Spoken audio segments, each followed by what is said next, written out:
No. You'll just see how it plays out, hey? That's it, mate. Just playing the field, having fun. As soon as they get clean, see you later. That's it. You get serious, boot out the door. Yeah, so I'm home. I'll catch your boys later. Okay, catch you, young Jeff. No worries, Jeff. Yeah, well, that's it. I mean, if you decide, further on down the track that you think that there might be something in it, well, that's different. But as long as you let them know from the start. Yep, that's it, Tommy. No, but that'll never happen, brother. No, they get a taste of your meat and they think it's their meat only. That's right. That's my sausage, bitch.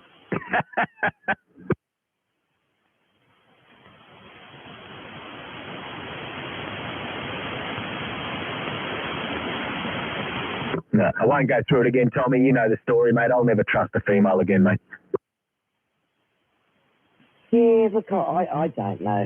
Who knows? You a couple of years down the track, you might meet a nice wealthy one and go, well, she's not worried. She's got 4 homes and that, and go, wait a minute, how did she get them homes? Even the wealthy ones will try and take your money, mate. Well, that's how they got wealthy. Roger. But you might find someone that's in the same boat and been hard done by a bloke and gone, nah, nothing serious, and I quite like where it's going, Alex, and I'm happy. No, I want nothing to do with it, mate. Let's change the subject. Yeah, no. I'm saying that someone might be in the same mind as you and say, no, I don't mind catching up every now and then. Yeah, I'm hearing you. Okay, we'll change the subject. Okay, Rodney, little boy. Now let's get back to the screwdrivers. Oh, you can't have any tonight. No, I can't. I'm getting tested to the fucking wazoo tonight. So I'm getting the COVID test, I'm getting drug tested and alcohol tested tonight. And your patience is getting tested. Copy that. Pretty funny though. It's supposed to be a how am I supposed to put it? Yeah, I'm not supposed to know about it. Oh, okay. Mum's the word. Yeah, Roger. But I find out everything. Yeah, but you got nothing to worry about. You don't drink during the week, do you? It's a negative. Are they going to test you for cholesterol and high blood sugar and all that? I don't think they're drawing blood. Did they stick it up the wrong hole? Some blood might be drawn. Bloody hope not. Big a good cock up your ass. Oh, Yamo. Little test, yeah? I'll take your word for that. That's all your domain. Hey, I do have a question for you though, Alex. Shoot. Do you know the difference between an anal thermometer and one they stick under your tongue? No.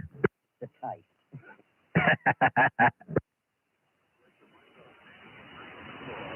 How are you, Ben?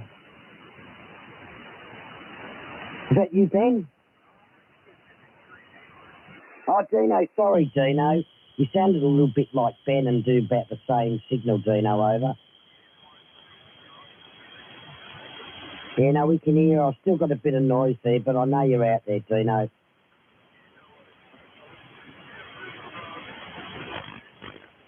I think you asked, did you ask about Ben? Yeah, I spoke to him, I think it was yesterday, Dino.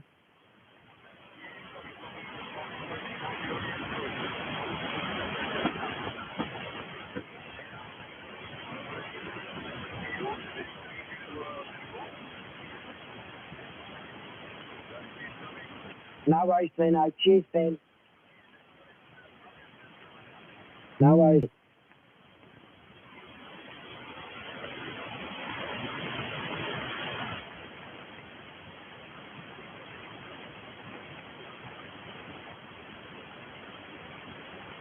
So if you got offered a job, Alex, what would your ideal job be? Hang on, what was the question?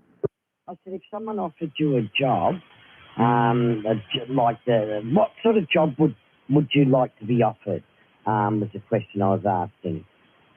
I wouldn't have a clue. Interesting question. I love what I do now. Yeah. I love supervising. I love every aspect of road construction. It's just what I've been doing for 20 years. Yeah. Oh, so you're comfortable. No, that's good. I still wouldn't know now. Someone said to me, look, you can have any job in the world you want. Oh, I couldn't tell you what I'd want. A coordinator. Head job. Now call a coordinator in the massage parlour. Mate, okay, tell me tomorrow, Jeff, what you're trying to say. Stop. I was thinking the same thing. Coordinator. Or did you say cordial maker?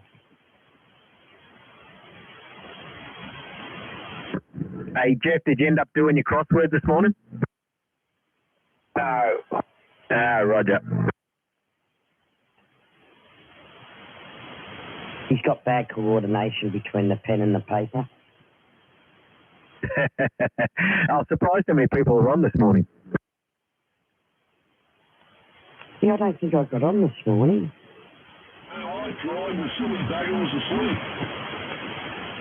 Oh, no, I was on because I spoke to you, didn't I, Jono? No, Didn't I speak to you this morning? it was yesterday. I don't know. I've lost track of time, Jono. You lost it, here it is. Yeah, no, I've lost it for sure. My hair's gone, my teeth are gone. You're high. The platform shoes are gone, which I wore when Alex was round here, and that's why he thinks I'm taller than what I am. You're torn away in your own imagination.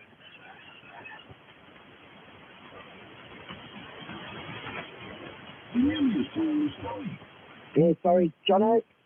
You're nearly as tall as Tony. Yeah, so I'm having a little bit of trouble hearing. I've got a bit of noise with the wind. Doesn't matter, mate. You're a big everyone's imagination. Oh, I'm a magnet of someone's pigmentation. Yeah, no, I got that. It's just when the wind gusts up, I get a little bit of static here.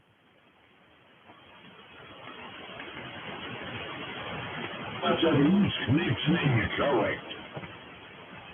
No, I don't think so. Look, the antenna's been repaired about 3 times, so yeah, it's just the way the wind's happening. It's just a little bit noisy. Not all the time, but just when I get a bit of a gust.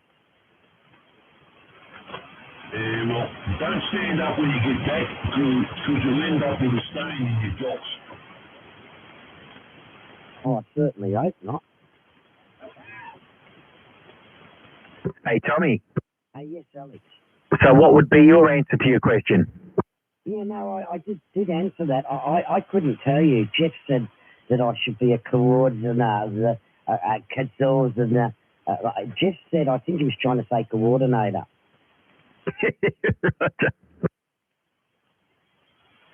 Honestly, I couldn't tell you, Alex.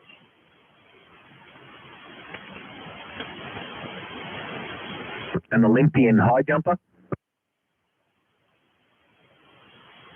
Make the pole that short. Oh, no, I'm not real good at high jump. Hurdles, maybe. Hey, Tom. Hey, yes, Grant. I'm not overdriving, am I? Oh, I can hear stuff in the background, but no, not by the sound of it. Yeah, Roger, the background's probably just the TV up a bit high. Yeah, I can hear voices. Yeah, but I don't think you're overdriving. It's just it's not real clear audio. It picks up the audio in the background as well. Transmit over 5 foot and you'll be over. Maybe just a touch to me, Grant, but it sounds friggin' awesome, yeah? All right, thanks, buddy. Yeah, is that better, Tom? I've turned down the TV now. Is that you out there, Rusty? Oh, I thought I heard someone go, oh. Well, that was me. Oh, it was you, Yarmo. Yeah, Roger. Is that better, Tom? I've turned down the TV now. Yeah, still a little bit of background noise. Look, I'm being very pedantic. You're clear, but I can still hear stuff in the background. Roger. Okay, thanks for that. Does that sound all right to you, Alex? Yeah, mate, I wouldn't change a thing. That's cranking, yeah? All right, thanks, brother. You know, the old grey box is doing its job. Roger. Well, it's pretty cold in here. I thought it'd warm itself up. Yeah, why not? You can even hear when you key up and unkey the mic, that's all. Oh, okay. I don't know how to fix that. Is that this SM30 is a bit sensitive, is it? Oh, they're just very plasticky. What I generally do, Grant, is just drop a carrier without talking. If I get any needle movement, I just sort of turn the mic gain down till I just get a little bit. There you go. There's the plan here. I'll go and find a quiet station and do that. You're a soft cock.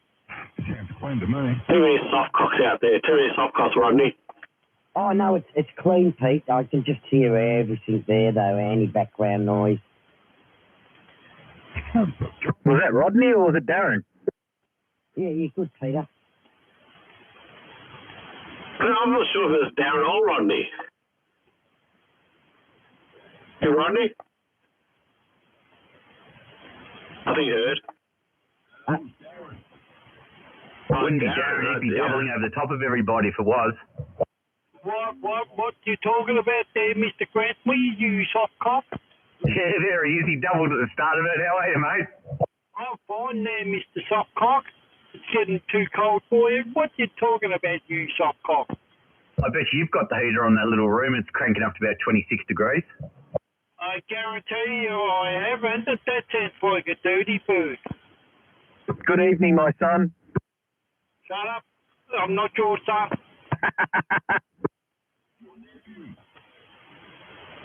No, Darren's my son. Oh, dear. Was I right? Was that dirty bird?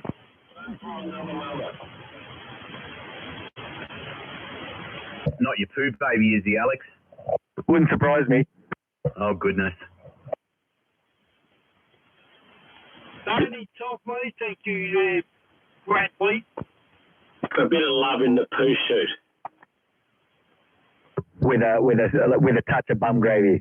That's it. You gotta have the bum gravy. This conversation just taking a hard left off the bridge. You started it. Darren turns up, everything turns to shit. Go back to 35 where you were before, Jono, where you were talking. God, fuck off. Oh, be nice, Darren.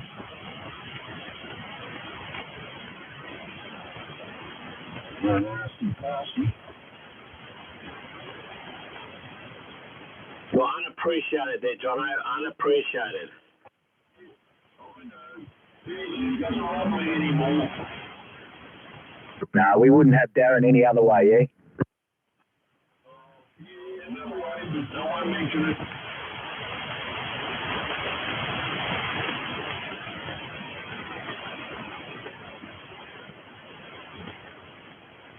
I thought Darren would fire up to that one, but he didn't.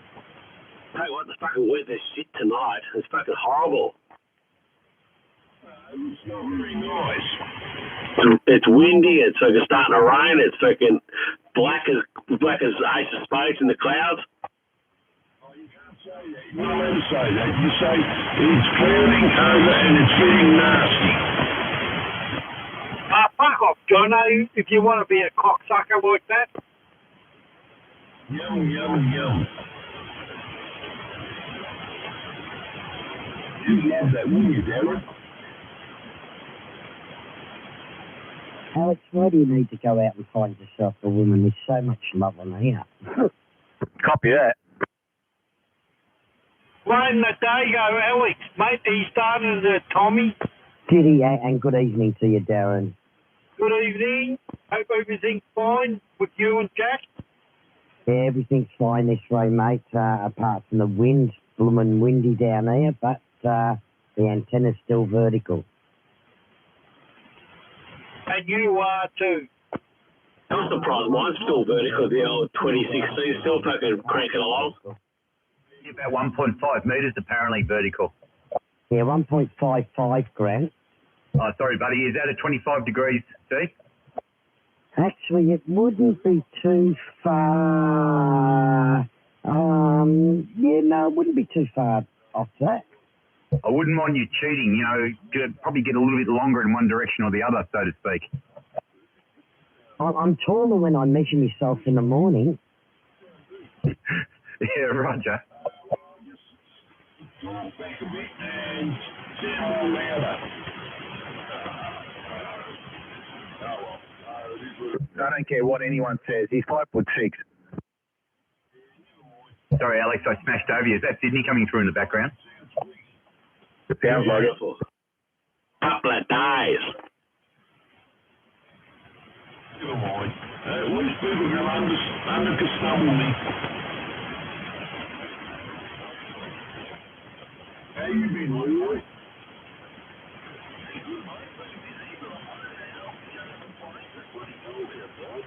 Hey, can you repeat what Johnny's talking about there, please, Leroy? Well, when we got more time, one day, I'll go through it. We'll try them one by one. I'll tell you what I programmed in, and I'll put down what information I've got on it, and we'll see if we can do it. You have got a really good antenna, haven't you, for that Bando? You've got a lot more gain, and you'll probably do extremely well. With mine, I've got a very basic setup. The antenna's not that great. But it's all right, for what I need, Les, I hardly ever use it. And to be honest, last time when we were using it between you and me on Simplex, mate, the signals were terrific, weren't they? Certainly was, yeah. No, I hardly get on 2 and 70 centimetres, but I've reprogrammed a couple of repeaters that got tones in it, so I've got them working. Bass Hill, that wasn't working because they put a tone on it, so I fixed that up, and that's working now. And REC, I can't think of the frequent 147,175, I think, or whatever. That's got a tone on it too, so I've got that working, and there's a few more that I've got programmed in there that hasn't got tones. Now they have. Well, I'm surprised. I mean, I should get Geelong all right. I mean, that's what I'm a bit surprised why. I mean, unless they've moved it, they're saying it's Geelong on the print out there, but maybe they've moved it somewhere else, or they've got a directional angle not favouring here. I mean, that's just across the water from me. I'm very surprised. Are you able to get Mount Macedon from you? Yeah, I can get Mount Macedon, no worries. Yeah, that must be located really in a great spot, Les, because... He's checking. Thank you very much. Oh, yuck. Horrible thought that is. Well, some of them now got the tones on, which I've got to go through the lists and that. And the WIA list, the latest one is December last year. They haven't got any new ones at the moment. Well, I looked it up online, Les, so I don't know, what date that was. I don't know if it's a bit outdated or not, but I thought it was up to date. But yeah, I had to put in a lot of tones. That's changed over the years. Before you never used to have all them tones.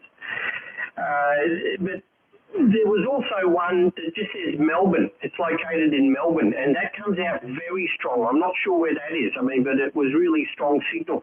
I have a feeling it could have been, or used to be maybe located around Glen Waverley or something. Remember, there used to be one around there.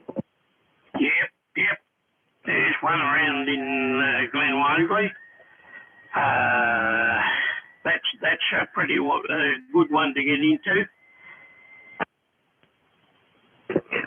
I wonder if I wonder what UHFCB like nowadays, Les. I haven't used it for ages, decades. I wonder what it's like nowadays. If there's people chatting on it, good groups, and people use the repeaters and things like that, or has it all gone by the wayside? Or is it all just, local commercial sort of people using it nowadays?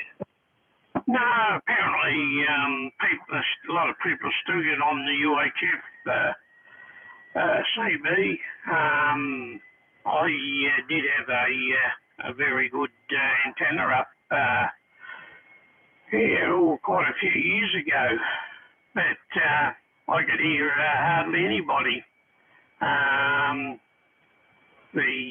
Only got a few that are passing through or passing by, but that was about it. So I didn't bother with. I've still got the UHF CB and the antenna. I got the big long antenna in the garage there in a tube there. But I wasn't that impressed with it. But I hear a lot of people are back on it again.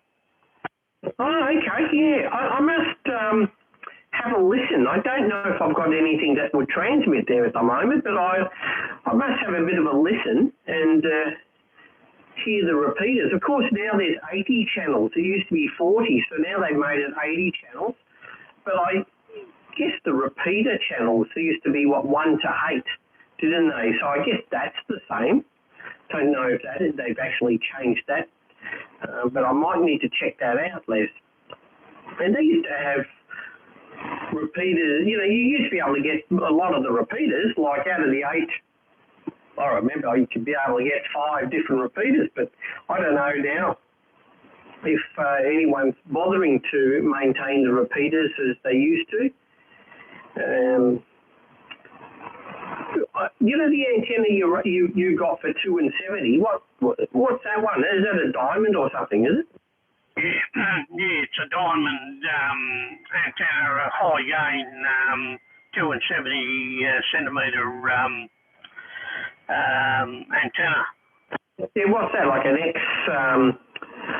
Well, I've just got the little X50, and there's an X200, and I don't know what the other one is. Was it X300 or 500 or something?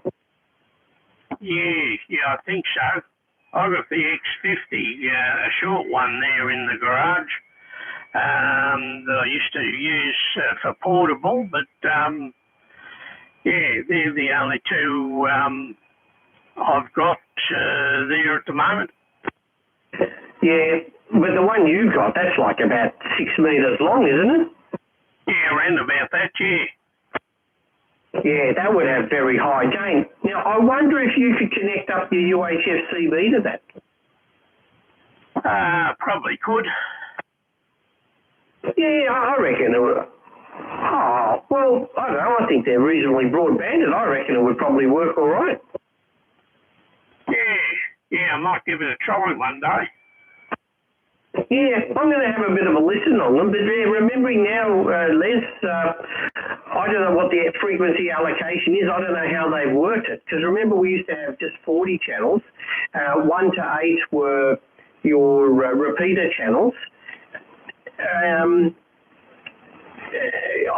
don't know how that works now, because now they've made these, they're 80 channel radios now. I've seen them advertising. Yeah, 80. You can still use 40 apparently, but 80 channels. 1 to 8 is the repeater channels, and rest are simplex, and haven't been up on the high end of the UHF to see whether there's any action there. Yeah, okay. Oh, well, I'll have a bit of a listen and see.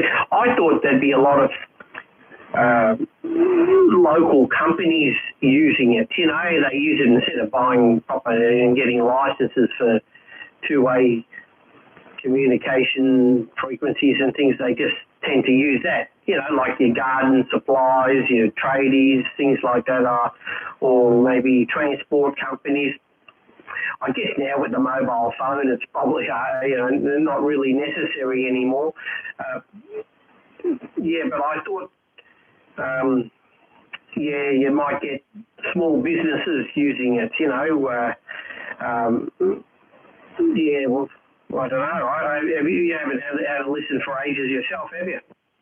No, well, when I had it up and running, there was a few small businesses using it there and that, but I don't know whether they're still there or what there, Richard.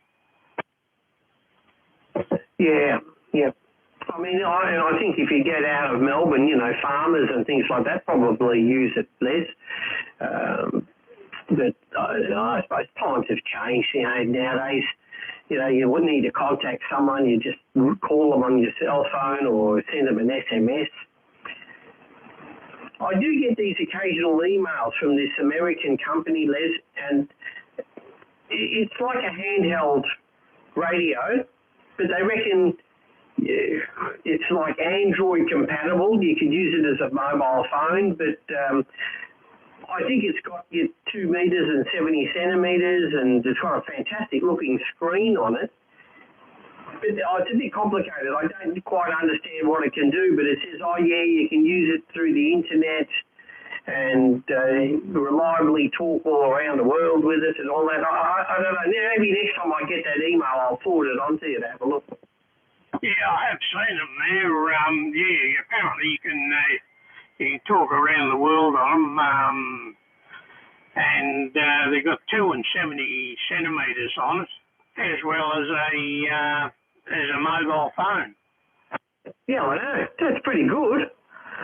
Yeah, not bad at all, but I'd like to get a demonstration on it. I don't want to buy it sort of unseen. I don't know how it works, and you have to put you probably need to put a SIM card in it or something, wouldn't you? So you need a SIM, and then, I don't know, do you still register with your Telstra or Optus? And I'm reading about it, but I'm not really getting... They need to have a basic guide, tell us the basics. They're telling us, look, all these things it can do, but I'd like to know the real functionality of it. They certainly look pretty good. They vary in price. I think they go from, maybe $400 or $500 up to maybe over $1,000. I don't know whether they work like a normal phone though. Do you have, can you do Google searches? Can you, do you Google Maps? Can you send SMSs? I'm not too sure. All right, Les, I'm just looking at the time. I think it's about 5 to 6, so I better sign off. I want to go and watch the news. I've heard that Hawthorn's coach, Clarkson, I think, they said he's either leaving at the end of the season. There's only 4 more games anyway, or they might even say the goodbye now, from what I've heard. Anyway, we'll see what happens here. I wonder if he'll go to another team, or he might have a bit of a break for a while. But and I think we only had 3 cases today, all in isolation. So thank goodness we seem to be doing okay. Not ready for another lockdown yet. We've had our fair share, haven't we? Okay, Les, I'll put it over to you, mate. Have a nice weekend. Yeah, same to you there, Richard. That phone there. It's on YouTube somewhere. I did have a look. They had a couple of things on YouTube about them and that. They were demonstrating it, but I can't remember now. But, anyhow, I'll let you go. Say cheers, 7 threes, and you have a good weekend. Yeah, will do, Les. Thanks, mate. Have a nice weekend and stay nice and warm. We've only got about a month to go, and then we're officially... Sunday is the 1st of August, and then we got, just August to go, and then officially we'll be heading into spring, so that can't come soon enough, mate. Thank goodness for that. All right, mate. Cheers. Yeah, cheers for now. Catch you whenever, sometime next week. Yeah, we'll be on next week. Cheers, Les. Cheers for now.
years ago, and the little football was not getting warm yet.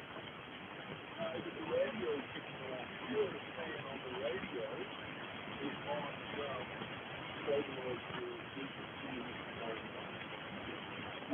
Put me out on the radio, it's cold. Okay.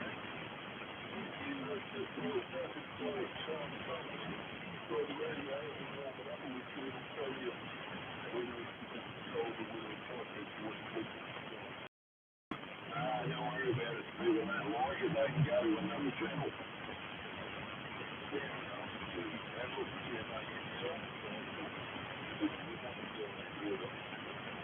What does it do to it?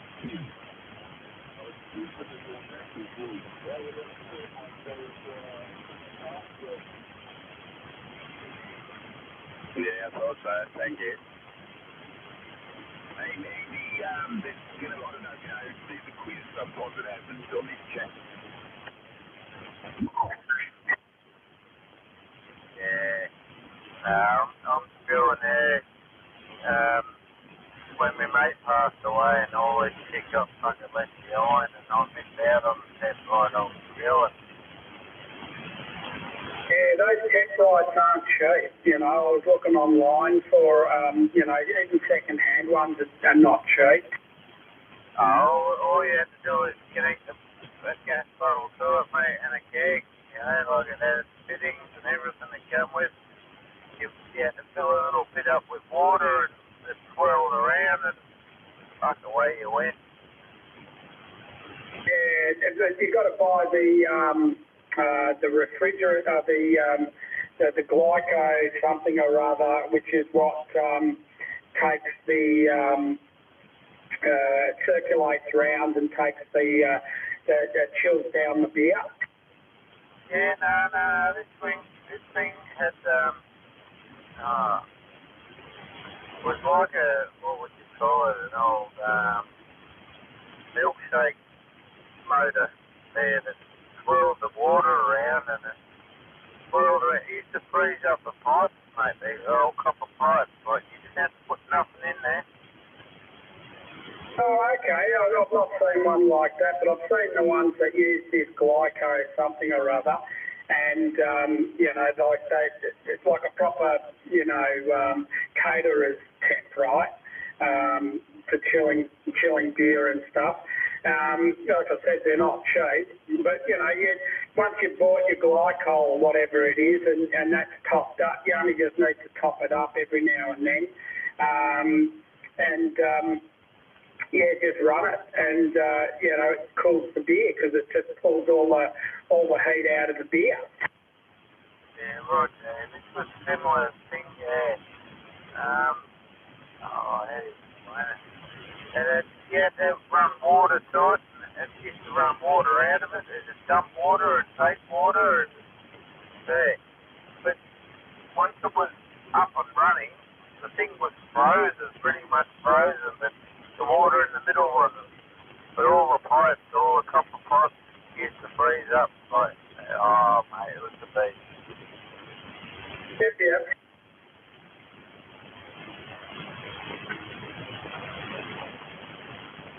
And just a CO2 bottle at the back end of it, I think you only had to run about 4 or 5 CSI out of that, fuck all, and away she goes. Yeah, well, I'm looking at Beer King, Ken King, glycol. It's just, glycol is what you add. These ones, there's an Ice Bank Cooler 8 kilo Ice Bank 2 coils, $799. A 4 coil one is $1,000.59. You might as well say $1,060. What's the dearest one? The dearest one is $1,500, and it's got 6 cooling coils in it. So, they're the ones you can buy just locally. Yeah, right. So we used to use another thing as well, mate. Just what was it called? Was it an ice? You used to put it in an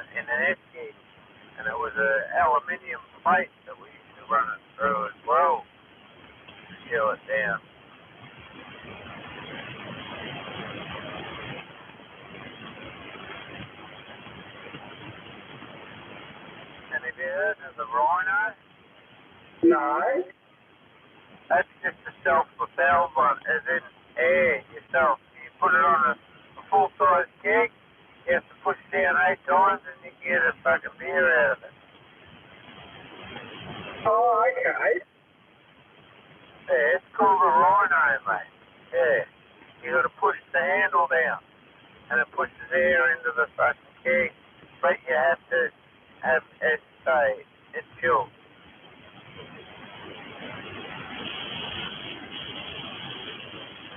Oh, yeah. I'm just reading that this guy's talking about making his own one up, and he says, get a 44-gallon drum, cut it in half, would be the same. Put your beer keg inside and put 4 or 5 bags of ice in and around the bottom. Make your own in ice cream containers and put a bit of salt to the water and it will last longer. If your keg is left in the fridge overnight and nice and cold, take it to your barbecue, set up a bar, pour in, turn your sausage. Yeah. So they're talking about the salt water one here, making your own one of it. Yeah, Roger. This is just the Rhino, it connects to the top of the keg, and it's only ambient air that goes in there. Oh, okay. And how does that chill it down?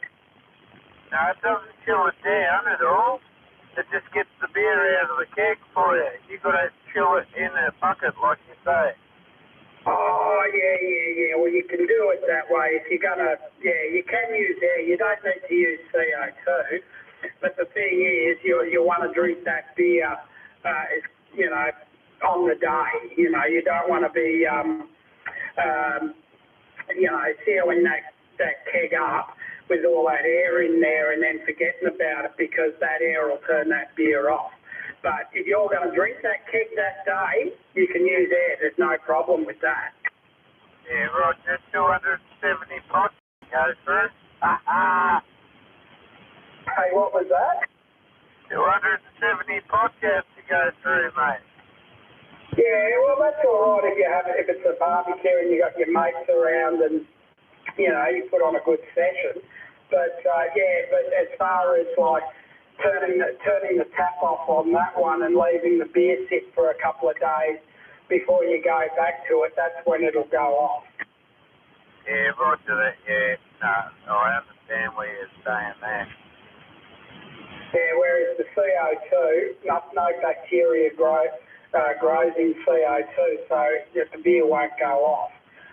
But, you can get these little 5-litre kegs and you can fill them up with beer and you use a hand pump to pump the air in to pressurise the keg, and then you just what they call a picnic tap, and you just, it's just a little nozzle on the, with a lever on the end of a plastic tube, and you just put that into your pot, and like the basics of a Pluto gun, basically, but, just the trigger and a little nozzle and the hose going to your keg. And you just push the button, the beer comes out, fills your glass, you let go of the button, it stops. And then, if it starts to slow down again, you just give it a couple more pumps, like you do with your insect spray bottle in the garden. Yeah, well, it's the same as Rhino runs, mate. Exactly the same, but it goes onto a keg. You just pump the top bit, and it's got a tube that comes out with like a fucking old wine pourer.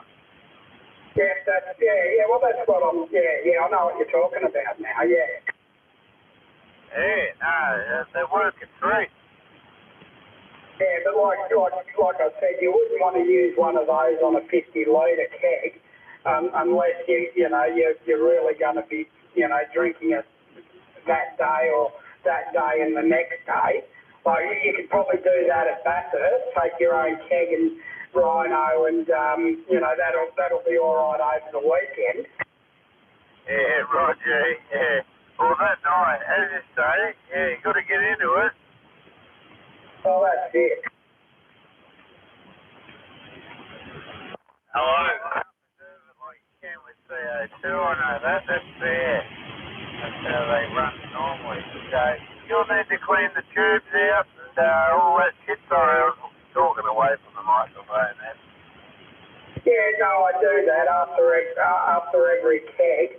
I flush the beer lines, you know, which is probably, you know, approximately once every month at the moment, or not even a month, probably once every 3 weeks they get a flush, and I pull the tap off and I break that down and give that a good scrub and a soak in sanitising liquid and put it all back together again and hook up the fresh keg and away we go again. Yeah, shiny. So you finished work for the week? Yep. Well, so you got tomorrow off. What's on the plan for tomorrow? Mowing the lawn? Well, they reckon it's going to rain tomorrow, so I probably won't get to mow the lawn tomorrow. Okay, yeah, I need to do it myself around here. But anyway, just make sure when you open that gate that black dog doesn't run away, alright? yeah, that's the one. You're a legend. Hi, people.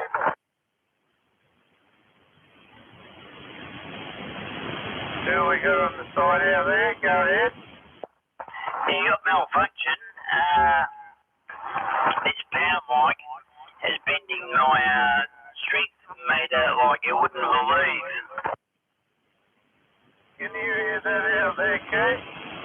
Yeah, it sounds like it's just got a bit too much echo on it, and you could probably turn his mic gain up on the radio a little bit.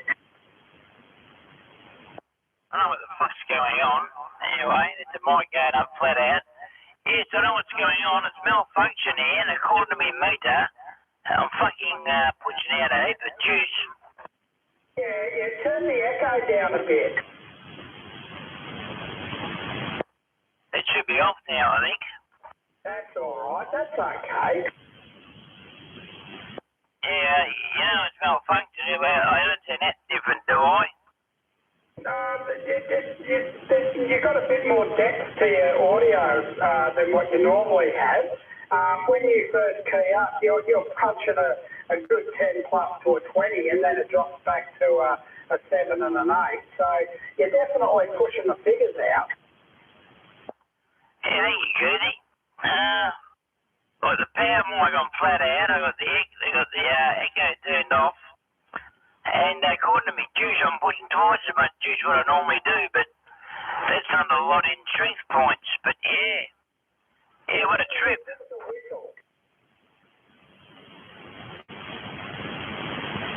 Sorry, it must have doubled. Now, so give us a whistle. Well. Yeah, you're picking up to about a 9 to a 10 on, just then. No, you're doing okay. I believe it's said like that.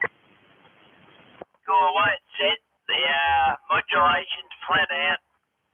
The echo is nearly turned off. And the juice is wound up as far as it'll go. And my mic gains as far as it'll go. And I can even give it some more oomph like this. And I don't know if that's any better or not, but that's my RF output, baby, increased. Yeah, no, that's all right. I believe it's set up like that. Maybe turn the mic gain on the rate on the microphone down just a smidge. But yeah, no, it's all right. Yeah, thanks for the tip, Keithy. Yeah, the mic go down a little bit on the Echo, the DX. Fucking Galaxy Echo Talk Lock Roger Beep. Yes. Where's the Roger Beep? Come and see where it is. I'll find it. No worries, man. Is that the one you use and I'll give back to you today, there? It's the one, Joffa. It's a fucking... I'm glad you did me a favour, man. I didn't want to fucking grab it, but it owes me $170, man. It cost me fucking $170 imported from the States. And I've got it in the Galaxy what it switches into, but I tried to push it in the hole on the Pierce Engine supertuner, and it fitted in, but fuck knows what happened. But yeah, I'm sort of like talking as loud as I can because it feels like it's not. But my strength meter, Joff, it's fucking twice as high as it fucking normally is. Yeah, oh, there you go, Roger Boot. Yeah, it's working fine, mate. It's working fine. The LP system might be wired different to that one. You never know. You just got to watch what you plug into what. True, man. Next payday I might go shopping for adapters. I might have a break from it and look up microphone adapters on Google or the net or something. Here's the beat. Can you hear the beat?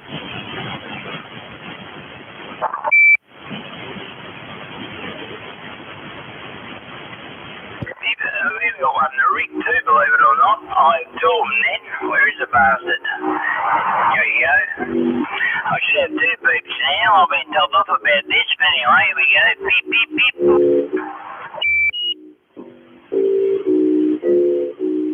Okay, playing guitar. You got a bit of raw talent?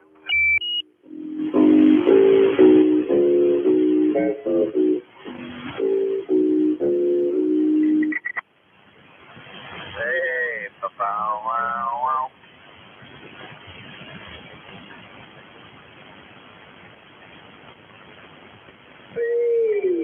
So there you go.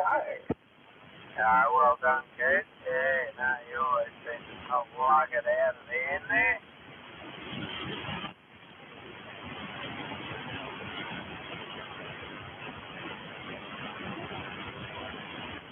Hey, no, I brought you beat.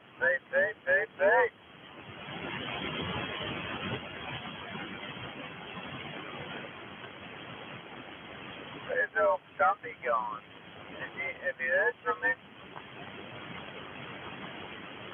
No, I haven't heard him on at all. I've only been speaking to you tonight and Mel. That's it.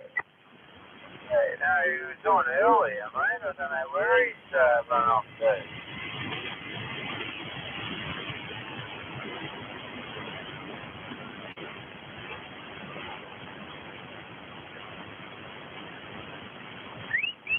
Stumpy.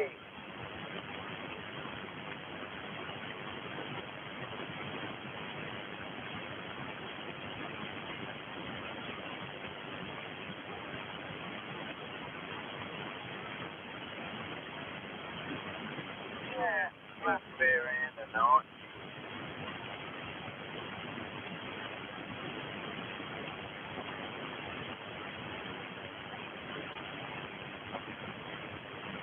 Probably the cold air when he breathed in through his mouth has probably hurt his tooth. Or, no, his hole where his tooth used to be. It goes like now. Yeah, poor bastard, I know what it feels like. I lost my first tooth at 10, and now I've got a tooth in my old fucking head.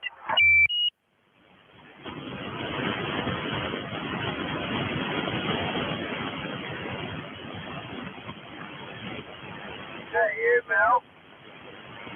Yeah, man, it's me. I haven't got a tooth in my head. But anyway, as you do, I knew it was going to happen. There's a bit of some colourful stories behind how each one went, but as you do. Look at that.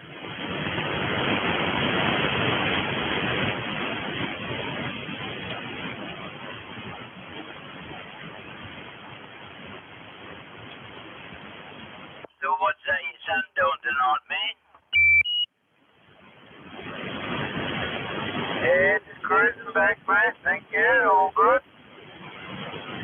I mean, David, what's David up to tonight? He's just relaxing, mate. End of the week, and kicking back. We're just about to think about what we're going to have for dinner. Yeah, me fucking mum just scared me. I said, what's this? She goes, that's for Malcolm. I said, Mum, who do you think I am? I never seen her do it my entire life. It freaked me out. Yeah, I thought I was someone else. What do you have for dinner? I just had it, man. In the Russell Hobbs, bloody ham, cheese, and tomato sandwiches. So fucking lovely. Oh, roger that. Yeah, can't go wrong there.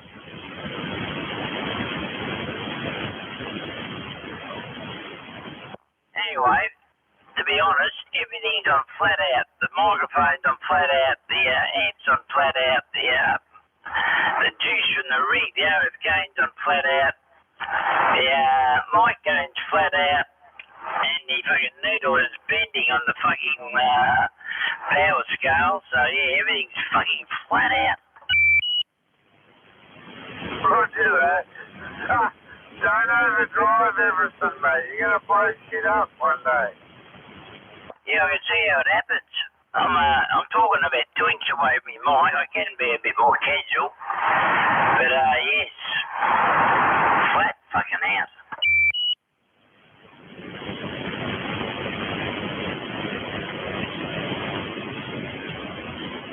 Yeah, alright. Roger, beep.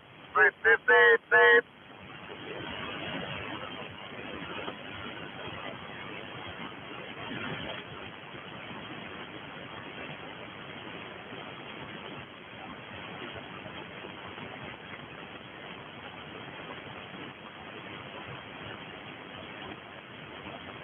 You don't need to run everything flat out there, Mel. Turn it down. Alright, man. I'll do my best.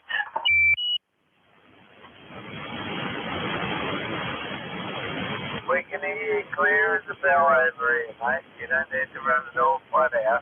You'll end up fucking popping a valve or shitting a fucking... Hey. Alright, take it easy. Yeah, I'll be cool now. I'll turn it down a bit. I'm sure you can all hear me. Yeah, well, it's a learning process I've had today. Yeah. You saw me, mate. He showed me his boat. He put a bit of stainless on the front of it where he drives it straight under the boat, under the trailer. What else is news? Yeah, the girls are probably pissing on. And he's had some... pretty quiet, casual day. Didn't do anything that I didn't want to. Can't complain, yes.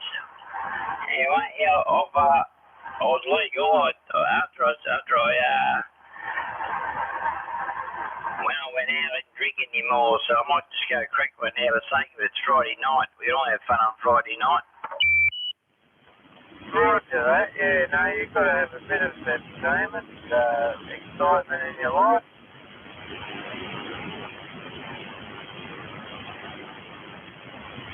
So, Professor Keithy, how goes it there? Are you playing your bass as usual? Are you just talking about the alcohol you're making? The bloody, you need a university degree to bloody do it. Anyway, yes. I was talking to Uncle Buck. He said he set you up, Keithy. He's got to state the obvious, but yeah. You're a good tradesman, I do believe. Other than that, yeah, so I'm doing the best I can on what I got. I might even just, give this all a rest and plug it in the nav, baby. Oh, stuff. My fingers are getting muddled up.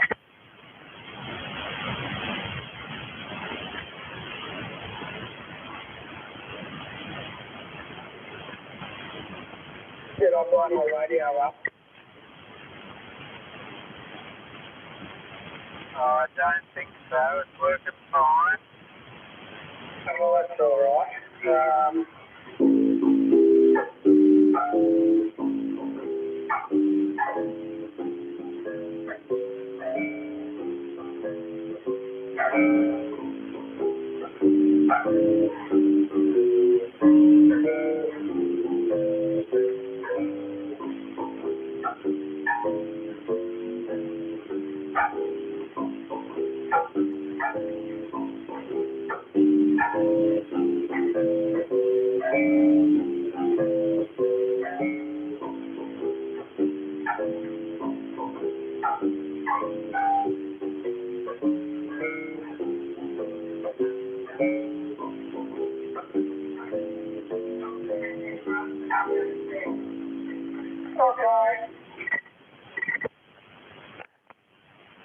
he goes mad. Ah! I wonder if you know this one.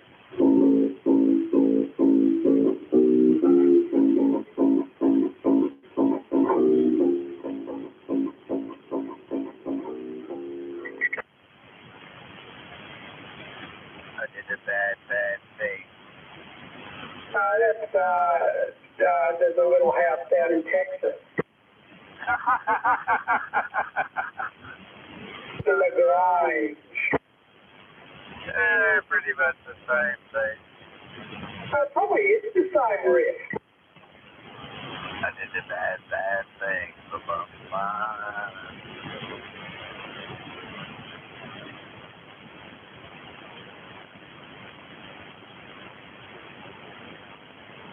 Anyway, as you might imagine, I've changed over.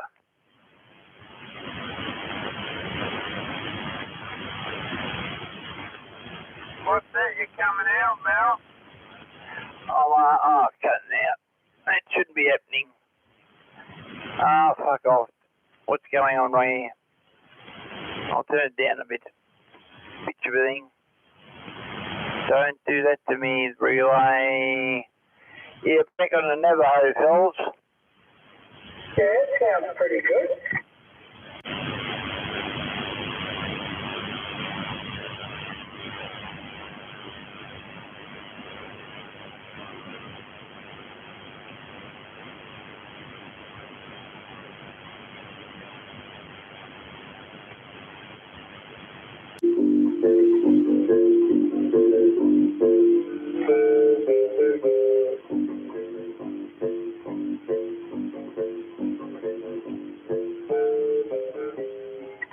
That's a bit of more Sharona.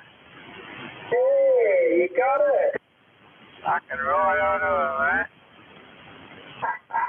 Yeah, oh well, fair enough. You're pretty cluey. No, I wouldn't say cluey, mate, but, yeah, I know what I was listening to. It's like, I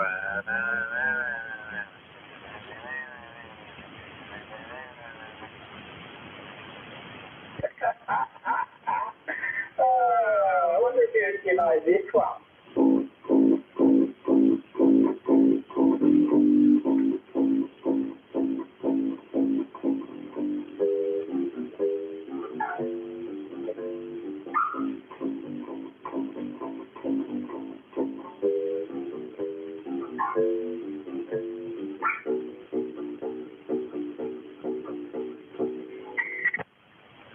oh, fuck, nah, that one's got me fluff.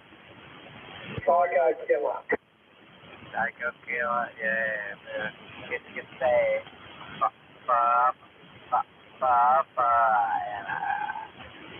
Yeah, that's the one.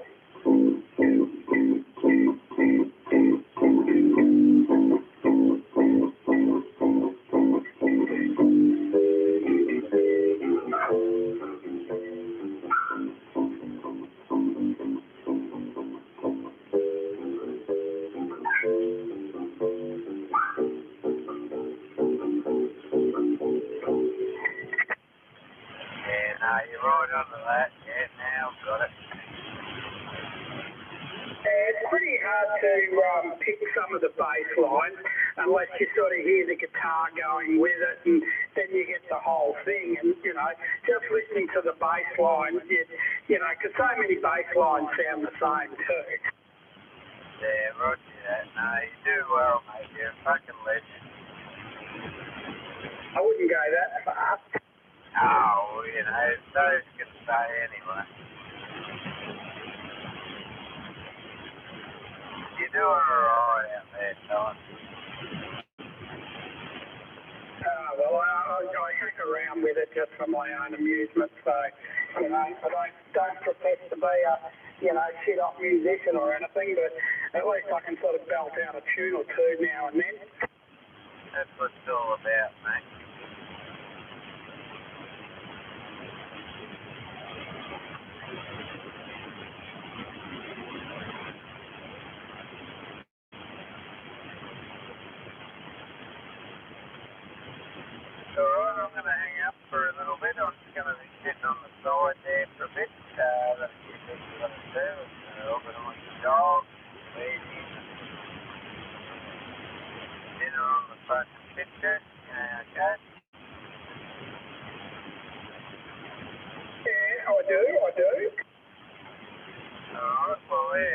goes on the side, that channel's on, and I don't turn it down. So yeah, all good.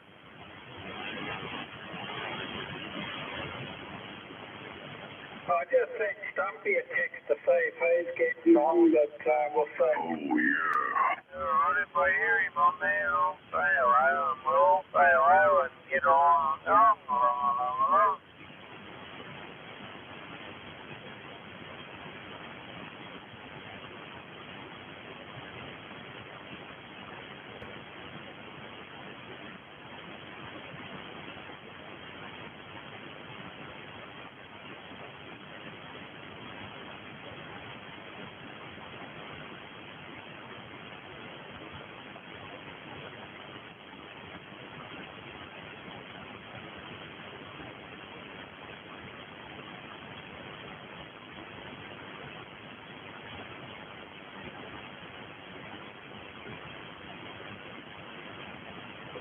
Yeah, Jock, you've got your swerve meter, but anyway.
Great Australian crawl, eh?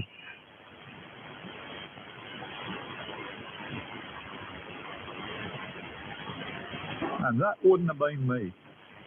It may not have, but yeah, it's not as good as sort of listening it on your PC or CD, but it came across okay. Yeah, no, it was. How am I coming across? I haven't been on this thing, mate, for months. Yeah, you're doing about a 7 to an 8. Oh, yeah, Roger. Yeah, so it's like it was last time, I guess. Was that you, Shane? Yeah, Roger, mate. Oh, man, I didn't pick it at first. I'm thinking, geez, this voice is familiar. And then I thought, oh, it's Shane. He's at home. He must have been in his mobile before because you sound totally different. Yeah, mate, I was sitting in the car earlier on and I thought, bugger it, I'm going to come down here. So, yep, here I am. Well, and that's good news. Geez, you're a tough bastard, Shane. What, mate? I said, it's good news to hear that, the treatment's helping, and I said you're a tough bastard. Oh, mate, like, I suppose, everybody's got to sort of try and, do their best. But, yeah, I'm amazed, mate, Tommy, because seriously, mate, probably only had about, 5 or 6 months. Yeah, because it was starting to progress, what do you call it, exponentially, because the amount of tumours, I guess. Yeah, look, and I know someone that's, look, I'm not even sure if he's with us now. I haven't seen him for about 8 or 10 months, but I knew what you were going to go through. I knew that right from the start because I'd seen it happen to this guy.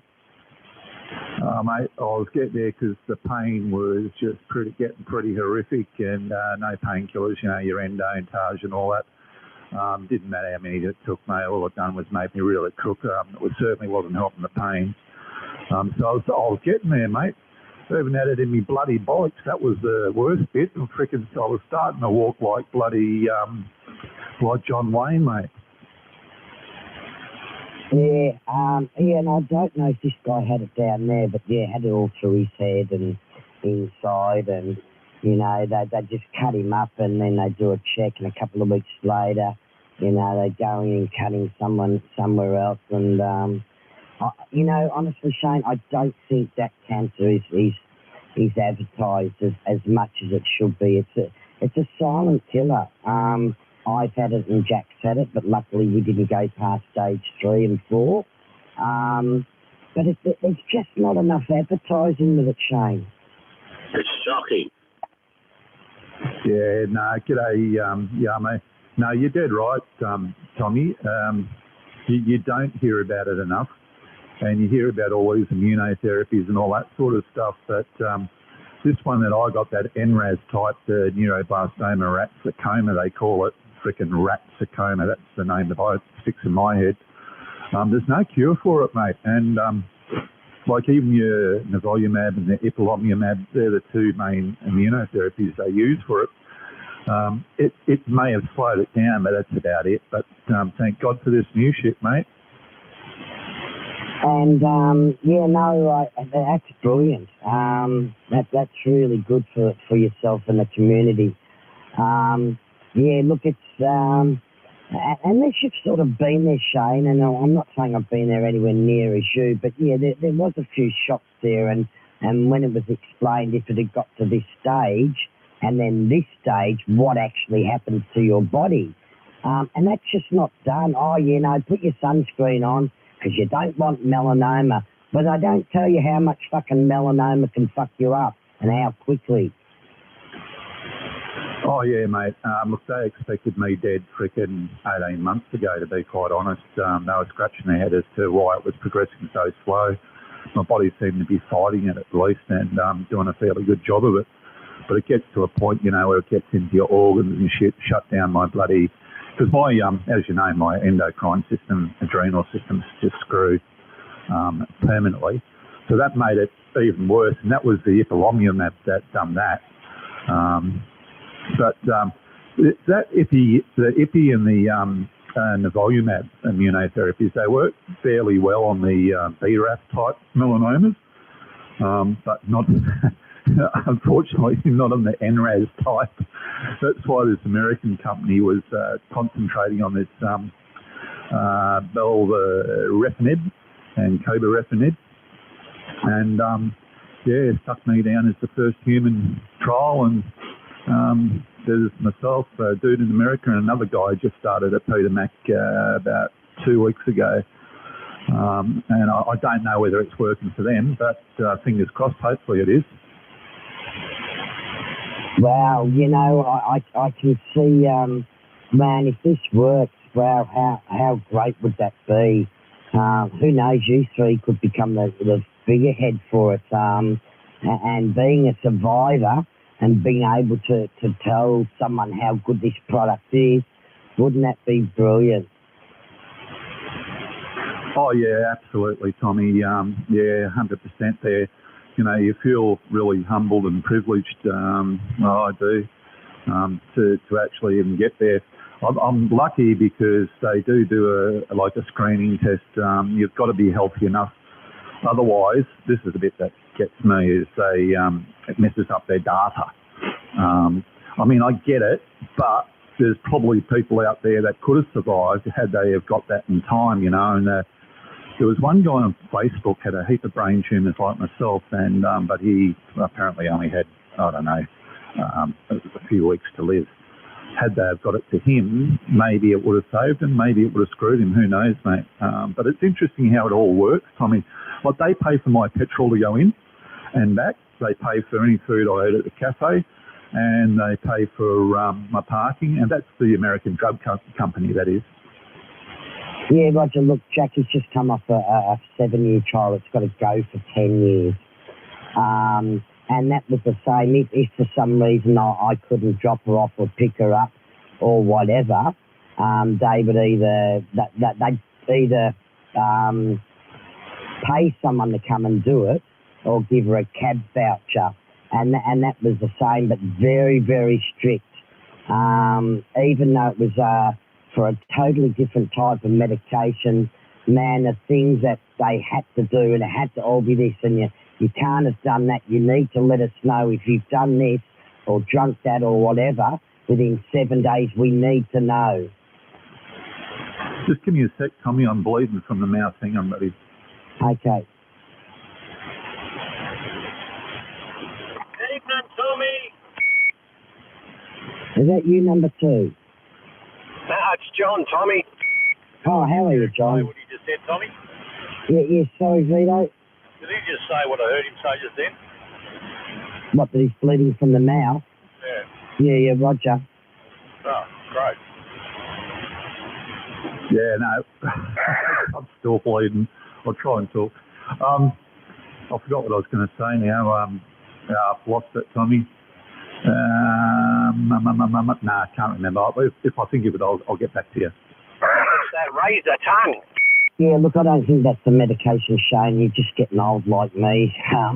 But yeah, look, if you want to just sit on the side and whatever, and just have a bit of a relax, do that, Shane. We all understand.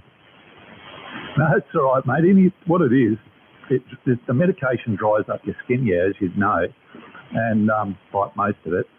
And I've got these cuts on my bloody lips and inside my lips, yeah, and the shit won't heal. And it's been like that now for 5 or 6 weeks, and it just keeps bleeding, you know, during the day.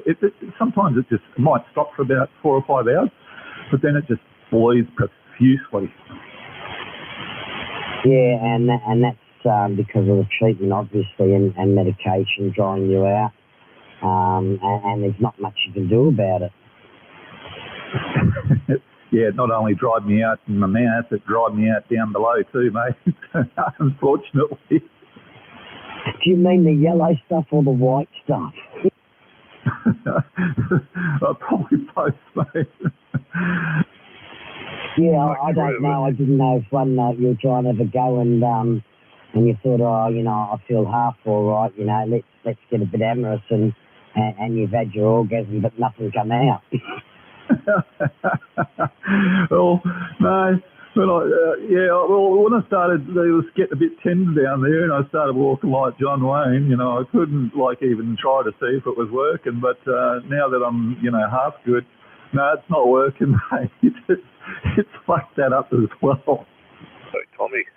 And good evening to you, Les. Yeah, look, I had something similar. I had what's that adult variation? Oh, shingles on me right testicles and me penis. And I was like you for about, I couldn't walk properly for about a week, and then it took about 2 or 3 weeks for it to clear up. But look, it was painful, but I don't think it would have been as painful as yours. It was painful, all right, mate. A couple of nice tumours in there, and but they're gone now, but they left me all dried up. And I'll just say good evening to Les. Good evening, Les. Hey, Tommy, boys, yeah, I blow out powder, mate, so don't worry about it. Your what? Yours blows out powder? Yeah. Does it smell like, it's sure it's not talcum powder, and it doesn't smell like English rose or something, does it? Oh, just like dough. Yeah, well, whatever it's doing for your penis, you want to do to your ass. Yeah, but after that, I'll have a bit of a urination, which sort of gets a bit sticky, then it falls out. At least it's not just me. No, not by the sound of it, Shane. You're not unique. Well, you are, but you're not. Nothing worse than coming al dente pasta.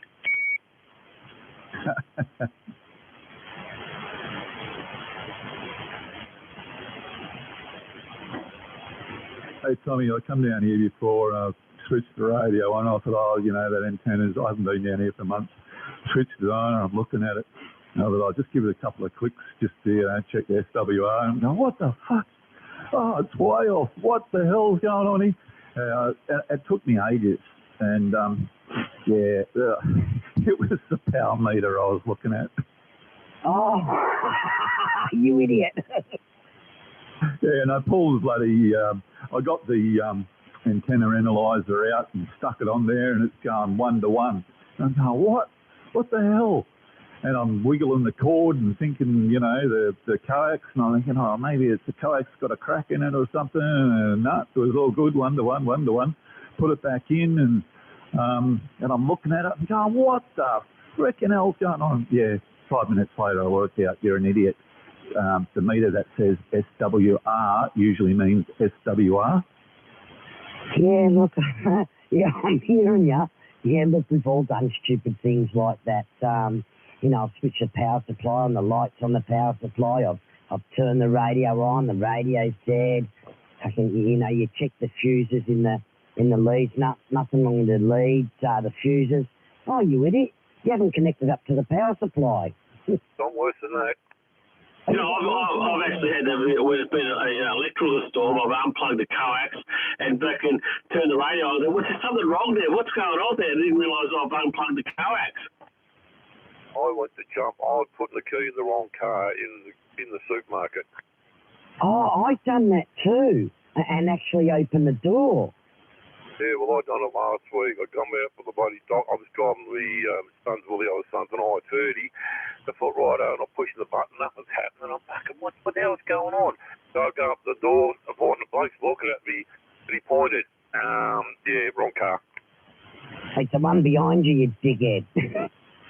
Talking about that, quite a few years ago, guys, I used to pick up my mother-in-law from the train station, and I'm sitting there in my car, and I'm watching her come over. And probably, I don't know, about 10 metres in front of me and a few spaces to the left, there's another car a bit like mine. She gets in that one, puts the seatbelt on, the whole lot, sitting there. The driver's looking at her. And, yeah, it's so embarrassing, mate. For her it was, not for me. I felt like I was stealing the bloody thing. People looking at me, Oh, no, I think we've all done it, stuff like that. You do pretty sus when you're trying to steal a car. And, well, there you go, Shane. So you're not unique. No, that's right, mate. Thanks, guys. You're making me feel really good. It took me a little while to get set up down here. I've forgotten my water, and then I couldn't find my water, and I'm looking for the key. Fair intimate. It took me like half an hour, but anyway, I'm here now. Yeah, well, you're partly here. You sound okay. So you're putting all your words together and making sentences, so you're not too bad, Shane. Yeah, give it a little bit, Tommy, until those steroids start wearing down. Yeah. So, and you haven't got any leaks in your shed, because that would have been tested the last couple of weeks. No, mate. Well, that was probably one of the things I was looking at. My daughter comes down here and uses it when she's studying a lot more than I do, and I keep saying to her, just check for leaks for me. There's been nothing, mate. Dry as a bone, which is really, really good to see. Oh, that's excellent, yes. That's the worst thing, isn't having leaks. If you've got a bit of a wind gap or a draft, you can go, I'll just put a little bit of sealer in there. But when you get leaks, sometimes it takes ages to find out exactly where it's coming from. Yeah, roger that. But I guess, Tommy, with the panels, so the wall panels are the same as the roof panels. So they're all lying beside each other. It'll be in one of the strips, which I could quite easily cover, but they've got them covered with some sort of tape. I mean, I've got this tape I bought online. I don't know what it is, mate. It looks pretty damn good. It's designed to seal all sorts of leaks. Doesn't have to be dry or anything like that. You can just plonk it on. You'd stick it in a bucket of water, actually, and seal something or a tank or whatever. So it's pretty good. I don't think it'd be too hard to find the leak, to be quite honest. No, I suppose with the big panels you've got, you might only have, 6-7 panels for the roof. And then the walls are constructed basically the same, aren't they? So, yeah, it shouldn't be too hard to find. Yeah, Roger, 6 panels, mate, on the roof, and 1, 2, 3, I don't know, maybe the same wide, 6 or 7 wide.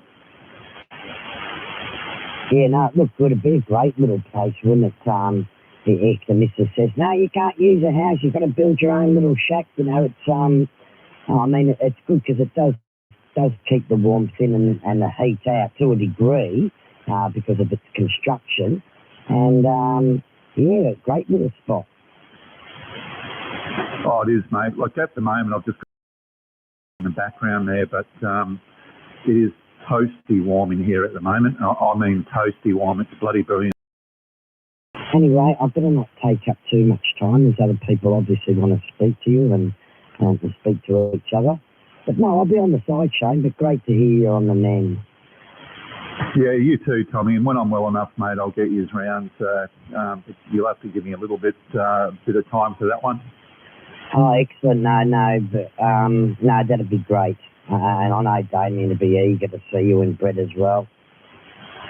Yeah, Roger. I told you I saw Brett the other day. No, but he did say a couple of months ago that he had some strange fella come up and give him a bottle of something. It would have been almost 12 months ago. Yeah, no, I dropped one off actually, and then ran away. No, I saw him. Oh, when was it? Maybe 2 months ago. Yeah, I was in the area and I thought, oh, bugger, I'll see if Brett was on the radio, and I popped in just say good day for 5 minutes. I was only there 5 minutes, but I'd never met him before. Hell of a nice bloke, lovely guy. Oh, he's funny. Look, he's a top bloke, you know, apart from he's a bit of a beetroot and he's got a bit of a bung eye. He's probably sandbagging on the side, but no, he's a lovely bloke. He is. All right, Tommy, I'll let you go. Sorry, guys. No, anytime, Shane. You out there yet, Adam?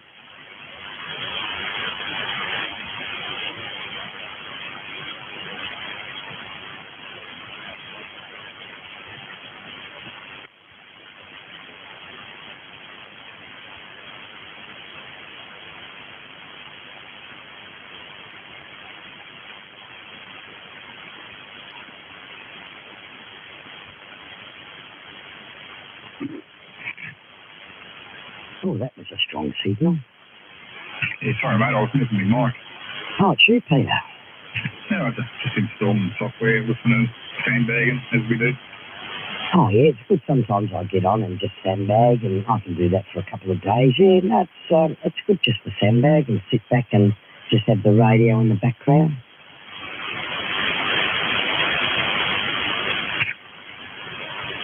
I finally got that port forwarding issue I was telling you about sorted out, so I'm just setting up the remote software on the laptop. Oh, that's the one that wouldn't accept the 5001 address or something, wasn't it?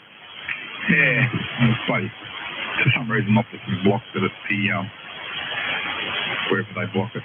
Because everything was set up perfectly on the router, and I whinged and they fixed it, so. Oh, wow, so it was at their end. Yeah, okay. So you probably could have given an address, though, couldn't you? Yeah, could have. But I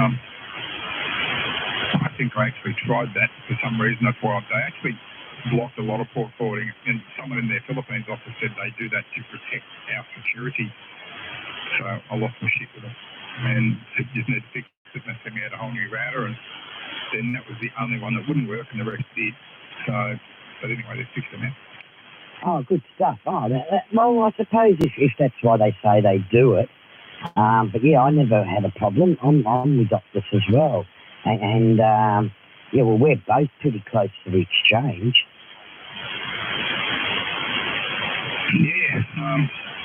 Have you got fibre, or is it using the copper network? Oh, no, we're all fibre here. From the hookup at the off the street, fibre all the way through. Yeah, so you're fibre to the house, same as that. Yeah, Roger. The guy said, oh, we can do it, we should point. I said, man, it's all the way down the other end of the house. I said, you know, it's a good, 25 metres down there. No worries, mate.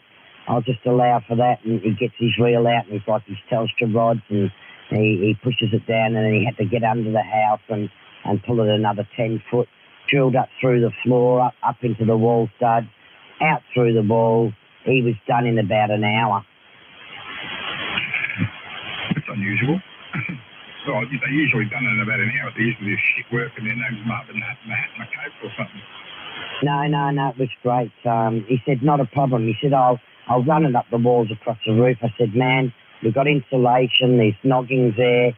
I said, you won't. You'll be wasting your time. You'll have to pull a sheet of iron off the roof to get to it. You know, what other options? I'll just run it under the house. He was great. Yeah, really good. Yeah, they only put it to the front of our joint, and then they whinged when we wanted it at the opposite the back of the house, and they soaked up, but they did it. Yeah, no, this guy didn't. He saw where Optus or where NBM had put the box out the front, and I was like, that's right at the front of the house, and then we've got the house and the big room out the back. So it'd have to be 20 odd metres. Not a problem, mate. Geez, you copped a good one. Yeah, no, made him a cup of tea or whatever. Always do when you get anyone come through. You want a tea or coffee or cold drink? Yeah, love a coffee. And look, I don't know if that goes anywhere. But yeah, I've never had problem with tradies coming round. Yeah, we can go to the extent of buying them once if they're good ones. But look, yeah, now the NBN installs are usually shit. And then you've got the ones that come around from the likes of Optus. And actually, the local Optus guy, it's the same one that did, he did something. He had to remove the old cable, cleared Optus cable after it was all connected to fibre, and it was still connected to the house, and we changed all the eaves and the fascias. So we had to get rid of the cable, and we told them to come and get it, and said, oh, well, you can't, it has to stay there, you're not allowed to touch it. I said, well, you better send someone round. So anyway, a roofing guy ended up snipping the cable, and it was dangled down on the nature strip next door. And the guy came in on his ladder and ripped it all off. He was a good bloke. And he said he was a local contractor, so he wasn't an Optus employee. Oh, okay. Yeah, no, I've got a feeling the guy, doesn't mean he wasn't a sub, he came in a little Optus, like a Toyota Hi-Ace or whatever, and it had the Optus stickers on it.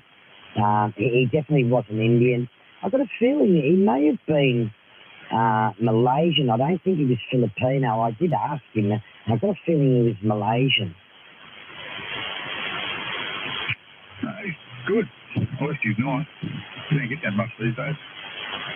Oh, look, my thing is, Peter, look, my work history required me to be nice, and it doesn't take much to be nice to people. And generally the customers I had were really good, and other people used to say, well, how can you get all the good customers? I said, it's because the way I treat them, the way I greet them or whatever. I treat them as a human being, not as a number like you people have been trained to do. Yeah, that's right.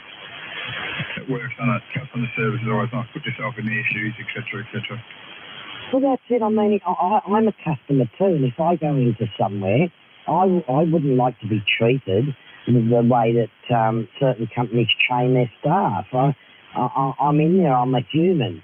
I'm not a robot, and I can see you've trained your staff to be robots. Just let them be humans, would you? Exactly. Right, now what's my domain name? I've got to put my domain name in this. Give me 2 seconds.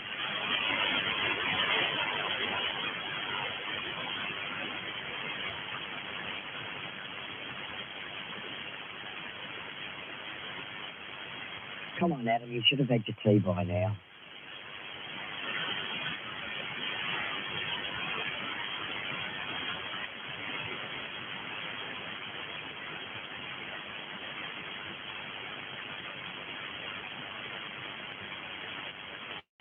I've spoken to Rod about the radio too, and he's going to let me know tomorrow. Yeah, no worries. Well, I've got it here. It was delivered. I plugged it in just to make sure it was working. So it all seems fine. Oh, I wouldn't doubt it. But yeah, he's in 2 minds. As I said to you last night, he lives in a unit since he's divorced, and he's not allowed to put antennas up, so we'll hook up. So it may be used in a mobile, but we'll let you know anyway. Yeah, not a problem. As I said, it's no big deal if you don't want it, or Rod. I'll take it. Look, it seems to be okay. They are getting old now, though. And if something goes wrong with them, you've got to sort of take that into mind. If something goes wrong, the bloody parts you may not get for them. And if you do, they're going to be expensive. So you've got to take all that into account, and that doesn't worry me. Can't be any worse than a 707. Oh, I mean, these aren't that old, but yeah, she's probably seen some good days in her life, and sometimes just got to go to radio heaven. They have an end date. Yeah, they do. Unless you're a technician, you've got lots of parts. It's it's I suppose like the human body. They can only fix it so far. But no, look, I've had some really nice old radios. I sort of regret getting rid of them, but I don't. But I've had pleasure from them. Yeah, geez, I could give you a list of radios that I've had and regret getting rid of. 820, 520, 101E, 2100Z, to go along with the 101E. Was that 2100B? Lots and lots of stuff that I just sort of turned over. Yeah, well, look, I recently, about 2 years ago, sold a nice 520S and almost immaculate 120S. Look, I'd had my use from them, and look, I do like the 520S, I really do, and the Uniden 2020. If someone offered me some radios and said, well, look, we've got these, yeah, out of all the others, I like those. I even know there's better valve radios. They're the two I like. Yeah, Uniden 2020, I had one of those too. Actually, I remember the rod that I'm talking about, when he was 15 and he had his novice, so we're talking 1980, 81. I think it was. He had a Uniden 2020, 11 metres in it. And he got busted by the RIs on Channel 11 AM. That was his 2020. Oh, yeah, because the 2020 came out with a crystal, but was only with C, so it had a little selector in like 10 metres and then had like 27 megs there, but you could only with C, so all you had to do was you just took I think it was a 29 meg crystals out or 28, and just replace it with this crystal and then one cut for the transmit side, and it was just so easy. Yeah, oh, well, I think this is working. Hang on a sec.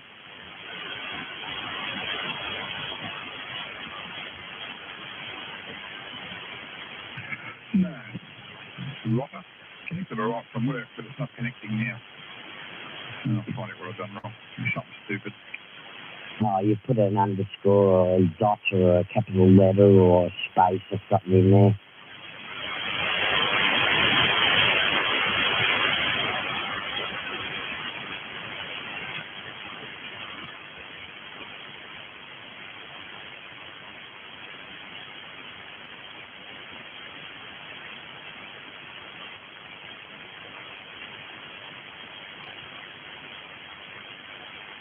So you got much on for the weekend? Yeah, try and finish this place here. Try and get the last cabinet in, and then there's stuff I want to put in here, Peter, but I don't need it in here, so I've got to find a place in the workshop. Yeah, my garage, or was a garage, is now all been framed out, plastered. There's 3 monitors on the wall. Oh, 3 monitors and one other. There's plenty of things everywhere. I've got a rack with the servers and NVRs and everything sitting in here, and 3 workstations. And one of them is now turned into my radio shack. Oh, did you send... I'm sure you sent me some photos of your shack. I think it was you. I could be wrong, but I'm sure you sent me some photos. Yeah, I did the other day. That was just one desk. I'll do a long shot of the rest of the screen. Oh, one desk, so you got like a big L-shaped thing or something, have you? No. I ran my business community for about 6 years, so I had 3 workstations for bookkeeper and others. Oh, okay, yeah, anyway, I was just going to message you, just got to find out where it was from, Facebook or email. I'll be back shortly.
mighty, Gummo the great, Gummo the legend, be on, don't be late.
I'm pretty quiet out there.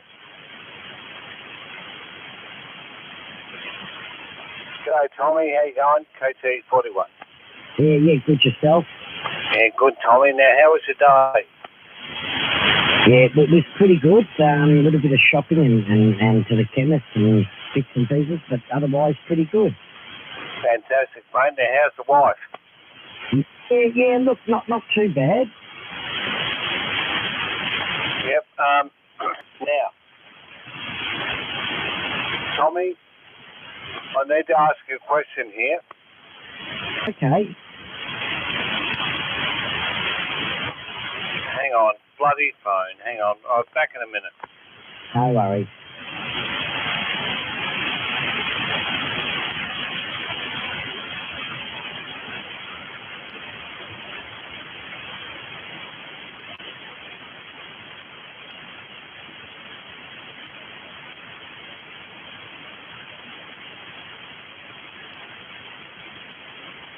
Oh, keep hanging on the line.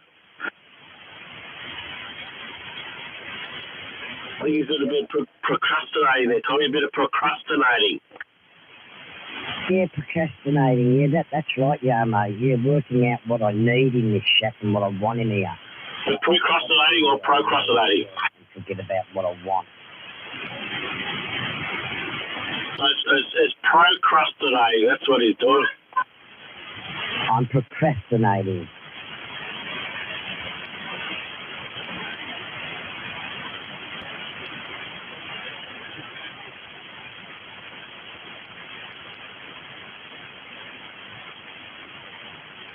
Is that what the Spanish dancing girls use? Procrastinators?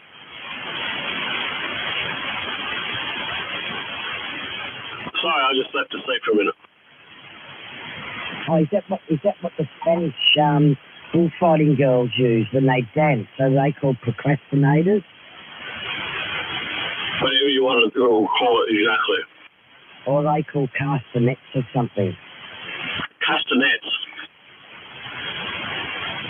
Could you imagine if you had to procrastinate over which set of castanets you wanted to use? Oh dear.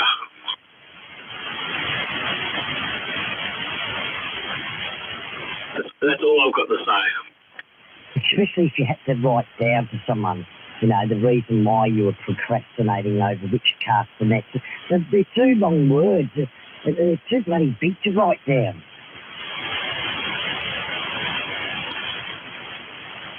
I'm not saying anything. I'm not saying a word. I know, I wouldn't like to do it. You just go and grab the castanets and just use them.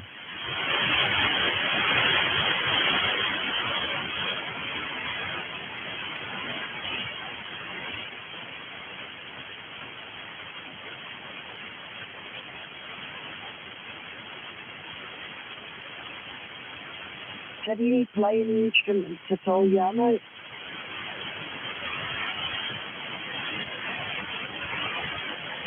What will I have for dinner tonight? Oh, ain't you going to have that nice brim? No, I bloody gutted it all. I scaled it. It's all bloody beautiful. Still bouncing in the fridge. And, Jamie wants me, grandson wants it. So I'll save it for him for tomorrow. Oh, you're a good man. I've lost a bloody beauty tonight. Jesus Christ. Oh, really? I've never seen them pulled out of there that big. You do a real good job, Les. And as I said, I fished there for many years. Not all the time, but over the many years. And all I've got is fucking toadies. Yeah, no. The first one, actually, I lost two. I was by myself, and it was a big one. It was fat. I think it was a female, but lucky because I got her up to the bloody rocks there, and bang, off she got. And all of a sudden, 10 minutes later, I caught another one. It's spooling me, the bloody line's going, and it's flapping in the water, and I got it up, and all of a sudden, the line snapped, and it flew off. So do you have a casting net or a long-handled net, or what do you bring them in with? Yeah, I got a long net, but it flew off. It didn't swim off, it flew off. Oh, it came off the hook. It's a fucking duck. Yeah, oh, well, you know, it's all good fun. They get to live another day, and you had a little bit of fun. Oh, shit. Yeah, I'm thinking of, I was thinking, what is it, curry duck, what do you call it, bloody, yeah. A curry duck, yeah, I know they swim on top of the water. Oh, that's what you're going to have for tea tonight. Well, I was thinking about it, but no. They're, what do you call it, duck, what do you call it? I don't know, duck. If you're talking about duck, yeah, you started about an hour too late. Although you could still do it if you have it a bit later. I'll buy you a fever in the morning, so I think I'm just looking at Papa John's pizzas. Christ, to make a large pizza for $9, they're bloody magnificent. Pluck a duck is not a chicken or a cow. Anyhow, matter of fact, I've got it now. I didn't have any, I didn't go down and get horses ass tomorrow. I'll do that tomorrow and go and get it 3-4 dozen. The old Victorian bitter, Yamo? I've started drinking it, Yamo. I'll go and get this pizza and we'll catch up to you. See ya. Catch up. So do you drink VB, Yamo? Ah, fuck, baby, that's shit. Yeah, no, I'd had one of the most, not that I'm a beer drinker anyway, but they had one of the more catchier type jingles, didn't it? Fuck the BB. Whether you're milking a cow or you're moving a plough. Matter of fact, I got it now. Glad you have, because I haven't. A big cold drink, and that big cold drink is Victorian bitter. No, I remember like there was Carlton Draft ones and all that. Tooheys was a bit catchy, but that sort of went to, is it Tooheys or which one went to America? Foster's. Oh, Foster's, that's right. Is that you, Black Bean? No, it's just Shane sitting on the side. Oh, sorry, Shane. Yeah, I wasn't looking at the needle. Sounded a bit like Black Bean. Foster's, you're right. Yeah, Roger.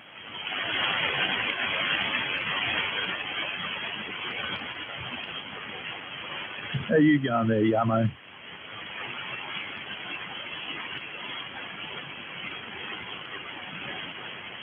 Yamo's going to get a Vic bitter. He's going to get a Yamo stout.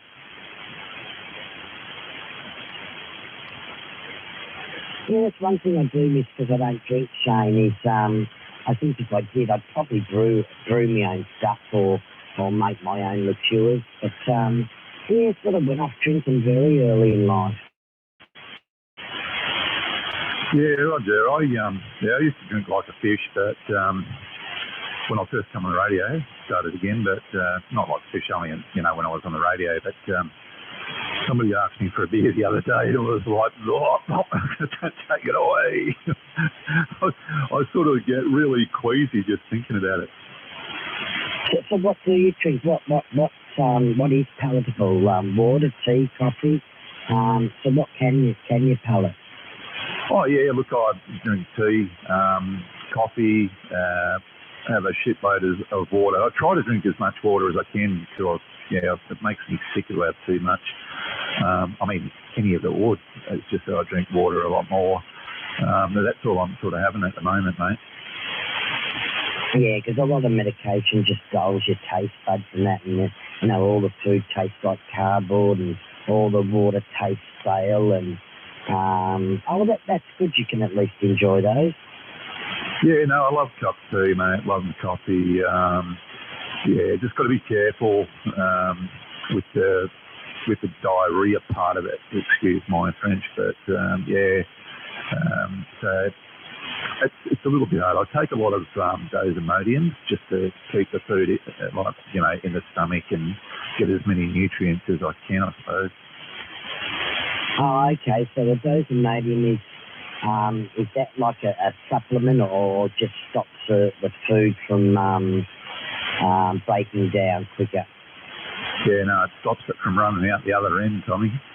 Oh, okay. So it sits in your gut a bit longer. I've had Imodium, I think it's called, but yours is probably a similar product but a lot stronger. Oh, it's just, you can get it from Woolies, mate, but it works well. Chemist Warehouse, Woolies, Imodium, IMMODIAN, I think it is. Imodium, it might end with an M. Oh, okay. Oh, look, that could be what I take as well, Imodium. Yeah, something like that. Look, I don't take it very often, but yeah, usually 1 or 2 tablets, because I think they only recommend, 5 or 10 milligram. I've got them here anyway. So I don't know what the long-term effects are. I suppose if your doctor says they're fine, they're fine. But they just say, don't take them for prolonged use. Imodium's great when you're overseas. Oh, I bet it is.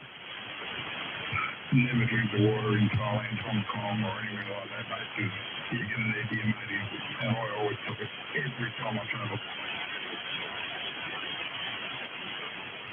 It works, but doesn't it?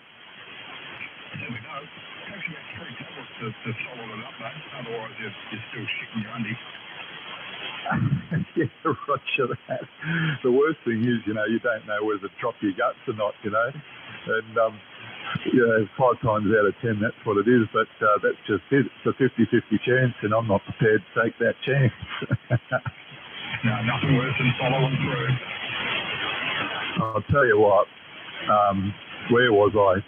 Frickin' and I've been careful ever since. Parramatta in Sydney. We had a, what do they call it, when you get an entry to, it was a march we had in the key to Parramatta. And we had a march there, and it was summer, and we were in our whites, right, in the Navy, your Navy whites, frickin' marching along there, mate, SLR in hand, and dropping the guts, and then I hear, "Hey, Huxley," and I go, "What?" This is a dude behind me. They go, What do you want, please?" And he goes, "Did you shit yourself?" And I've gone, "Oh, fuck." Called shafting. That's when you think you're farting, but a little bit of shit comes out. Oh, mate, it would have been all right if it was in the bloody winter time. It's when, you got your black bloody bell bottoms on. These are the white ones, mate, the full white uniform. Oh, shit. Oh, no. Could have been worse, Shane. Oh, it could have been. It could have been running down the left, Johnny, but what are you going to say? I was going to say you could have been in shorts and it could have been running down your leg. Yeah, roger that. You would have been a hero, mate. The boys behind me thought it was an absolute pisser. I bet they would. How long did they play out on it? Oh, mate, I copped it. Fair dinkum, I shit you not. I think the whole time I was on HMAS Parramatta. So I was on the HMAS Parramatta, destroyer escort, and we were getting the key entry to what was it? The key to the city in Parramatta, Main Street. Oh yeah, but don't let Huxley go in white. Yeah, that's the Roger.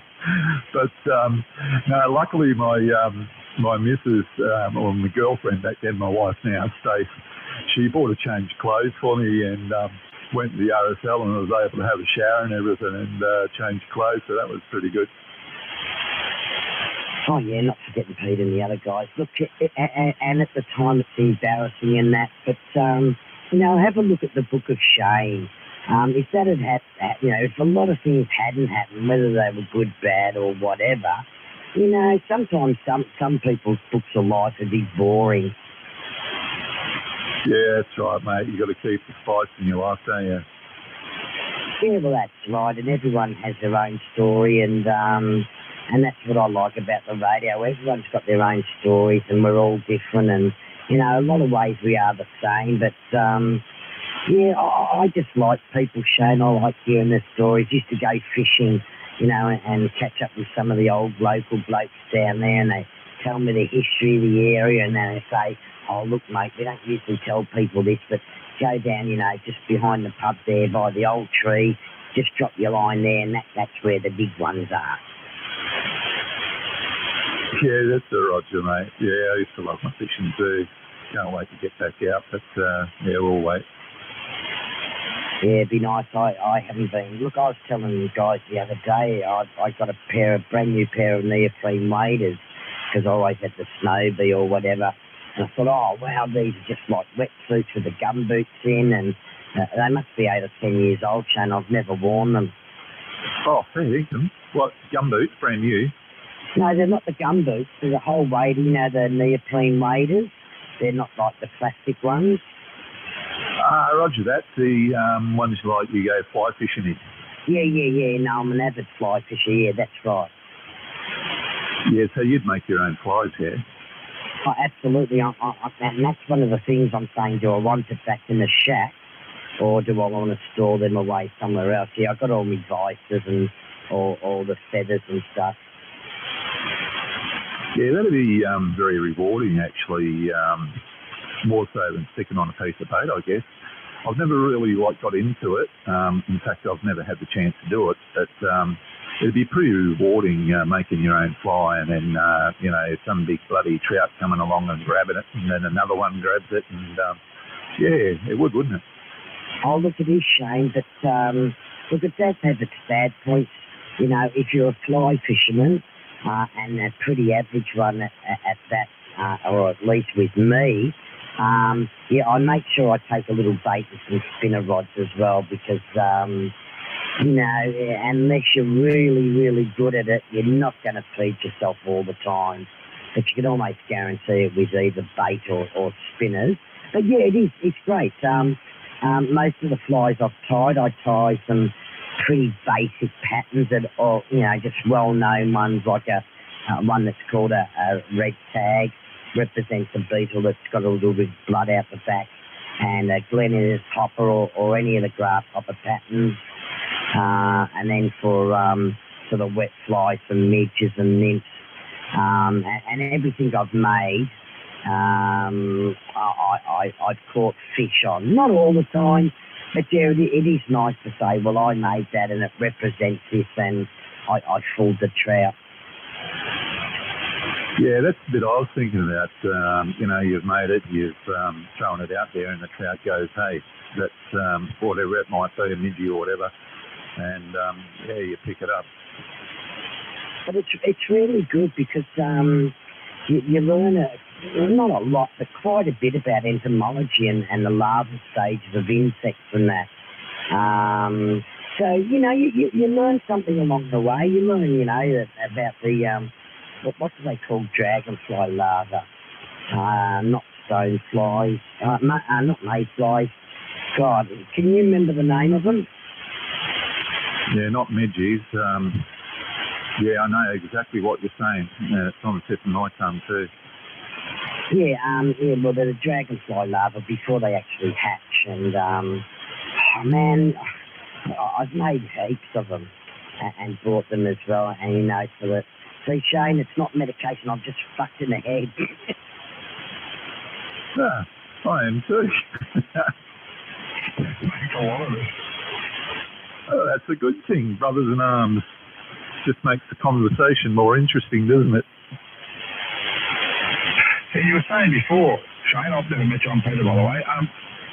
Everyone's got stories. Everyone's got a life they've lived, and you know, I'm at the age now where I enjoy telling stories about my life and the fucking stupid things that I've done, but also the good things that I've done. It's enjoyable. Yeah, it is, mate, isn't it? I guess back when it happened, some of us got embarrassed and stuff, but it is. It's, you know, from when you're a kid all the way up to now, the good things, the bad things, and everybody, like Tommy was saying, everybody's got that book, that story to tell, and it is quite interesting listening to other people's stories. Yeah, you can really get involved in it, can't you? And let's hear some stories. Go ahead, gentlemen, tell some stories. Oh, you'd have some big ones there, Yamo. I've got plenty of big ones. Don't you worry about that. Well, depends what the debauchery's got to be like. Drink up, Yamo. Don't you start him off, Shane. Drink up, Yamo. Come on, mate. Even Tommy talking about fly fishing out there. It's great talking about fly fishing. Yeah, it's something. I've got a little bit of a passion for fly fishing as well there. I like the fishing side of things. Yeah, it's good. You know, maggots, would say maggots actually, people call them gents, of maggots and that there, and bits and pieces there. Flies like nymphs and all that sort of stuff there. It's good stuff. Can you remember that one of the best live baits, and it's a dragonfly larva? Yeah, mate. Can you remember what they're called? I'm trying to think. I heard you talking about it just a second ago, a few seconds ago. I'm trying to think what they're called. I do know. It's on the tip of my tongue. I know. It's the same here. Anyway, I'm going to go on the Google and have a look. I didn't hear you say that, Tom. I do know what you're talking about, and it's on the tip of my tongue. I've used them before. It'll be on Google.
So what have you been up to, Yamo? You been working, mate?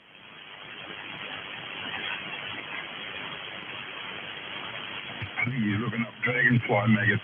I think everybody's gone looking, hasn't they? Both gone. Oh dear. I've got to go have some food, mate, very shortly, and take my bloody medication. So I'll be heading off in about 5 or 10. No worries, Shane. I gather you've had some issues going on with your health, so all the best, mate. I hope it heals up soon. Yeah, well, I should be dead, mate. I probably had about 4 or 5 months left in me. Been fighting melanoma for 2 years, and I ended up getting this bloody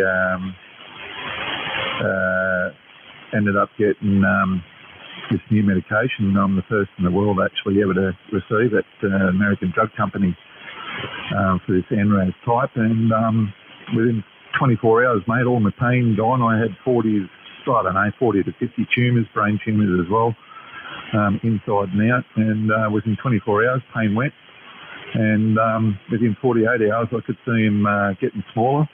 Had the MRI the other day. This is 8 weeks now. MRI the other day. All tumours reduced in size significantly. Some are dead, and the rest we don't know where they are. They're gone. Oh, fantastic. Mate, that's awesome. We'll keep up the good work. You know when you got to do what you got to do. Sensational to hear. No, that's great, mate. Lovely to hear it. Oh, look, it's just huge, mate. It really is, because there was no cure for this NRAS type. They're using immunotherapy, obviously, for the other types, BRAF and all that. They used that on me. It destroyed my endocrine system. But, I mean, I don't care, mate. But I'm just so happy for, well, obviously for my girls, my 3 daughters, my wife, and myself too, but more so that the good it's going to do. You see a lot of kids in there, mate, and young people with it as well, not just older people, and it's heartbreaking. No, for sure.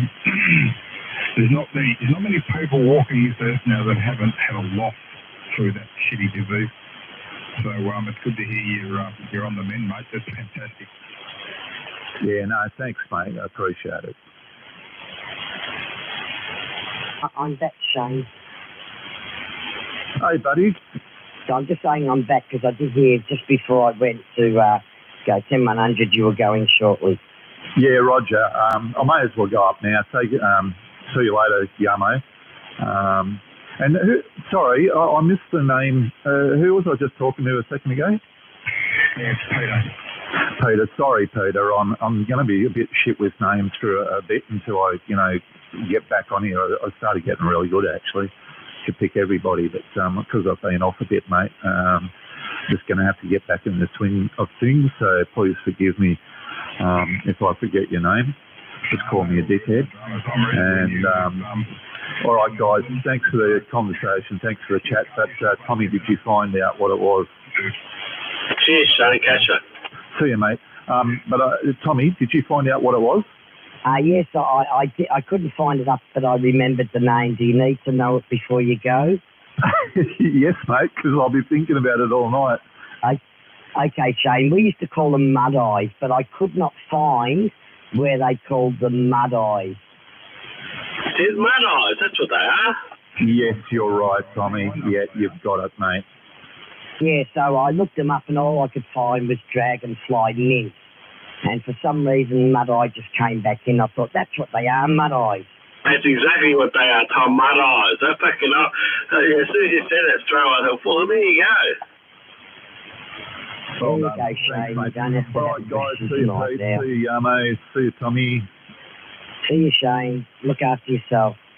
You too, mate. And hopefully I'm well enough to come back down here tomorrow, tomorrow afternoon or something. That'd be nice. Yeah, look, even if it's only just for 5 or 10 minutes, Shane. Yeah, exactly right. No, I'll give it my best shot, mate. I know you are. I know you're a tough bastard. Now, fuck off. I don't know about tough, but thanks, guys. See you, Tommy. Fucking cracking out now. Fucking hell.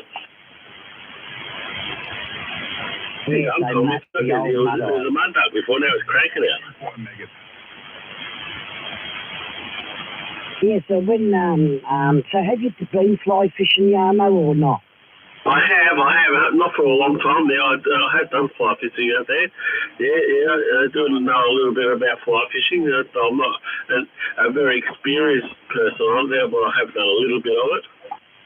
Yeah, look, I wouldn't say I'm really experienced. I could have a look at a piece of water and say, well, that's where the fish are going to be.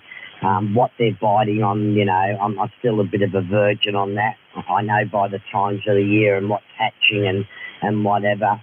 I'm nowhere near an expert, but hey, I enjoy it. Do you know what you should do? There's places like these fishing shops and that there. They actually have fly fishing classes. They take you somewhere like to the Goulburn River or somewhere, or somewhere that you meet up with me. You pay a couple of $100 or something, and they'll give you a good fly fishing experience and that there. They'll teach you about nymphs and all that, and how to cast properly and all that sort. You should do something like that. Oh, look, I got trained by the Australian fly casting champion, not in accuracy, but in distance.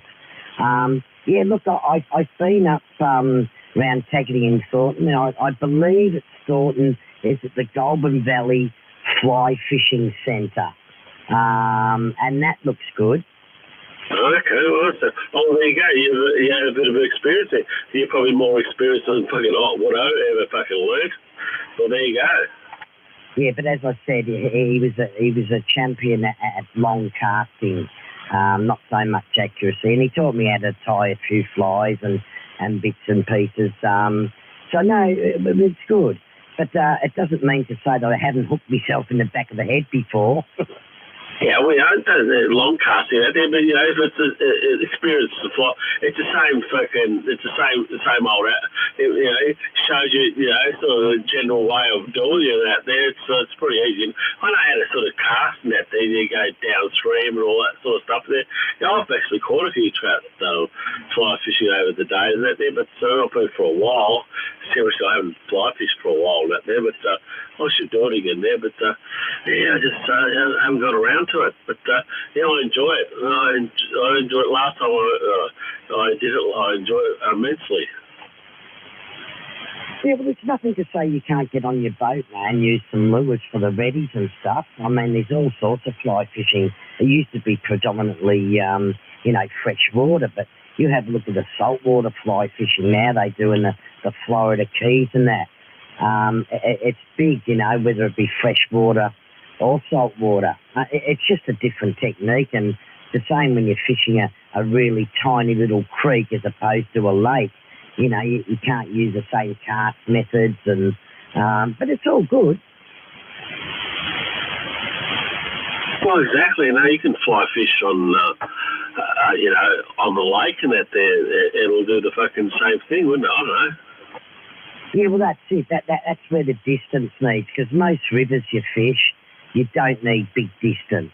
More accuracy, to cast the fly upstream from the trout and, make sure it passes exactly where it is, because it might be behind a big rock where the water's a lot stiller, and that's where the accuracy comes in. So the long casting's great for lakes. There might be a weed bed out there you can see, but you can't get to it, so you need a long cast. But most of the casting's quite short.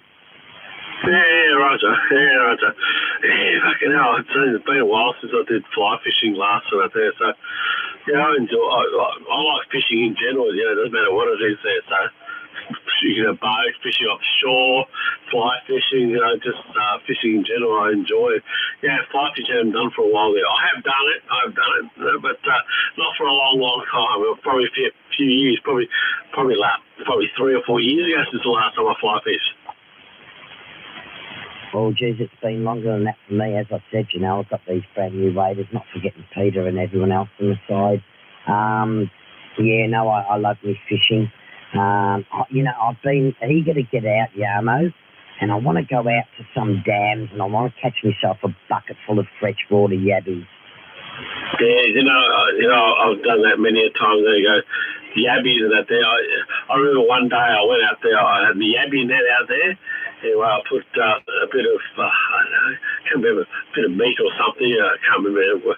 Well, they reckon, even, like canned cat food or something, if you open the tin, just semi-open the tin and let the fragrances come out of the can of tuna, that it fucking tracks the yabbies. Anyway, I had this fucking bit of meat on there, and I think it was a heart or something. I think it was some sort of bit of offal or something. I put it into the yabby net there. Anyway, I left it there for the whole night there, and I went back there. That was the very next day. It was like fucking like about 10 or something, 12 hours later or something. And I seriously, there was fucking shitloads of fucking yabbies in his net. There was just shitloads. There was like about 60, 70 yabbies in this fucking thing there. I thought, wow, there you go. They were just going mental over this bit of offal. Yeah, absolutely. And isn't it just a great surprise when that happens? I found the best place that we've been yabbing is Lake Dartmouth. In about 2 hours, you get enough to fill a bucket. But we used to use the old velvet soap because I reckon there's animal oil or something in there that attracts them. But I did see a video recently on YouTube where the guy uses Goodos, the dog food, and he said they're really good. They give out heaps of scent, but they don't break down real quick, and he just uses Goodos. Yeah, well, that's the thing about dog food. That thing, and like I said, you use a can of, like a can of cat food and that thing, with the ring pull there, but don't pull it right off. Just break it open a little bit off the edge of that, then just roll it back a little bit there, and let all those oils, the smells and that go through. They fucking love it.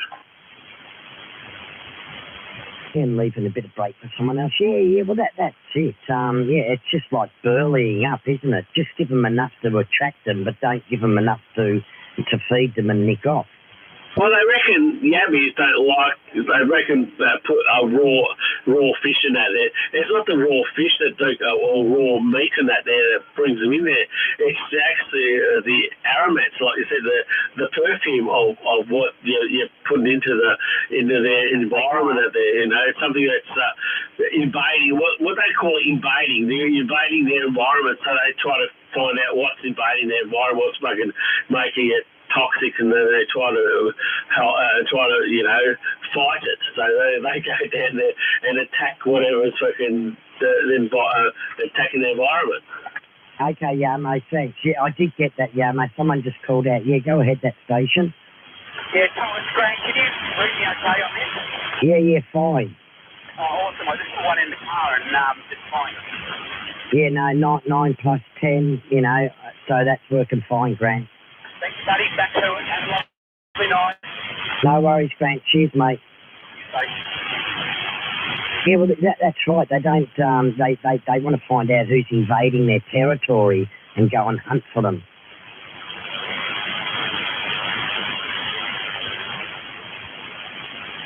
Sorry, Yamo, that was for you.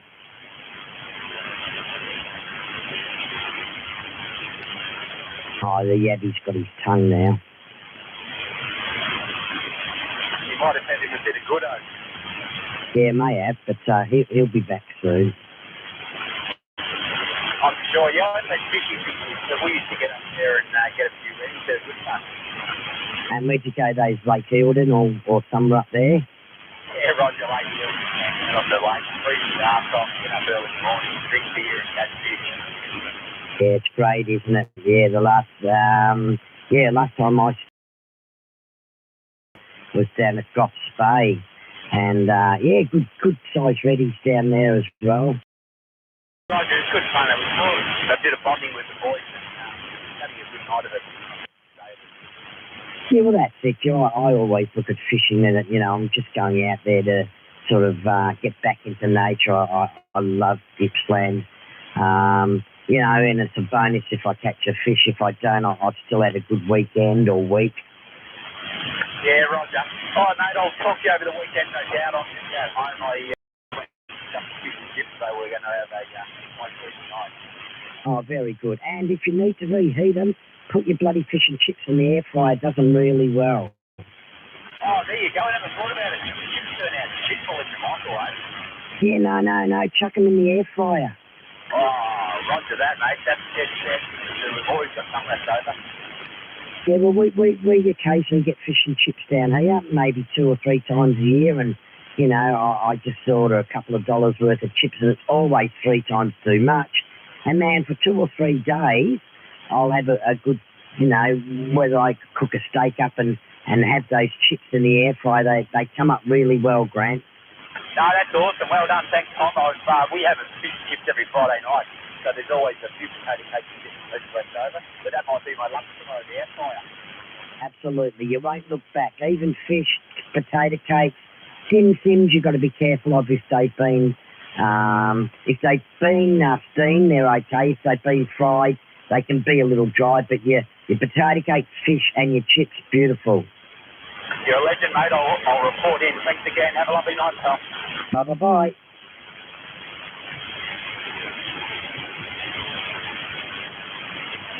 So I haven't heard Adam on for a while, or Rob. I wonder what's happening with them.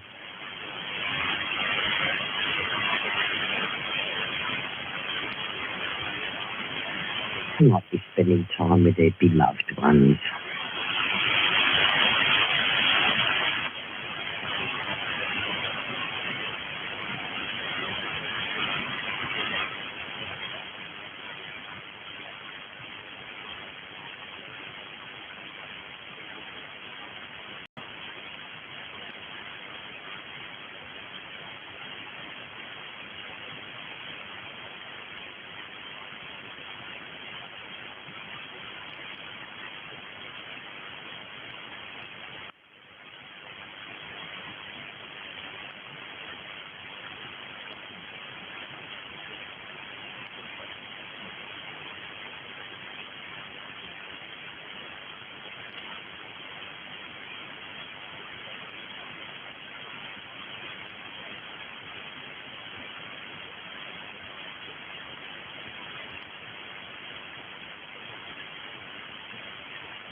I give up. Well, just not playing. Connect's all right. But then he says there's a network error and crashes.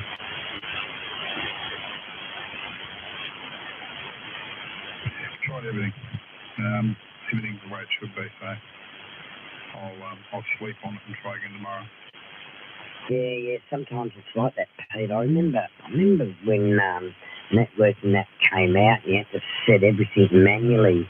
And, you know, you go there and you scratch your head and think, I've done this 100 times. What am I doing wrong, you know? And it's just because you've been on it for so long, you get up the next day and you look and it's just so simple, you just overlooked it. That's right. Never brain fart.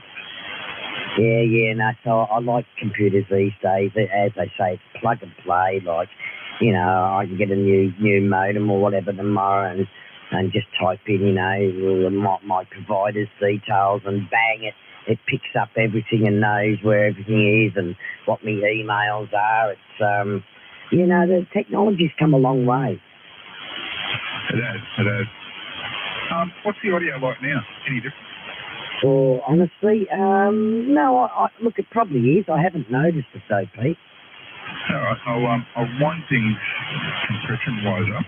Okay, any difference now? Oh, yeah, it's compressed. It's got a bit more bottom end in it.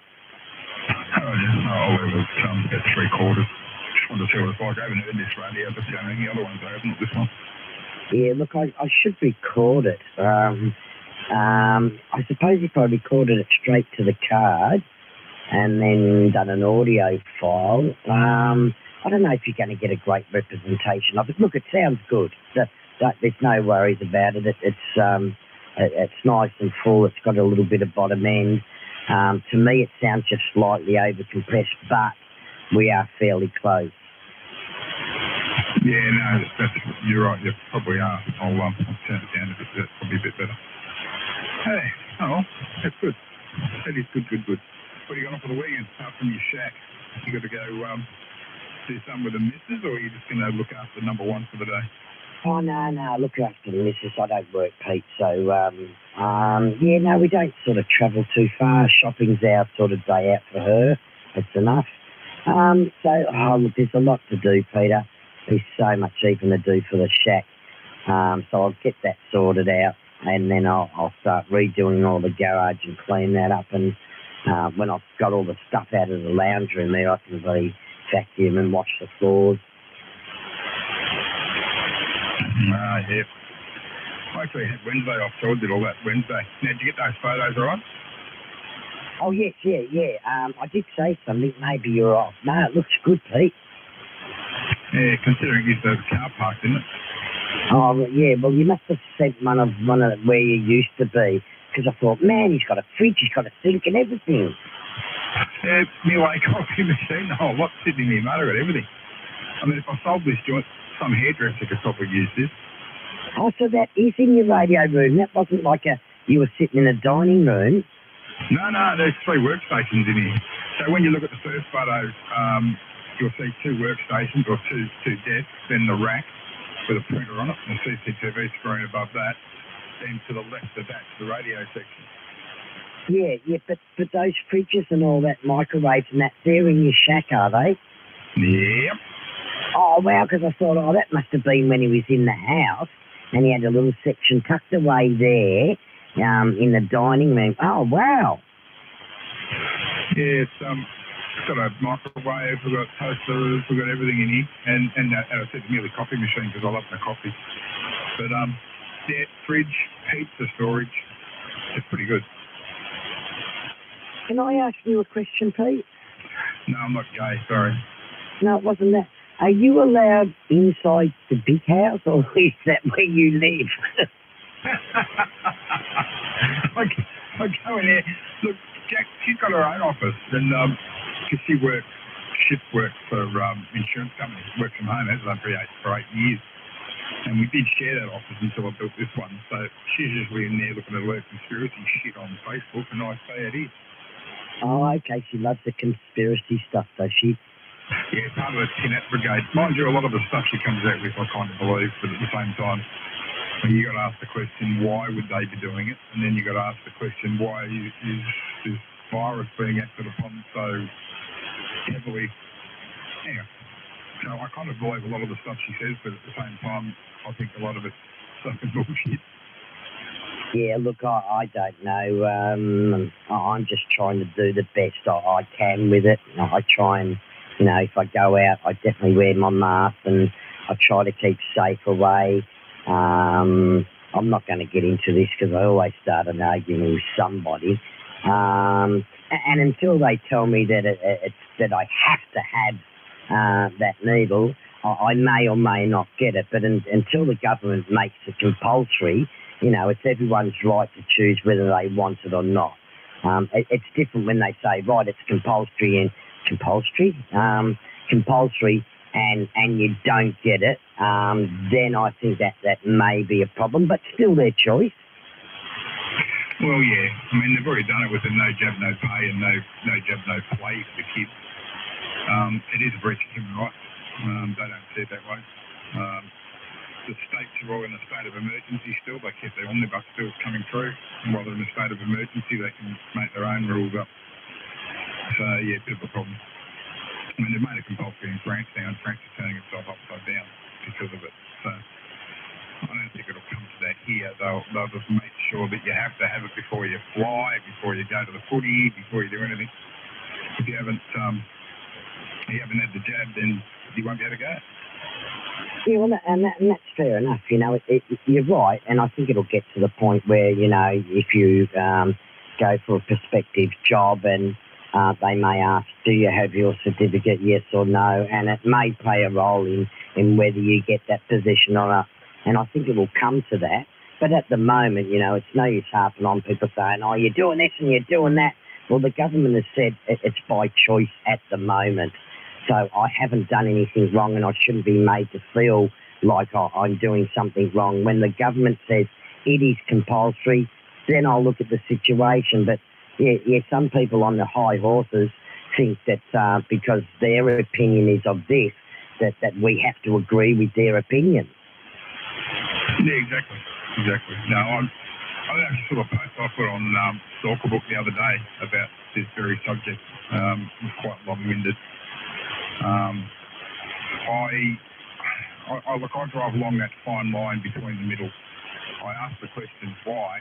I can't believe why we're doing what we're doing, but I also can't believe why they make the vaccines, and they're not even vaccines, mate. They're more of a soothers for a sore throat than they are to stop you getting it, because it doesn't stop you getting it, and they're all carrying on saying it's going to make everyone better, and fucking you're going to go out and go back to a normal life once you've had it, we're still going to get the fucking virus.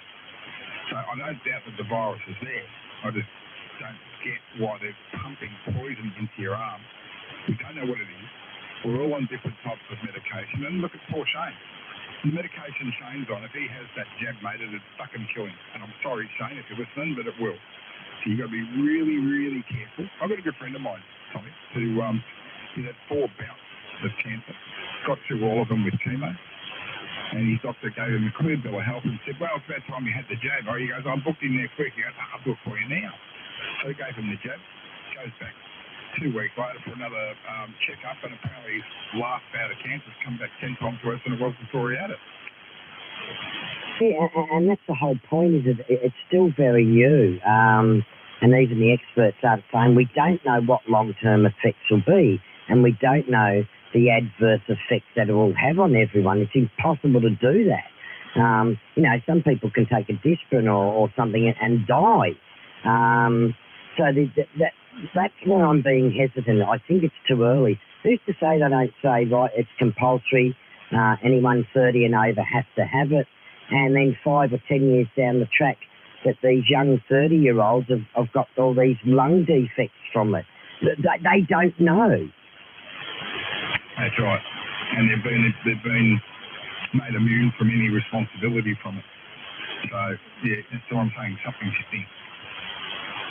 Yeah, and I know that, you know, the reason they're giving is we want to knock this on the head, and I can understand that. But look at medical trials. I used to take I'm just trying to think the name of it. It was like a painkiller, and that had been under trials for 10 years, and then had been out on the market for probably a good 5 or 10 years, and then 20 odd years down the track they realised that it's given people of a certain age a heart attack. So they had to stop it. And this has gone through, you know, 10 years of trial and been on the market for 10 years. Oh, that's right. There's a couple of things that I compare it to. One is the asbestos thing. Oh, it's the greatest thing of all time. Everyone uses it. Now look at it. And it's going to happen too, I'm sorry to say, with electric vehicles.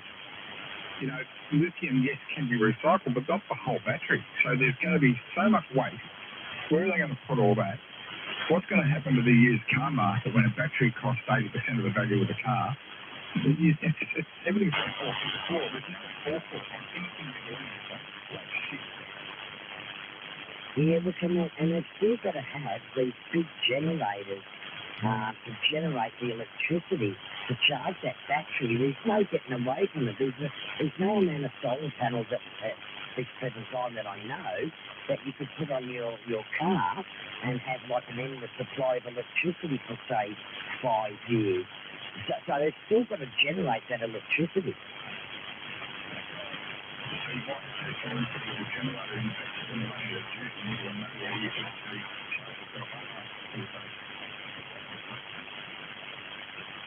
Yeah, look, the only other way to do it, and it will never happen, would be like the electromagnetism, where they have a track down the road that the car doesn't necessarily have to sit in or on, but it could be a place in the road that, I don't know if you've got electric toothbrushes and that, there's no actual physical contact, but it charges the batteries in the toothbrush.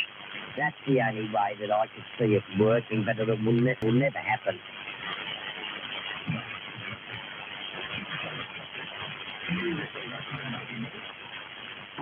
I believe so. I haven't tried it on this radio. I've got another radio. Look, I could definitely go down and have a listen, Pete.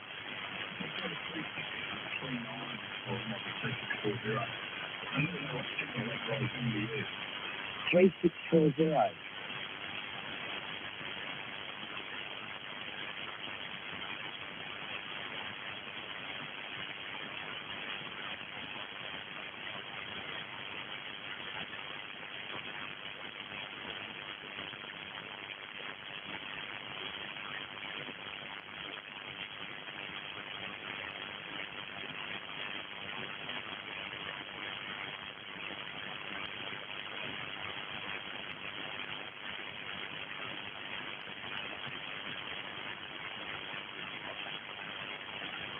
Uh, 20 over.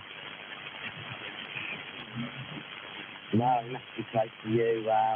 I'm just checking the game. Yeah, that's right. Yeah, 20 to 25 over. No, I'm not. I've done the station mark, so I can go on to the inverted V, but it's only cut for 40 metres.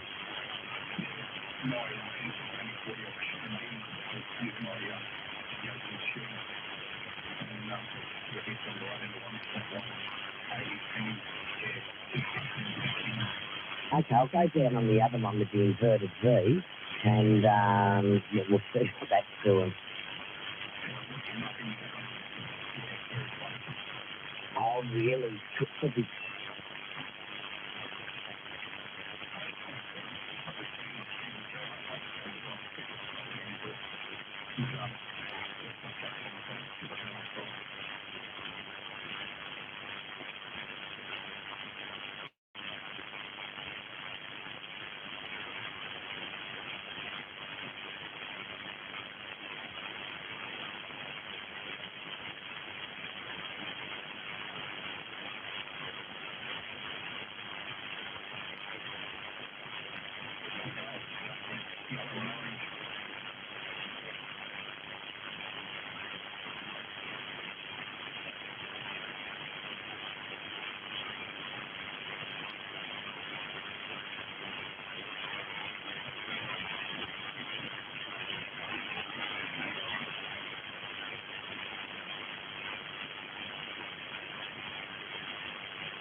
I'm just looking on that other radio that the one your mate might be interested in. I don't know if he sort of magically switches over to the antenna or not, Pete.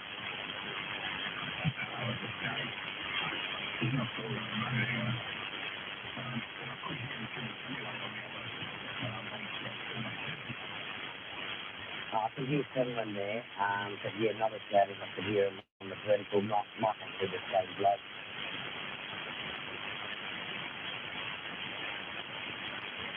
Oh, I've got to come into the guide post.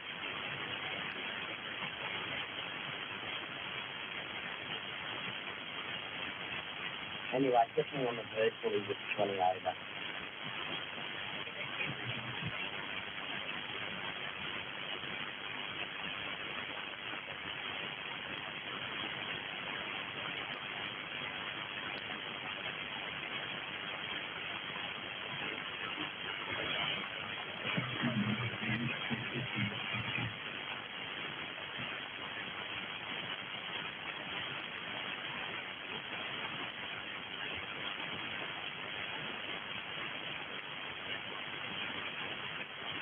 Yeah, no, he's 40 over on the dipod.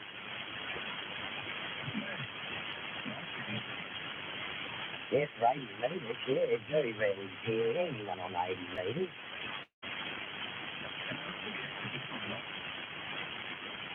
Anyway, I'm not going to give it a listen. I think I can pick him up.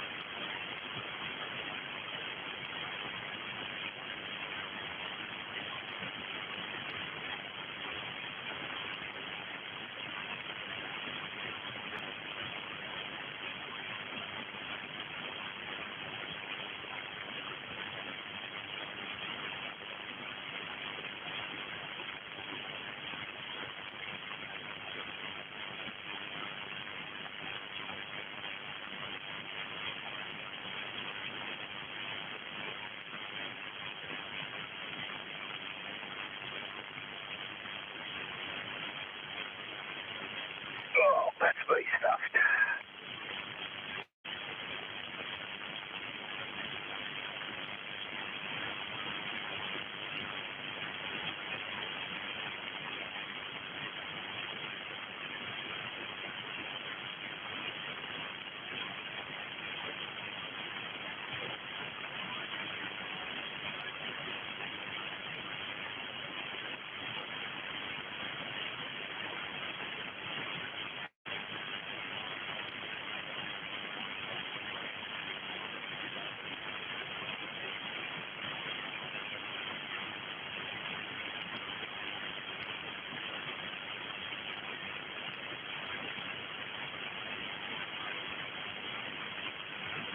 How about your 906?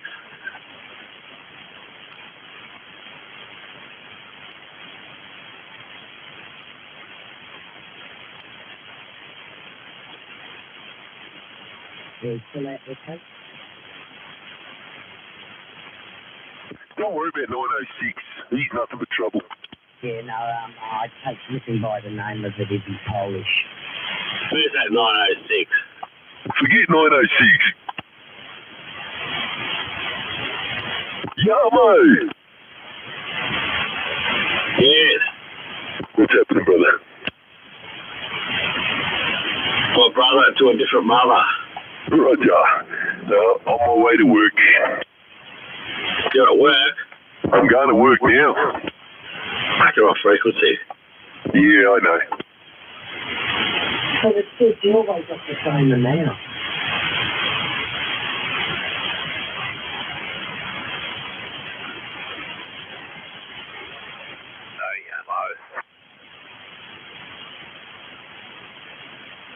Yeah, who's calling? Me. Yeah, g'day, how you going? Me? That's pleasure, mate. Les, how you going? Les in Frankston, I think you're aside Frankston? No, I'm going. We've got a pizza. I've had my pizza now. I'm just drinking the piss. Beautiful, there you go. You're going to be happy with that there. Yeah, well, yeah, we'll see what happens a bit later. Right, so anyway, I'm a bit low powered at the moment because if I turn it up a little bit too much there, I interfere with the Foxtel and Mr. cracks the shits with me and she fucking whacks me in the back of the head there. So yeah, I don't want too many whacks tonight. Would you say you're waxing your balls? Yeah, she waxes my balls and whacks the back of my head. Oh, I haven't had any hair growing on lately. Well, I've got a full head of hair as well there, so yeah, I don't want to lose my hair because I've got a beautiful, luscious, blonde fucking hair there. I've got a full head of hair there. I'm not bald whatsoever. It's great. Well, I've got a full head of down in my balls, but on my head from pushing out windows for the last 30 years. It's gone a bit thin. Shocking. Audio. A bit like Adam fucking balls. Hello, gentlemen. Good evening. Good evening, Adam. It's Stefano, it's Steve. Hey, Steve. Go for it, Ad. No, saying g'day, mate. I'll let you finish up. It's all good. I just got out here, settle in for the night. So, go ahead, mate. I'll jump in shortly. No, sure, I'll miss you. Yeah, man, a few of the boys just sitting there watching the footy, St Kilda 18, 19, so we'll just keep an eye on it. Yeah, go with the flow. Go ahead, gentlemen. Off you go. We're on the side. Oh, Adam, you should have been on about an hour and a half ago. What happened an hour and a half ago? I don't know, I've probably upset someone or they've fallen off their bloody chair pit. But anyway, we were talking, Shane, myself and a few of the others, and we were asking what sort of job they'd like, if they could have any job in the world. And anyway, it got to me and Jeff said, I know what you should be, Tom. Oh, what's that, Jeff? He said, you should be a coordinator. A what? A coordinator. I said, are you trying to say a coordinator? And that's the last I heard of him. Oh, dear. He's been in the orange juice. Yes, I don't know if I've upset him or he's fallen off the chair. I think it might have been fornicator. Or it might have been a commentator. It's funny, though. You wouldn't have upset him, Tommy. The old orange juice has taken hold, I would think. Or an agitator. Here. Or a masturbator. Well, either one, exactly. Yeah, I am. Yeah, look, I know he'd had a little bit there, but I don't know whether he's gone non-eyes for a couple of hours or not.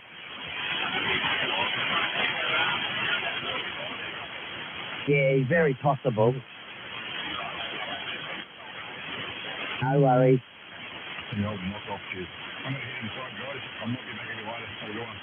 Okay, Pete, good to chat to you. Beautiful radio room, you spoiled bastard.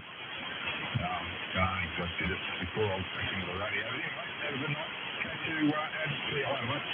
Yeah, good on you, Pete. Have a good night at work, Pete. Thank you. Oh, work? No, it's not working. Oh, whatever you may be doing. Relaxing. I'm going to get on and see what the missus is up to. I said I might be back. If she's boring, I'll be back out. That could be considered work, Pete. Yeah. Let's not go there. Good on you, mate. Hey, Tommy, see if I can get you all the way in the board for tonight. Oh, yeah, well, yes, you and I might have had a little bit of noise, Alex. That would have been great if we could have had a chat. Yep. Well, Adam should get out a bit better than me.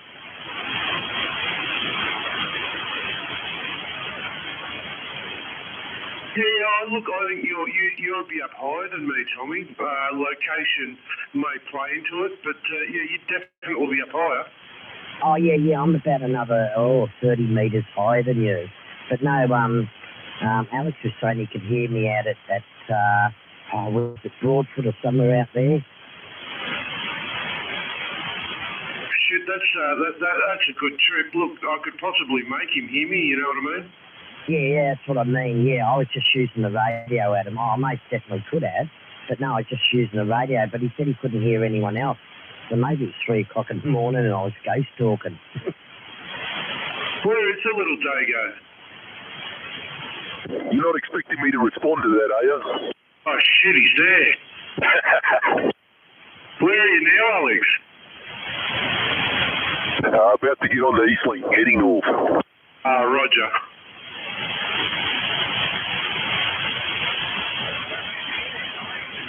Yeah, I'm out here at home. Yeah, roughly Frankston.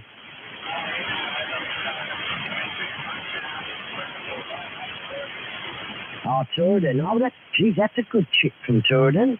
You know, I hear a couple of guys from down Bitton and Hastings and that. No, you're doing a great trip. You're good, Paul. So, 117 Paul. You're not usually from Tooradin, Paul?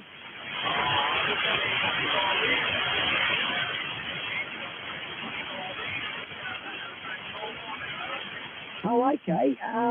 That's weird, I wonder. Have we spoken before? Because your call doesn't sound familiar.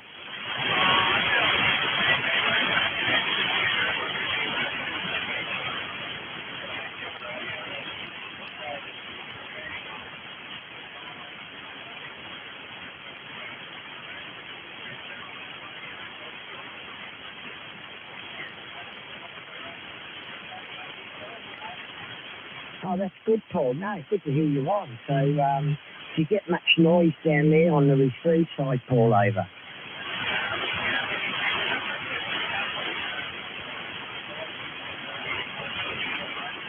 Yeah, Roger. Okay, so you've got some good filtering by the sound of it. And do you do any fishing down that way?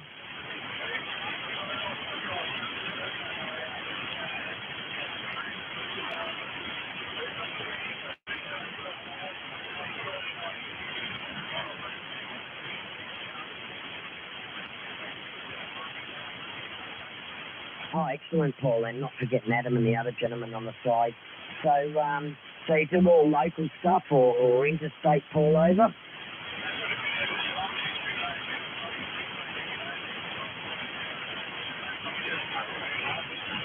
Oh, yeah, no, that's hard enough. So what do you cart, grain or what do you cart there, Paul?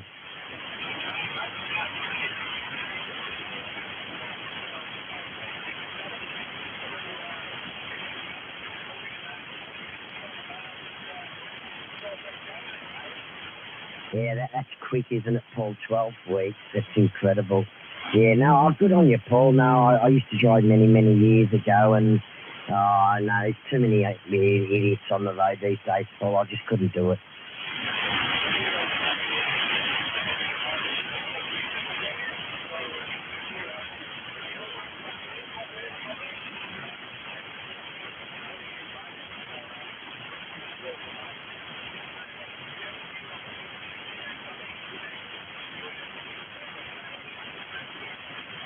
Oh, yeah, look, there's lots of stories about lots of different foods if you actually worked there or knew what went in.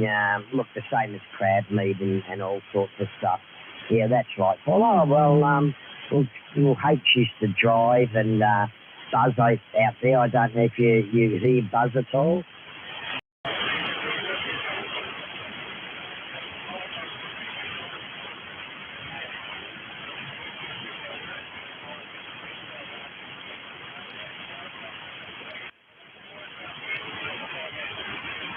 Yeah, g'day, Paul. You got the Adam 397 this way, mate.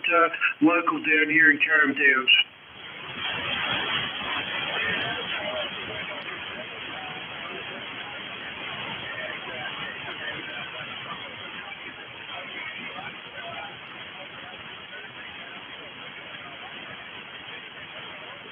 Yeah, not too bad, mate. Not too bad. Only recently just come out here in the room, but yeah, had a day at work today, mate. So I've had some dinner, and now I'm going to settle in for the radio.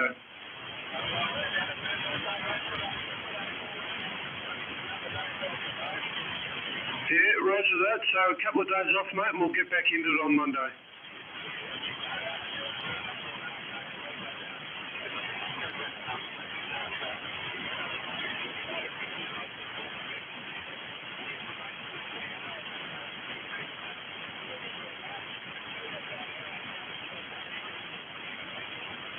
Yeah, good stuff. So what do you do, like a half day on Friday?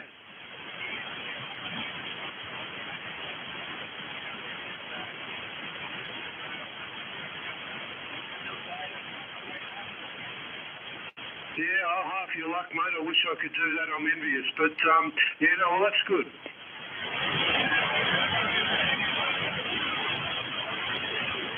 Where are you, lad? You out there?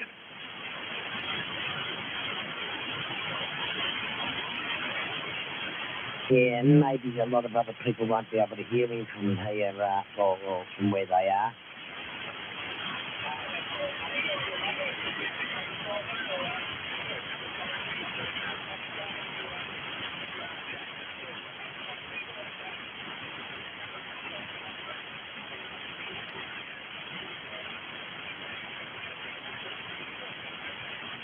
Yeah, roger there, Paul. Yeah, no worries. So, no, that's fine. Pop in, say hello. I'm doing the same, watching a little bit of YouTube and talking to the guys and doing a bit of reading. So, yeah, there's a few things going on, Paul, but thanks for popping in.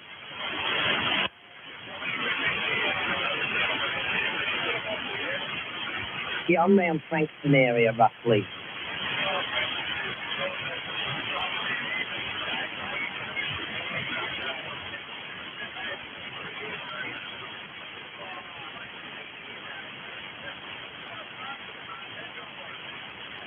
Oh, yeah, look, I grew up in the Pines, well, for the first 18, 19 years of my life, and then sort of moved out of home and ended up where I am now. Oh, look, I got no regrets, mate. I had a great childhood. We could do what we wanted back then, mate, cubby-ups and boomerangs and spears and bow and arrows, but, you know, the kids can't have fun these days.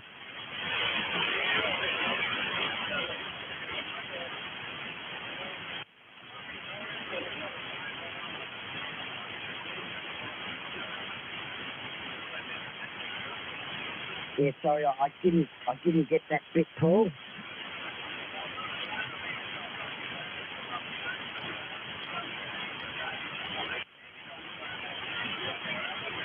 Oh, there's nothing wrong with Dandenong. It's what the bloody news say, hey? As I said, I grew up in the Pines and there. Oh, there's trouble in the Pines. Oh, there's trouble at Broadmeadows. Oh, there's trouble in Dandenong. Oh, there's trouble in Dubston now. You know, it's, I'm not ashamed of it. That's where I grew up, and there's some great people where I grew up. Sure, there's the rat bags. There's rat bags everywhere fall over.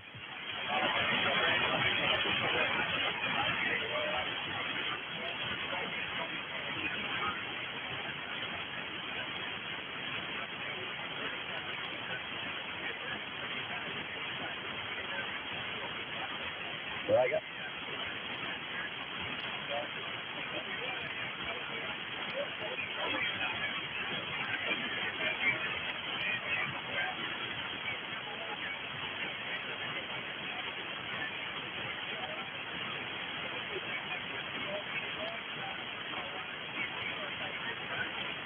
All right, Paul, and we did have a break or two and calling me young fella. I think I've got 10 years on you, Paul, anyway. But I'll just bring the breaker in case he wants to speak to you. Go ahead, breaker. Yeah, thanks, Tommy. Good afternoon, Tommy, Adam, and I believe Paul in Dandenong. No.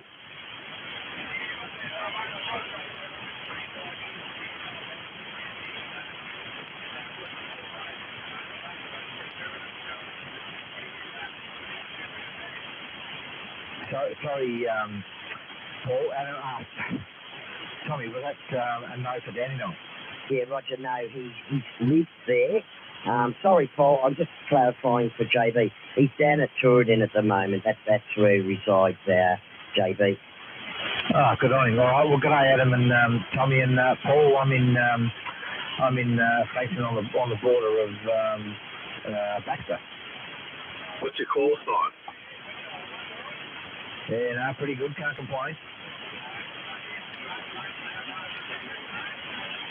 No, that's all right. No one. Oh, some people listen, but not many people nowadays.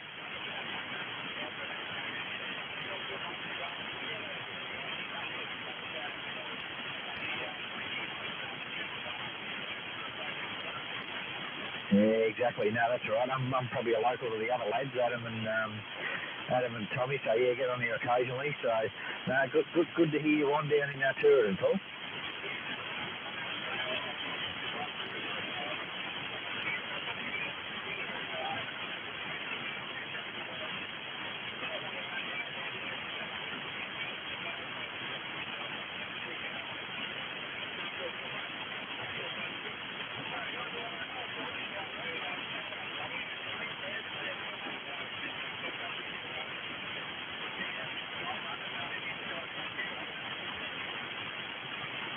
Yeah, good on you, Paul. Good to have you out there, mate. And as Tommy said, swing by any time, mate.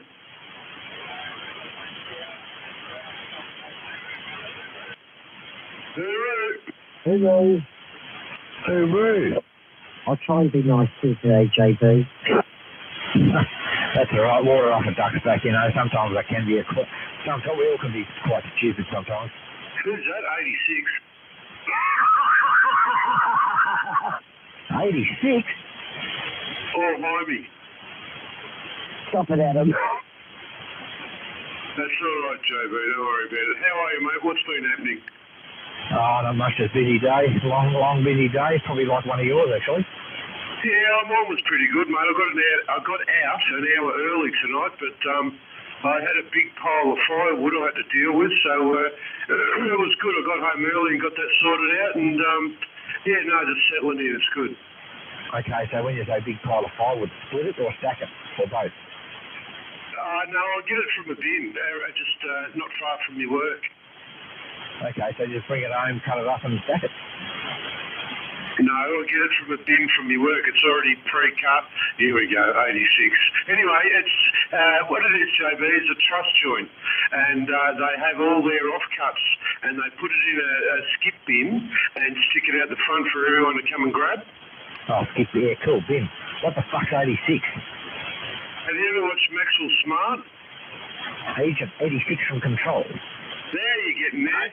86 to the 6. Stop it, Adam.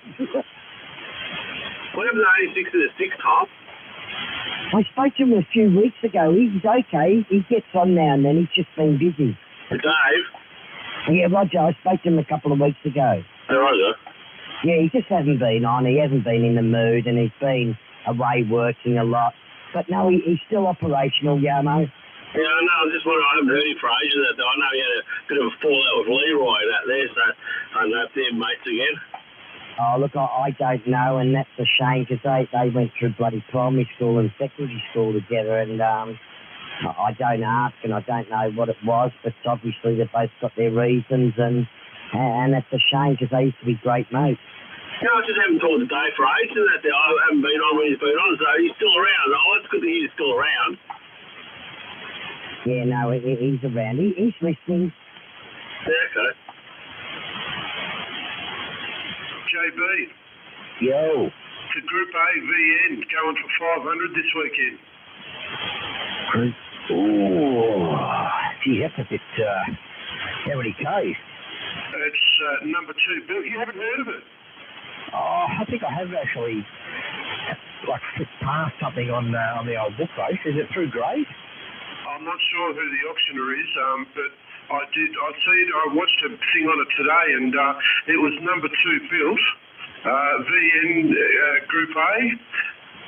Yes, and the minimum they're expecting is, well, they reckon 500 plus.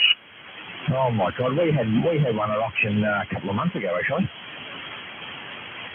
Yeah, good stuff. What'd that go for? Oh, look, I'd have to go back through the bloody history, to be honest, but there's no way, no, they got the 500. What colour was it?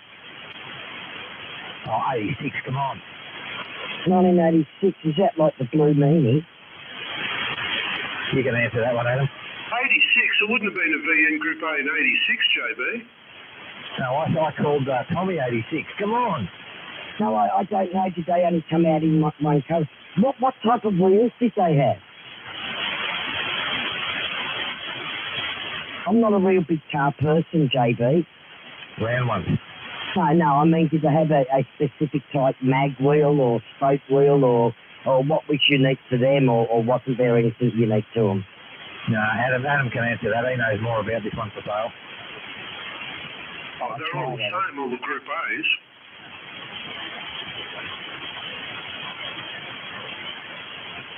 All I can say is I tried.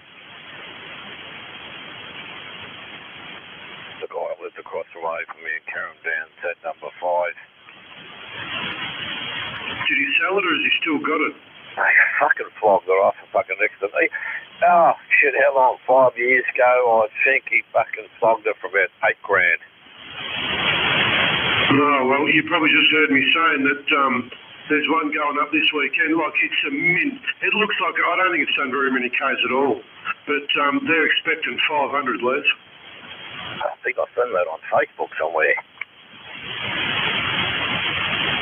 I know, it's bullshit, isn't it? I reckon she'd want to be a real low K, real original, super duper clean for that price. Yeah, all of the above, JB, it is, you're right.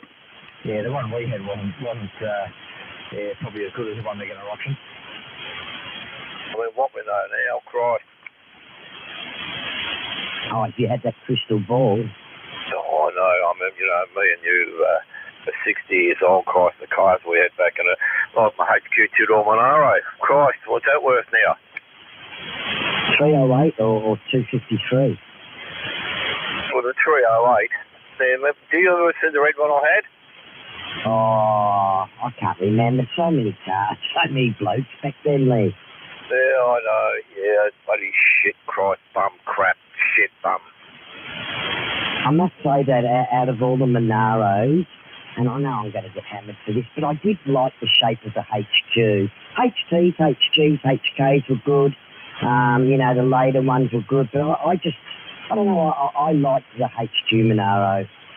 Yeah, it was all original too there, Tommy, and shit, I used to get the dandy drags, mate, all the time, and I only really got beaten once. Well, this guy had bloody nitrous in it, but we pulled up and had a talk. Oh, it was just a manual, but shit, I loved the car.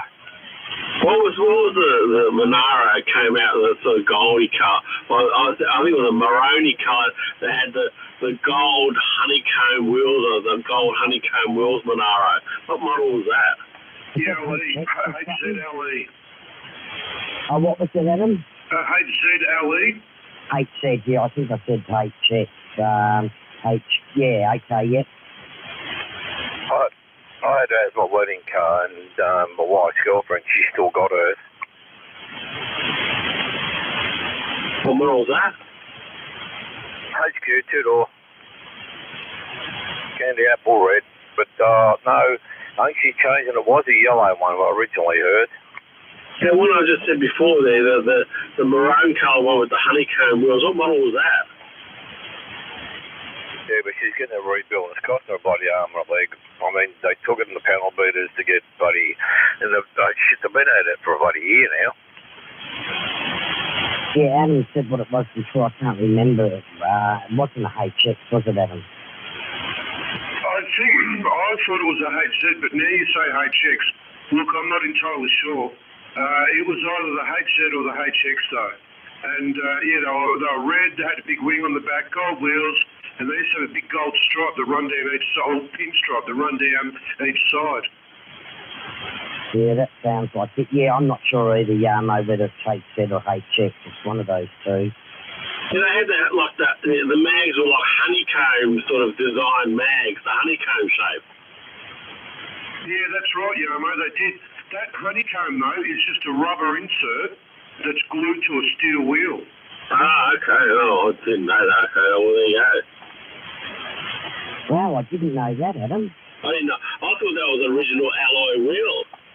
No, it's a steel wheel, and it's a rubber moulded insert that they glue to a steel rim. I've actually got one.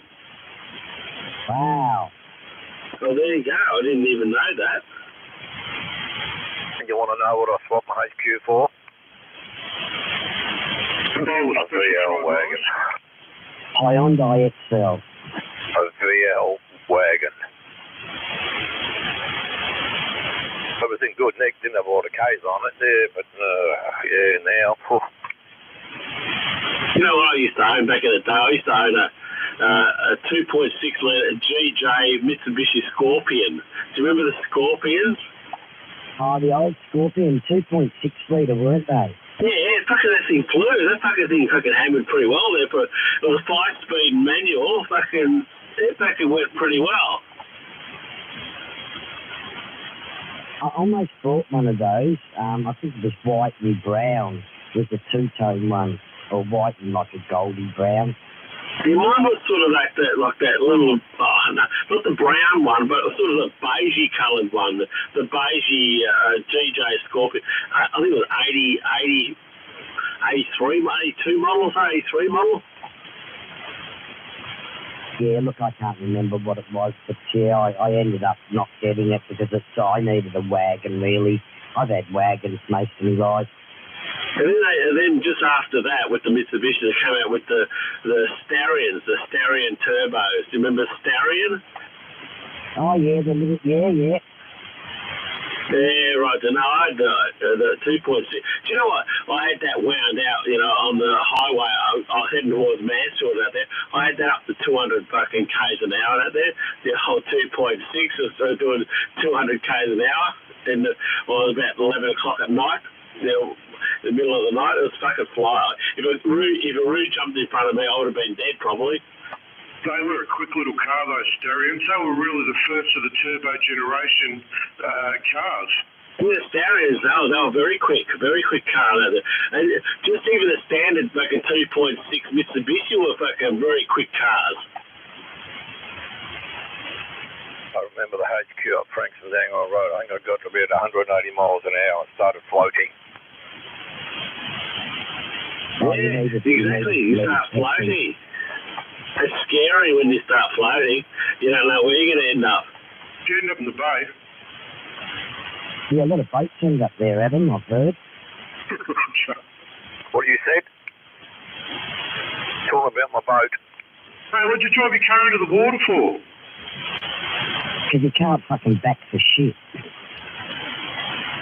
He thinks you've got to put your car in first and then the boat trailer. No, he can't back, so he just drove in. Les. Oh, what? There you go, mate. Tommy, I was just watching this movie, buddy. I'm listening to you guys, and I'm like midway. It's a war movie, but I'm listening to you and halfway. And no, I don't do the backing. My son does all that. Watching a movie and talking to myself, fucking rude, Adam. Yeah, it is, isn't it? Oh, I'm not being rude. I'm astrodentist. I can do two fucking things at once. You're an astrodentist? Oh, fucking, what do you call it? Ex-pedestrian. Well, that was close. Ex-pedestrian? A fucking pedestrian. Shut up. What's the word? You know, you can like, fuck it. Ambidextrous. That's right. Women can't do that, but blokes can. I don't know. I've been with a I've been with a woman that can who's ambidextrous.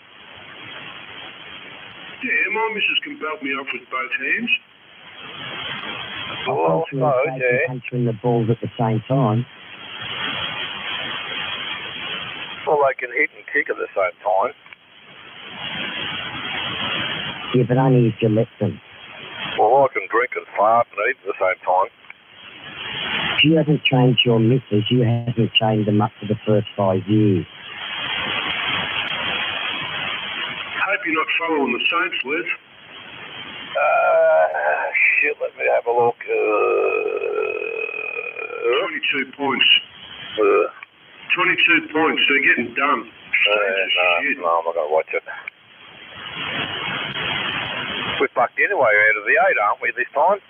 You're fucked, all right, getting done by Carlton.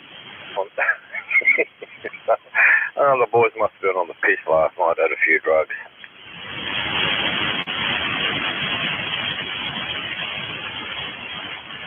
Anyway, shut up. On that note, I better go and fill my glass. It's Friday. It is Friday. I quite like that radio, Adam. I plugged it in today. Okay, yeah, no problem. Yeah, it's a bit easy to use menu-wise than the other one. This one, it's different, but yeah, with the other one you can't skip through the channels real quick, whereas this one you can.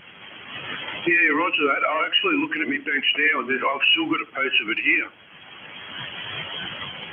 Your modulation, Adam, is Q10, mate. You like that, Les? It's absolutely crystal clear. It's just magnificent. Thank you, mate. Some quality gear there, so it ought to be. Well, someone should tape you one day and have a listen to yourself. It really is magnificent. Yeah, no, I've done that. I can, anyway, I've done that. Look, the other thing I've done too is I've got my missus on it while I've been out mobile. Oh, yeah, well, that's it. Well, you must have heard her then. Yeah, well, yes, no, but it's beautiful. Yeah, no, I had a wank. What microphone you running? It's an ICM Heil. I don't know, it's good. Much better than yours, Tommy. I'm not talking to you anymore. Don't be a dick, Les. Oh, well, I don't know what I sound like. I mean, I wouldn't have a fucking clue. So, I mean, does it sound like me? We can tell you what your ass sounds like. Oh, no, but does this sound like me? Well, I've never met you in person, so I wouldn't know. Well, there you go. So, well, I've never met you in person either. Yeah, roger. No, that's beautiful, though. I'll tell you what you sound like, Les. That sounds like a wet cunt. Oh, Tommy. Les has actually got a radio voice. He'd be good on the radio, like an AM, FM radio or something. No, don't tell him that. He'll get a big head, Jarmo. Actually, I'm going to send you some shit videos now, Tommy. I've done it now, haven't I? Fucking hell, you have, mate. I haven't sent you stuff because you told me not to. You wait. I don't mind you sending me stuff. Just don't send me that shit stuff. Well, now what you call me, you deserve it. You wait to see some of this crap I've got for you. Yeah, but you said I didn't sound as good as that. Well, all right. You just off it, okay? How's that? Too late now. You're still a wet cunt. Now go and put the videos up. Is that a country basketball player? No, well, you'd be really good on free-to-air fucking radio, AM or FM and out there. I reckon you'd have smooth talking radio.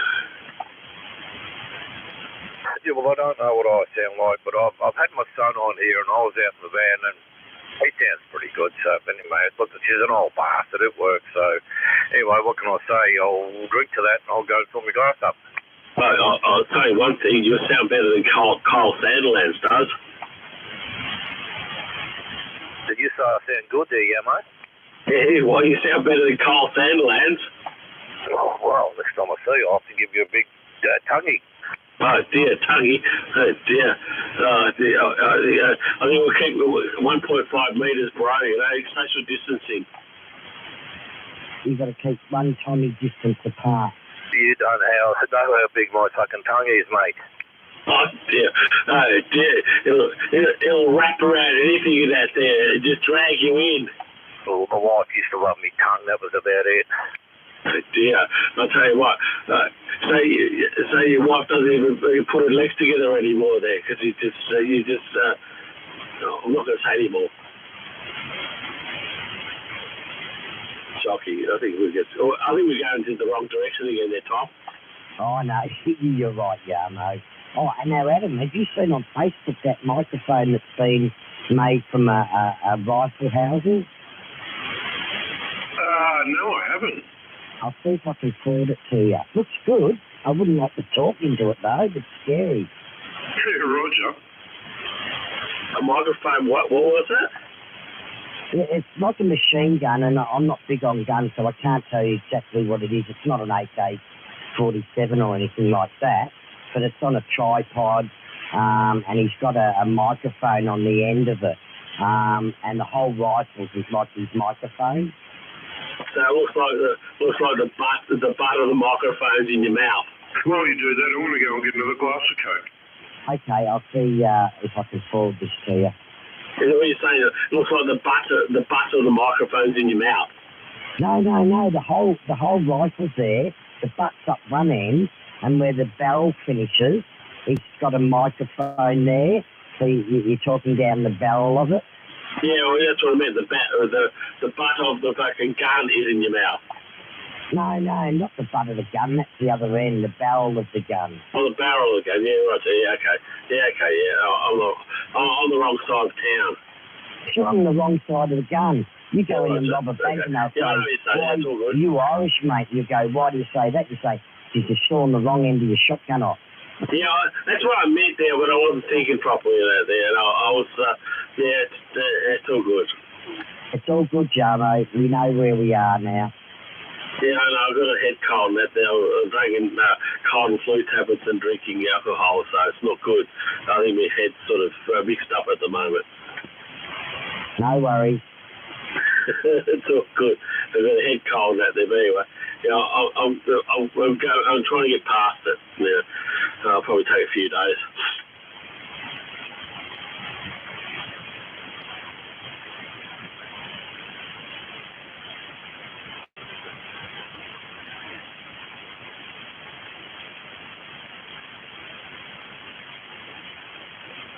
I don't know if you've seen that one, Tommy. Have a watch. Yeah, I may have. I'm going to look at it now, Les. What's the site? I don't know if I've sent that one to you. Yeah, no, I've seen that one, Les. That's a good shit one, though, isn't it? I'm not commenting. She's seen the good-looking girl who does the shit, and then it's all right. I don't know if you've seen that one either.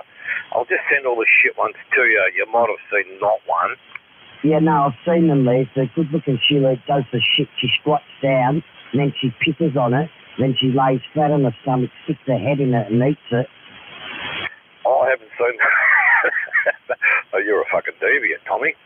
Oh, it's either you or Adam or someone sent that one to me. I'm pretty sure it was you. Okay, I've got one here, yeah, and this is not too bad, okay? Well, that's not a shit one either. That's really there. Les has some fixation on women shitting and eating at Yarmo. It's just, nah, not for me. I'll give you your phone number and that there. I'll shoot my phone number to you now there, and you can shoot me some stuff. I have not, yeah, mate. If people send me shit like that, and I've got to pass them on to other people. What was that there, Les? Okay, Tommy, here comes one. I don't know if you've seen this one. 196233. Did you get it? Yeah, you sent it to me just before you sent me the other one. It was the same one. Oh, for fuck's sake, I must have been pissed. Jeez, I wish I had your phone number. I would have sent you some stuff. Well, do you want the phone number? I'll give it to you right now on the air if you want. Everyone can send me the shit that they want to send me. No, not over the air. Somebody else can send me it and I can text you some stuff. Come on, boys. How come you haven't sent Yarmo some stuff? Well, yeah, I'll give it to you on the air now. I don't care. Whoever wants to send me shit, they can send it to me. No, Tommy, have you got Yarmo's number? Oh, I have his number in, is it on my phone or somewhere? Yeah, I've got it written down in my book somewhere. Okay, well, just text me. Tommy, don't give it over the air, Yarmo. Tommy can send it to me and I'll start sending you some really nice stuff. Probably lost it by now. Yeah, a few other people got it. That's all good. I said I'll start sending you some really nice stuff once I get it there, Yarmo. I know it's okay, you can block people, but I'll just look it up, Les, see if it's in my book. All right, I think I was doubling there, but I'll say it again. Fuck it, I won't say it again. Just wait anyway, Yarmo. You're going to be sorry now, Yarmo. Well, it doesn't worry me too much. That's all good there, you know. It will give me a hard time there, bring it on. I'll just say hello to her. Say, hello, how are you? What's going on? What's happening? What's the goss? You'll be right, mate. As long as you don't mind guys shitting on each other, you'll enjoy it. Exactly. Yeah, exactly. You enjoy it. Exactly right. Oh, no. Oh, Adam started that, mate, by the way. It wasn't me. If Tommy told me number, he should give me the last 3 digits and I'll tell her to try. What, for your number? Yeah, my number. Yeah, 233. Yeah, Roger. Yeah, spot on. Okay.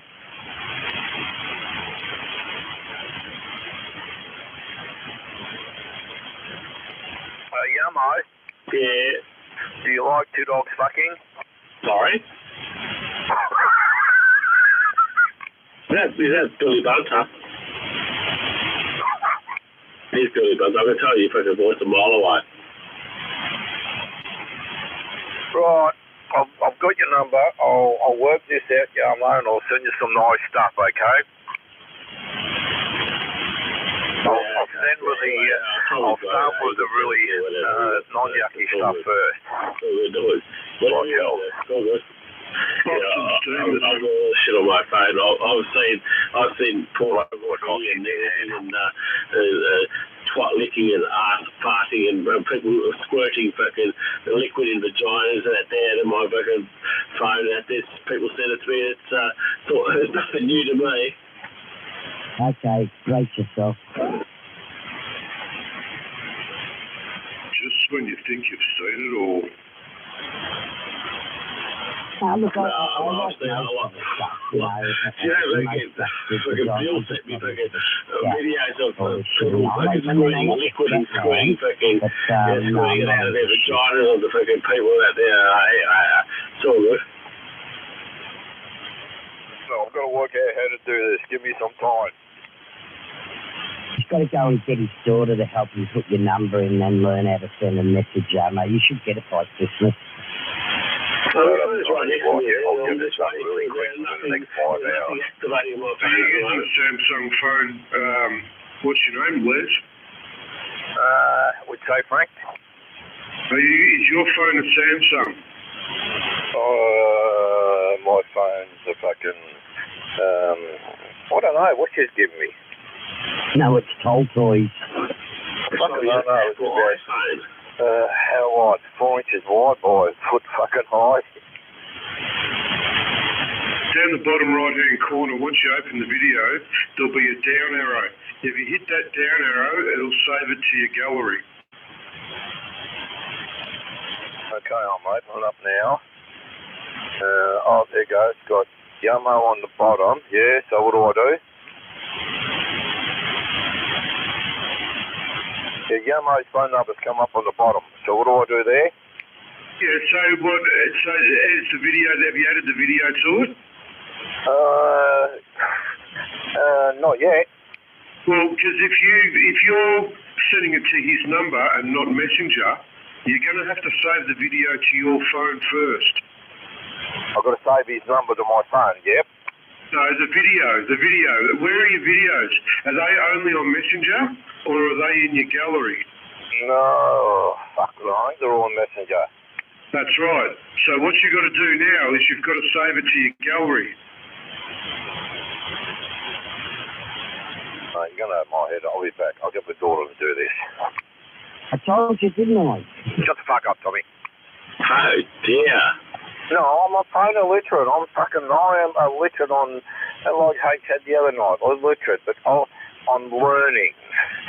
Yeah, I agree. Just learn to phone video. They're all the same, you know. You go to the fly, once you get used to it, it's all pretty easy. Don't worry, Liz, I'm the same. I just knew you'd have to see your daughter. Anyway, Adam, for some reason, I'll go back. I can't send this to anyone or share it. I don't know why. It might be a group you're a member of that we're not. If you know how to do a screenshot, that'd be the easiest way. Yeah, look, what I might do is go and see if I can go back to it and save it as an image and do it that way. Yep, roger that.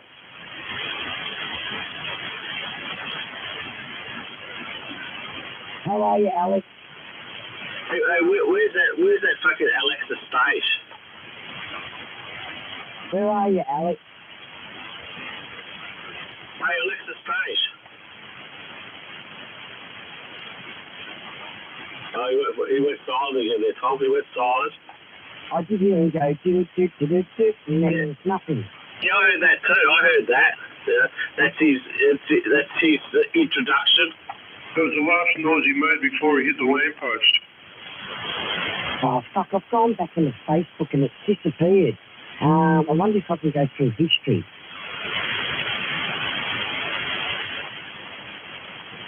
History never repeats. I tell myself before I fall asleep.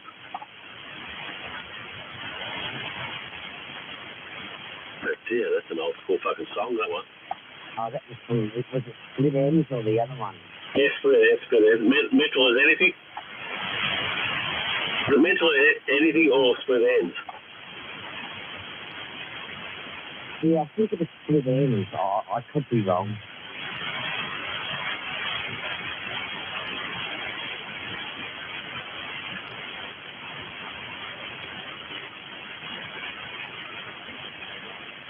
Who sang this song there, Tom? Tap, tap, whoa, someone throwing stones into someone else's home. Don't go home, don't go home. What song was that? Who sang that? Oh, tap, tap, window, someone throwing stones. God, I know, I can't recall it. I'm getting too old. It's an Aussie band that. There's an Aussie band, but I can't recall the band's name. The Sports.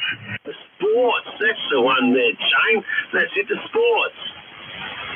Oh, we should have known the music guru was on the side. There's Shane, there's fucking Shane's on the side there. Yeah, really, I'll tap, whoa, someone throws stones into someone else's home. Yeah, good on you, Shane. Fucking hell, you out there bagging. Yeah, I'm watching a series on Netflix. I just turned it down for a minute, and I heard you guys talking about that. I know, we're just talking shit there, Shane. It's all good. It's good to hear you there, young man. What's happening? Yeah, not a lot, mate. Not a lot. Yeah, we're out of lockdown now, but still can't go and visit anyone. No, well, the Octown sort of opened up a little bit. I think we're sort of reasonably free at the moment. You just got to have the old mascarolas over your face there. They're pretty much they're dead for. That's all right. We can just ring them up and go and meet them at the pub. That's it. And I must say, I like the sports version of that song better than yours. Yeah, I know. I'm no sticker there, Tom. Yeah, I'll grant you that. But you listen to the sports version, it's a good song. Yeah, it was. And good evening to you, Shane. I did speak to someone today and said one of our old mates might be coming back on. Oh, really? If it's who I'm thinking, good. Yeah, I'm just trying to... Well... yeah, well, we've met him a few times and he's been round H's and he used to live out, was it Elstonwick or Elwood Way? Oh, yeah, I know who you're talking about. Yeah, look, I can't remember the suburb, but it was just a rumour. That'll be good. Yeah, something being set up pretty soon. Oh, good stuff. It's good to catch up with him. Yeah, right. I'm just on the side for a sec, boys. No worries, Shane.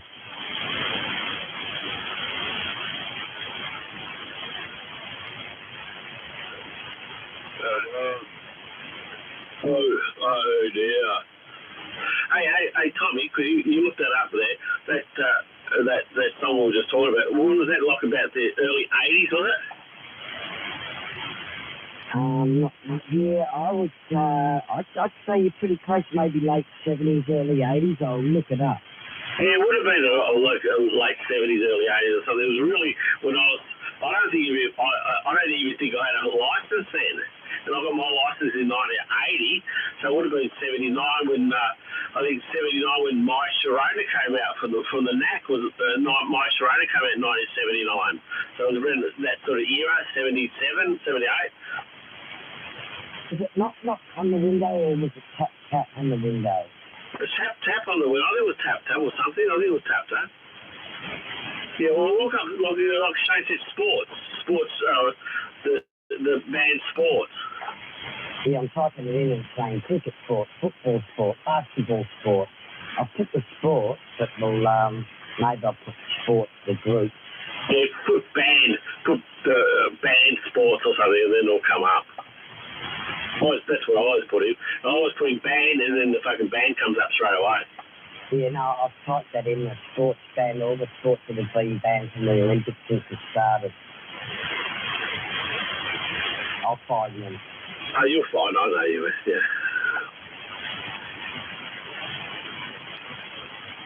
Doesn't matter. Anyway, it's all good. But anyway, I thought it was a long, long time ago now. I think it was way before I got my licence. Fucking hell. I think I was like about 16 or something, 15, 16 when they came out.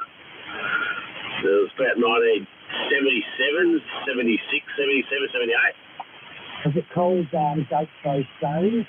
I'm not sure exactly what it's called. It's probably pretty much similar to that, yeah. Or someone sent me a message, so I know it's probably from you. No, okay, so it was Don't Throw Stones, which I think it is 1979.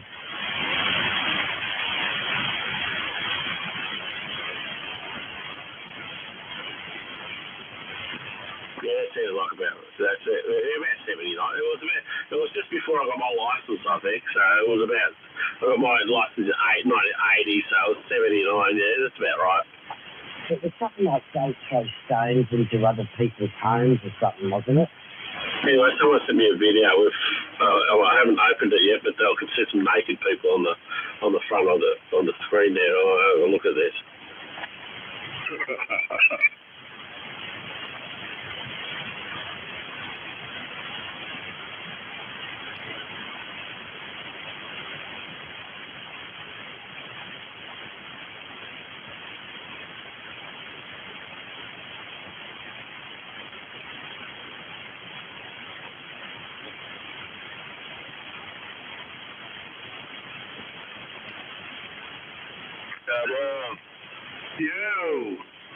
going on?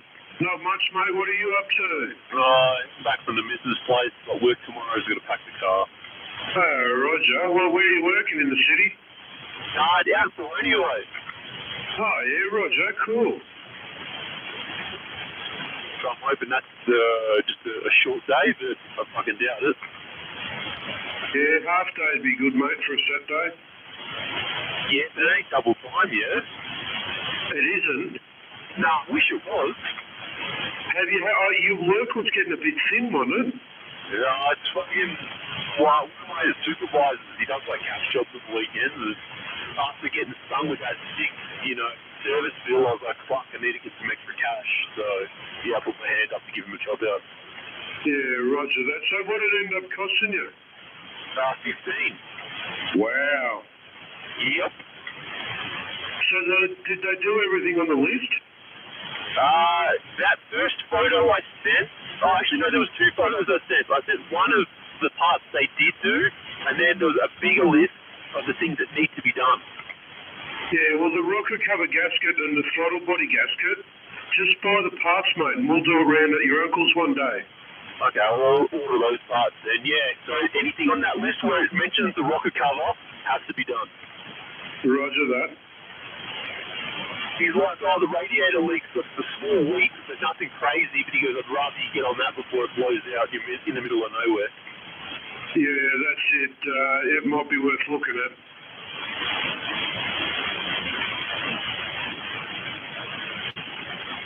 Anyway, mate, you get the best sorted out.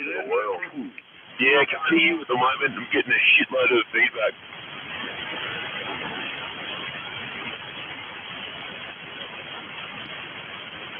Where are you, Jeff, on the hill? I think I've just texted a lot of shit on Facebook. I don't think we'll get him back tonight, Tommy, not from what you were saying. Oh, it was so funny. It was just, he just couldn't get it out after 2 tries, and after the third, I said, is that what it was? And I just didn't hear anything. So he either thought I was being a smarter. 3's fallen. Yeah, no, he's got pretty thick skin. I think he might have fallen. And, yeah, look, I've heard him like that. I know what you're saying. It was just so funny because usually you can get words like that out, but not for the life of him, not tonight.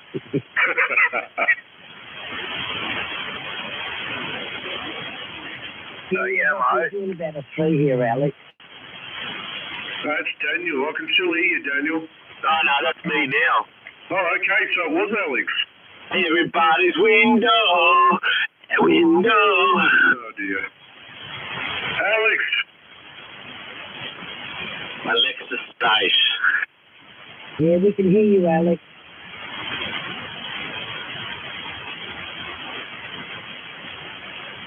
Oh, he's got a little dip again at him. So call in, Alex.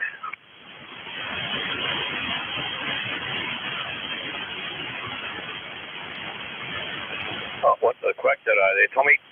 Oh, you went to the quack? My thyroid gland's not too good. Oh, okay, yeah, Jack's on a bit of thyroid medication at the moment, so an easy fix or not? Oh, he said it's going to let it go, but I didn't know the thyroid gland controls your weight.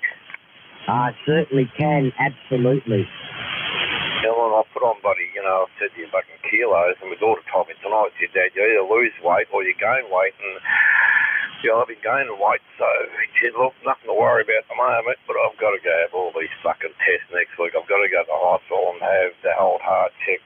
3.5 hours on a table pumping shit into me. Yeah, with the old Ford. Yeah, no, you were talking about that last week. Yeah, well, hopefully you get through. I've got to go next week and get some results too, Luke. But yeah, no, Jack found out that the thyroid does do a lot for your weight. Well, I didn't fucking know. My daughter told me tonight. I said, well, maybe that's why I'm fucking gaining weight and farting so much. You're not eating too much chocolate. Don't eat chocolate, don't eat lollies, cakes, nothing like that. Oh, you like my son. He doesn't have a real sweet tooth. No, ice creams, nothing. I just looked, yeah. Just a piss, Liz. Yeah, just a piss. I mean, it's full of baking sugar. The old a berry lambrusco, that's sweet, but no lollies. And, anyway, we'll work it out. You'll be here to annoy us for a lot longer. Geez, boy, didn't go by. Crikey, I fucking hope so. Want to at least see you get that beam up in the air. I'll be a while, Tommy. I've done the flooring. I went to the house tonight. Done the flooring on the house. That's all done. Kitchen's nearly done. New firewires, new doors. That's all been done today. So, I don't know. I'm sort of looking forward to sort of being here at Christmas, but I can't see it. I'll get that beam up in about 2 hours, Les. I'm gonna make a bloody tower up. I'm gonna make a tower so it's all stable in there. But I've got to find the right fucking poles. I don't want nothing too heavy because I've got my rotator on the ground. Oh, that doesn't matter though. You put a bearing of some sort or something to take the weight of the pole anyway. So that's what I was thinking. But it's bearing sort of up at the top there, so it rotates on the bearing, take the weight off it, and something I'm going to sort of. I've got my height, and I've got my new area, and so I can just drop it down, like into each other and drop it down if I want to work on it. But I haven't worked on it for years, and I need to. It's all cleaned up now, so it's more weight. Yeah, look, you don't need a thrust bearing. I've got some plastic here, and you can get it. It's called a self-lubricating plastic, and all you need is 2 discs of that. Put a pin through your mast, and that mast will sit on one of the discs, and the other disc will just sit underneath it, and it'll turn, and there's virtually no friction. As long as the tolerances, you cut the holes in them, are good, and find some way of securing them, that's all you need. But just let those two nylon discs take the weight of it. I'm just wondering what sort of bloody mask I'm on. Well, I don't want nothing too heavy like bloody water pipe or something like that. Or aluminium bloody tubing. Oh, geez, hold on, boys, here we go. Oh. Yeah, well, if you got yourself some scaff tube, I think that's 50 to 60 mil in diameter, usually a couple of mil thick. That'll be strong enough. Whether you can get it in 8 metre length or 6, I'm not sure. But they're not too heavy. So I wanted, what's the word? Extendable, so I can flip one into the other. So, you know what I mean? So I can, I'm thinking the word. Oh, you want it telescopic or telescoping? Yeah, that's what I want to do. Oh, look, yeah, it's not that, yeah, okay, yeah. Well, is it a big deal that your rotator sits down the bottom, though?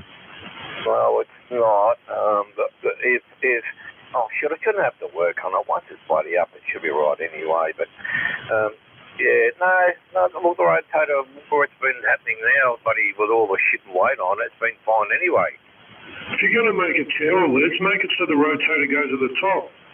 Oh, I've been thinking of that too, yeah, that's what I mean.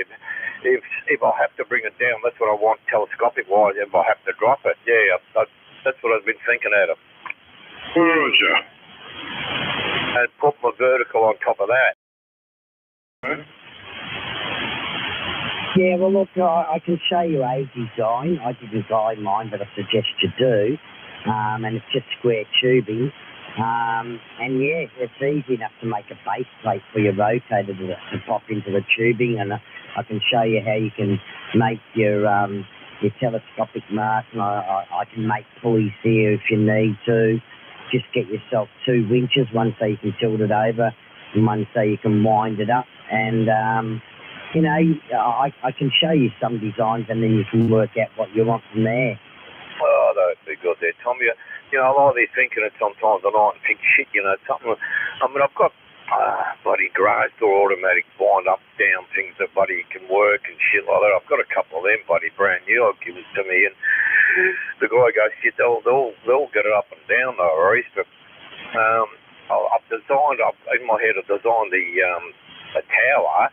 I'm going to get I'm a good welder, so I can weld shit together and make it fold down. And yeah, but yeah, it's on the cards.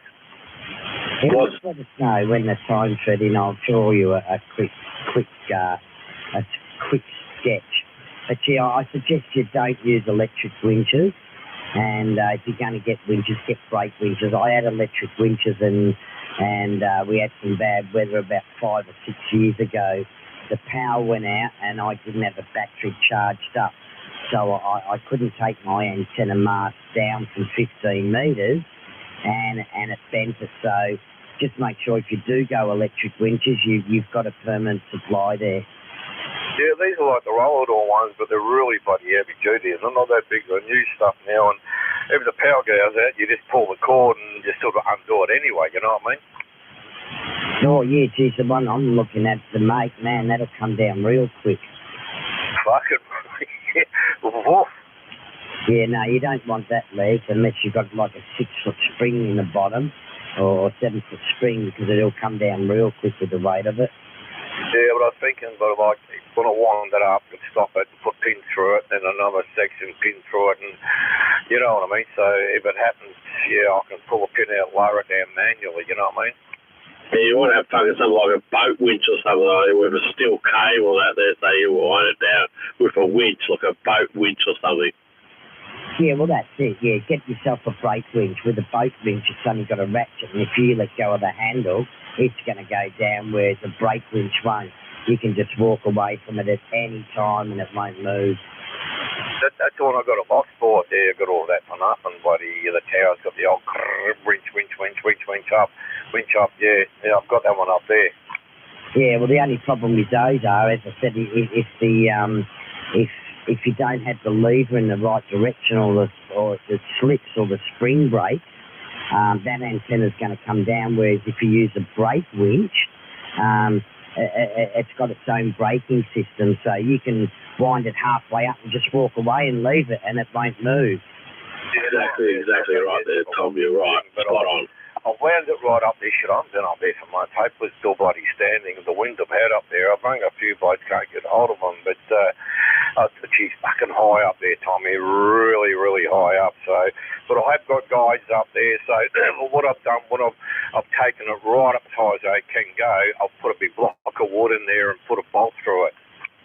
Yeah, no problem at all with doing something like that, you know. You could even weld yourself up a bit of 16mm solid rod or something. You don't even need that. But yes, you can most definitely do that, and then when you want to pull it down, you know, take the tension up with the winch, pull the pin out and lower it. Yeah, no, the last time we had the wind there, a month ago, I think I told you there, I went up the house and the freak that was lying nearly on the road.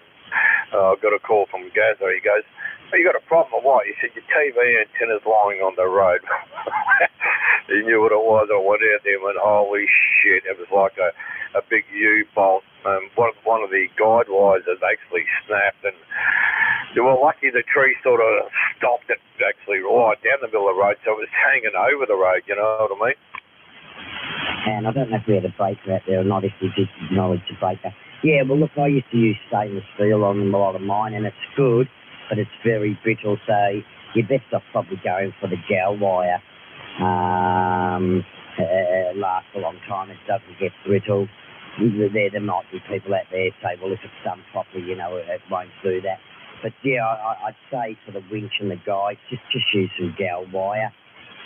Well, that's what I had up there, and I had the tensioner bars, but I had sort of been a tight ass myself. I hadn't sort of screwed on the shed and pulled it out. But that day, a month or so ago, it was fucking howling, and all the trees come down. That really bad one where, what like in Dandenongs, what happened there? Yeah. As long as you've got some turnbuckles and that, you'll be right. So, that's what I used. It's just a galvanised twisted wire with a nylon string through it. And look, if you have to replace it, let's say you replace it every 5 years, you wouldn't need to. You know, it's less than $50 to replace it. Oh, that's nothing. That's easy. But yeah, before where I had it, it was sort of hanging over the pool, bird shits here, there. So I've got all. Anyway, we'll get there. I've just got to get into the house first.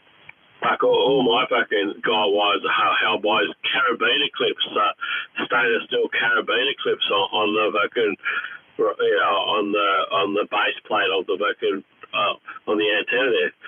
You gotta love the old carabiner clips, nice and easy to use. Fucking, I know people use eye bolts, and D-shackles and all that there. Yeah, carabiner clips are a fucking great thing. As long as that lasts, Yamo, and as long as it kicks it up there. So, but anyway, what about to you, Yamo? Don't worry about threads locking up. Double. Sorry, double, Tommy. Stainless steel carabiner clips, they never fucking seize up. No, that's what I'm saying. They won't seize up, but if you use a D-shackle or something, even stainless steel can get a little bit stuck sometimes. But I don't know, are they called carabiners, carabines? I'm not sure the correct pronunciation for them. Oh, carabiner, the ones that you clip on like your butt when you do fucking rock climbing, that carabiner clips. Yeah, they're called carabiner. Yeah, I've got some here. I've got aluminium and I've got some stainless ones there. Yeah, I wasn't sure of the correct pronunciation of them. But yeah, I know what you're talking about. They're great. Yeah, well, they're great. No, that's why I use them. I've got an antenna. I've got my 4 guy wires. They're clipped on with a carabiner clip. So if I want to unclip it, then I just unclip the carabiner clips and change whatever I want to do. Not unscrewing fucking D-shackles and stuff. They're carabiner clips. They're easy, spring-loaded, beautiful. Is that like Carabiner Gardens? Yeah, well, Carabiner Gardens, it's old school. Carabiner Gardens fucking going downhill there with these days. Carabiner clips, but anyway, I'll leave you to it. I'm on the side, guys. Still my guys up. Adam's on the side. He's probably waiting to get a word in. Sorry, guys. That's all good, Les. So I just put my 2 bolts worth in and off you go. Yeah, I think Carabiner Gardens is closed, hasn't it? Certainly has. Long gone. It's been closed for over 12 months. Yeah, I thought, and good evening to you, Brett. Yeah, I thought it had. And good evening to everyone out there. 9:06, how you going? Hey, I'm all right. How are you? Yeah, I'm not too bad, all good. What's happening with the guys? Not much. What do we have? Had a runaway truck this week. A runaway truck? Oh dear. Hopefully it didn't do any damage. No, could have quite easily ended up in some mufti's lounge room out in Campbellfield. Down in Campbellfield there. Well, that's not a big issue, is it, down in Campbellfield? Oh, no, they would have opened the doors and pulled the floor mats out and started praying on them. Shocking. You, Brett.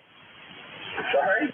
They're shocking. I misunderstood what you said. I thought you said you had a runaway trailer. I did. I did have a runaway truck. Oh, did you have it? So what happened? Did the kingpin break or what? No, the maxi brake failed. Oh, okay. Yeah, as I was unloading an excavator, I had it at the back of the ramp. I had it just coming onto the ramp, and she started rolling. Oh, okay. Yeah, see, this is where it's weird because most of the trailers that I used to pull, and they had maxi brakes. My understanding of the system was, Brett, and I could stand corrected here, is it had the air supply to keep the brakes open, and if there was ever a hose brake, it used to lock the brakes on. So what's happened in your situation? Basically, what happened under analysis was that when you it also locks the maxis for the trailer, and the trailer and the valve on the trailer failed. So as what happened, because I pulled up, I was on a little bit of a hill, nothing silly, but a little bit of an incline, I backed into a court basically. So the court was going uphill, so the prime mover was facing towards the end of the court, a couple of houses. I pulled up, pulled the brakes on, no worries, nothing's moving. I unchained the machine, put all my chains away, put my ramps down, tracked the machine halfway down my deck, spun around because it was for a demo job, so they normally have like a grabber on it, which is like a mechanical hand basically. Grabbed the 2 buckets and that was sitting there, spun back around, went down to the edge of my trailer, to the back of my trailer to where my ramps were. Just as I hit the little sort of beaver tail of the trailer, the excavator sort of tips down to then go onto the ramps, which it did. As soon as I did that, I sort of normally have a bit of a pause, just make sure I'm lined up correctly before coming off. And I'm there and I'm looking at my ramps, and then I see them start to slowly move away from the gutter. Oh man, that's scary shit. Yeah, so I like, I don't know, I couldn't even tell you in time. It all happened pretty quick, man. I've just seen the ramps going away from the gutter, and it's gone, fuck, the truck's moving, right? Anyways, I've left out of the fucking thing, smacked my wrist on the way through, raced down the driver's side towards the prime mover, opened the door, sort of just left up onto the step and put my left hand on the brake pedal. It still wouldn't pull up. Fucking jumped in it, chucked the clutch and just slammed it in the gear, and there I was pulling like the lever on the steering column to the trailer brakes, just anything that was there to effectively make the fucking thing stop. I was throwing a lot at it, man. As I said, it is scary stuff. Yeah, it got the heart going. I won't lie, man. The heart was beating and the adrenaline was up, and I was sort of pretty shaken. It didn't move a huge distance. It probably, moved enough, to be honest. Moved about 4 to 6 metres, somewhere between thereabouts, say 5 metres, for argument's sake. But yeah, it wasn't a fast roll, but it was moving, and I was just going, fuck. So, as I said, by the time I've left out, the trailer's 48 foot, in the prime mover, so I ran 50 feet. So what's that, bloody 20, 30 metres, whatever. Left in it, climbed in it, and then eventually pulled it up, and then just sat there for a minute going, holy fuck, and the machine didn't move. So that was cool, even better. I didn't throw the machine off the side. Oh, that was the next question I was going to ask about the excavator. Fuck, you're lucky because, like, if it's a car and a trailer, you know, if it hits a tree's going to be enough to stop it. But when it's a fucking prime mover, a trailer, and you've got the weight behind it, man, it'll fucking knock the tree down and take 3 houses out. Oh, easy was. That roll sort of struck, because I was pretty much square at the court, because the house that I was knocking off was just slightly offset to the right-hand side of the court if you were looking at it from the street. So the truck was pretty central to the street. The prime mover was. The trailer was just slightly cocked, sort of facing that way to the driveway. But fuck, man. I can sit back and have a bit of a chuckle now, man, but at the time, mate, I was a bit rattled, I won't lie. You know, I think you're thinking to yourself, fuck, we've got 2 things in trouble. The houses or whatever down the road, or the prime mover and whatever, and me, but I've got to go back and try and explain it. Yeah, so what they reckon's happened is that, as I said, the valve for the trailer, for the maxi, it failed. I'm not sure. It couldn't have been too long, because I unload on inclines every now and again, you know, on a regular basis. But I said nothing too silly. If it's too crazy of a hill, you don't do it. But anyway, yeah. So what they reckon's happened, as I've moved down to the back of the ramp, that's putting pressure at the rear of the trailer. That's lifted up the arch of the prime mover, not off the ground, but enough to make it want to roll, because the maxi brakes don't engage the front wheels. So the front wheels are free. The trailer had no maxis. So the only thing that was holding the whole thing there was the drive. As I've gone to the back of the trailer, it's pushed down on the trailer, which raises it at the pin, at the turntable, which pulls the drive up a little bit. Yeah, I know exactly where you're going with that, and well, it must have locked in and kept air pressure in the brake system. But, look, my understanding of it is when you connect the trailer up and you've got your air up to the right pressure, it actually locks the brakes open. So in this case, what it must have done is when you kind of flick it off to cut the air supply, that the valve's locked in, and obviously the air supply hasn't decompressed. It was in the trailer, not in the cab itself, but it was one of the air valves in the trailer, because the foot brake side of it still works fine. Normally, if if your trailer brakes are starting to go and you've got a bit of weight on, you can actually feel the trailer sort of pushing at you. Do you know what I mean? Because obviously when you apply the brakes, it engages the trailer first slightly to start pulling the trailer up, then the prime mover, just so you don't sort of hit the brakes and all of a sudden you've got the trailer wanting to come around to pull you around. So the foot brake side of it was working fine. I never had a brake issue driving it. Felt fine. That's what I said. The brakes, I said, fantastic, and it does. It pulls up for what it is and the size of it and all of that. And I have driven a handful now, not a massive amount of numbers, but I think this is probably, I don't know, the 7th or 8th sort of different prime mover I've driven, and I've been camped in this one for a while. But it stops quite well. It's a modern truck. Well, it's 5 years old now, but it's fairly modern. And it pulls up quite well. So I didn't see a problem. But obviously on this hill, when I've done that, it's exposed itself. For what one of the drivers said to me, and it makes sense now in hindsight, but at the time, it wasn't what I thought. He said to me, he goes, mate, I've had that happen to me. And he goes, what you do? He goes, you just drive off. He goes, you should have just kept going on the machine and driven off. And he goes, the truck would have stopped. Yeah, Brett. No, that's right. But you've got a good 3 or 5 seconds before you decide what you have to do, and when you sort of think, fuck, the first thing I've got to do is get in the cab. Well, next time you'll know. You'll sort of know what to do. Oh, there is not a next time. It's getting this shit out of me.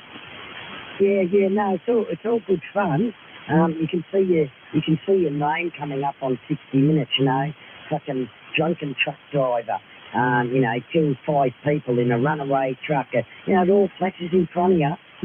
Well, I would have been right for as far as all of that goes, but that's what I said to him, and the officer said, fuck. I said, honestly, we're calling you and going, call whoever, you're about to be on 7, 9 and 10 news prime time.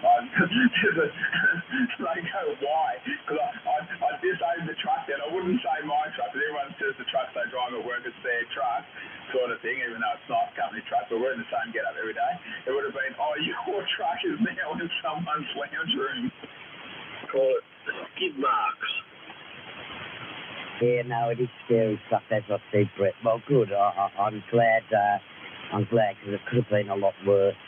Well, it could have, and that's what I said to them. And they were pretty laid back about it when I got to the office. They were sort of, laughing at it as a joke every minute. I said, guys, I said, I'm all up for a joke as much as anyone, but I said, fucking shat myself today. I said, and I'm sort of sitting there. I came back to the yard obviously straight after, and I said, how's the brakes? Do you need to get towed back or anything like that? I said, look, I'll cruise back. I said, it feels fine because I got out of the street and everything once I finished up and just cruised along. I was in back streets anyway, so I was pretty slow going, the brakes feel fine. There's nothing wrong with the fucking brakes. It feels great. But anyway, that was the diagnosis. Why did you say anything at all there? You should have left it go as normal there and no one would have known any the better. So I don't know, man. It was just fucking one of those things. But that was my highlight for the week, and that was, when did I do that? Tuesday, I think. That was Tuesday. Yeah, well, if you didn't cause any injuries or any fucking accident or any damage and that's it, fucking forget about it. Just go with the flow and just don't even say anything. Oh, yeah, but you look at it and go that you've dodged a bullet. Could have been, you sort of, the afterthought comes in, you go, fuck, that could have been off its head. Yeah, probably said, wipe out a family or, put it through someone's front yard. Even that would make the news. Even if it didn't hit the house, even if it just destroyed the front yard and ended up in their front yard, mate. You'd be, it'd be all what the fuck. Yeah, but whatever, could have, should have, it didn't happen there, so didn't even have to say anything there, so nothing happened there, nothing eventuated, so you should have just, went with the flow and just made it a normal day at work. Oh, not another day, man. You don't expect to be taking your truck down the street. Did you call it an injury? Did you call it any fucking problems? You shit yourself. I know you shit yourself and that there, but Yeah, fucking go with the flow and fucking just ignore it. It's like another day in the office. Hey, Brett. Sorry, Tommy? Could you imagine Yarmo's come in the same position and gone, fuck it, I'm not telling anyone, nothing happened. Anyway, he comes into work the next day. Oh, you're driving a Rigid today, Yarmo. Yeah, no worries. Just got a couple of portables to take. Not a problem, mate. And then he gets pulled in the office when he gets back. Did you have problems with your brakes yesterday, Yarmo? Why do you ask, sir? Oh, because Johnny, who took the truck you drove yesterday out, and the trailer brakes failed. Did you have a problem? Oh, no, sir. No, everything was hunky-dory. Well, that's right, exactly. If I didn't have a problem, I didn't have the other individuals like driving the truck after had a problem there, but if you were driving there was no problem, there's no problem. So what's this video of you running down the length of your truck to jump in the cab? This woman sent me this funny video. No, it wasn't funny at the time, man. As I said, I can have a bit of a chuckle, and I said that to one of the blokes who was there. He goes, fuck, one of their sort of truck guys who drives like a bin truck, a twin steer, so 4-axle sort of rigid. And he goes, oh yeah, lucky man, I said, yeah. He goes, I've had a truck do it once before, and he goes, you shit yourself. He goes, you all right? I said, oh yeah. So I'm sort of anxious, a bit nervy, and sort of heart beating a million miles an hour. I said, he asked me, do you want to sit down? I said, no. I was happy sort of just to try and walk it off, the adrenaline going. I was sort of hopping around a bit, but fuck, man, yeah, it's definitely something. It's out of the ordinary. Wouldn't it be funny if it come up on YouTube, man decides to race, 600 horsepower truck and wins? Yeah, well, yeah, as I said, man, I don't know. My first instinct was, and I didn't have much time to think, I've just seen the truck moving and I'm going, I've got to stop the truck. That was it. That was my first and only thought, not, quick, get the machine off, it'll stop, like what the other bloke said. It was just, truck's moving, must stop truck. Truck shouldn't be moving. Yeah, truck no move, everything stopped, yeah. No, it is scary, as I said, Brett, so, no, it would be funny if someone videoed it there, so it's, you'd probably laugh at it today and tomorrow maybe, but, yeah, no, it is scary. I will be back soon. Roger. I don't think I've moved that quick in quite a few years, man. It's called skid marks in the Andes. Who's the Whistler? I think he's a Whistler. How you going, Whistler? Whereabouts are you, Whistler? He's close to me. He's doing a 20, so he's close. Oh, he's not close to me. I can hear the noise there, but anyway, give him a shout out. I asked who he was. He doesn't want to say anything. So, how's this one sounded to you this week? The antenna copped a bit of a hammering this week, sorry. Well, it copped the hammering. Did it get damaged? Yeah, you said it copped the hammering, but did it get damaged? No, not really. It's just got moved around a touch. So, as I said, it's just a pretty basic setup at the moment. So, even tomorrow, mate, looks like the weather's going to go to shit, so I can't play antennas. So, I'm having a good run. Oh, well, it's copped the hammering. My antenna copped the hammering as well there, but if it got damaged, if it broke a element or two in that there or something, if it snapped in half, then there's damage. But, if nothing's eventuated, it's all good. Yeah, roger. Mine's all right. I've still got the old Serio 2016. It's cranking away. This thing is like fucking 12 years. It's been up there 12 years there, Bretsky. About 12 years or something, a long time, and it's still cranking away there. It's still completely vertical, and it's even got the fucking egg beater on top. Roger, yeah. Gotta love the Serio 2016, eh? There's nothing wrong with it. I know you've had one. There lots of other people had them. I think I'm not the only one that's got the freak fucking 2016 that's never fucking anything done to it. No, they do work well. When I had mine, I thought for what it was, it worked quite well. Well, that's what I'm talking to you right now on there. The 2016 there. I checked my SWR a couple of days ago. I haven't checked it for a couple of days. I checked it was about 1.1, so it's pretty much Yeah, it's bang on, it's perfect. You know, it's actually almost a perfect flat swerve. But it's working pretty well. Got to be happy with that. Yeah, I think I've got to pull it down now. I've got to change the coax. I think the coax are getting a bit old. It's still working all right. Yeah, I suppose I shouldn't worry about it. If it's still working all right there, the swerve's fine. I wouldn't worry about it. Well, I thought I might consider changing the coax because it's been about 10 years since I changed it last. If your SWR and everything's still good and all of that, man, well, I know, maybe check it on like an analyzer and just do a full test, not just an SWR test. And if it all comes up all right, leave it, man. If it's not broken, don't fix it. Yeah, right. No, it's SWR's fine out. I haven't got an analyzer out there, but SWR-wise, it's fine out there. So, yeah, well, yeah, you can email okay, can't you? You can buy them off eBay. A couple of the boys, I think Tommy and Dr. Jeff have bought an analyzer off eBay for about don't quote me, but I think around the $150 mark with a little LCD screen on it and all the little adapters and connectors. And for what we use here on 27 meg, apparently, yeah, they're more than fine. If that's pretty much what you want it for, it does a full sort of line check, ohms test and antenna check and all the other crap. So, yeah, I think not a bad thing to have. I'm thinking of getting one just so I can test it here and there and this and that. And I'm not even an electronics nut. I got into the 283P on now. The 283Ps on there, they should be cranking to there quite nicely there, Bretsky. Yeah, Roger. No, doing the JOB. So, yeah, no, they're worth looking at. I've seen the ones the boys were looking at. I can't remember their name offhand. But I remember at the time when I was talking about it, I had a look at one on eBay, and, yeah, they look all right. Yeah, Roger. Yeah, Nano V&A, Brett. How much difference is having the 283P on to normal audio? Is a hell of a difference, is it? Oh, big difference. You only come up a couple of the best points, but the audio is so much louder, mate. Yeah, that's the thing about it. Sometimes some places it comes up about fucking 5 S points out there. It's always the audio cranks up, isn't it?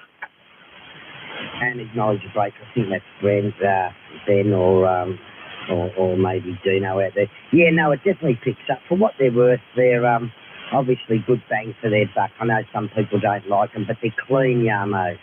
They are clean. That's funny. That's the fucking funny thing about it. They are clean. I'm only doing like a dollar. I'm only getting about, I checked it, about $1. I'm almost cracking $1.50 out of this thing. About $1.45 and that there. So it's working pretty well. Absolutely. Anyway, I'll just bring this breaker on. I don't know who it is. Go ahead, breaker.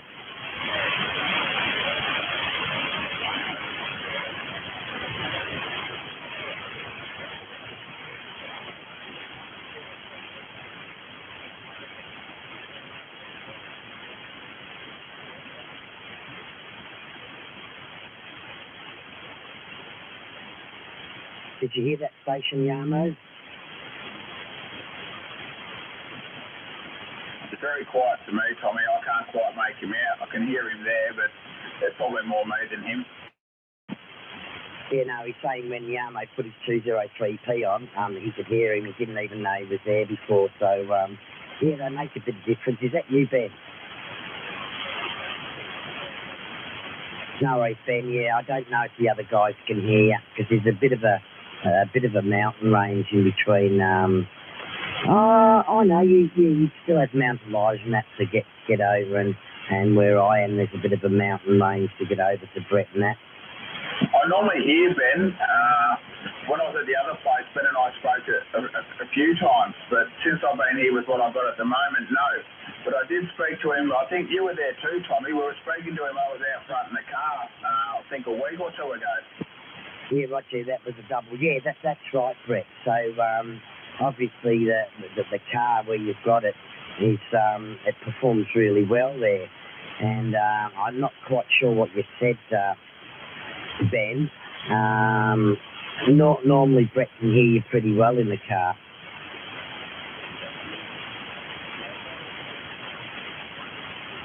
No, he's not.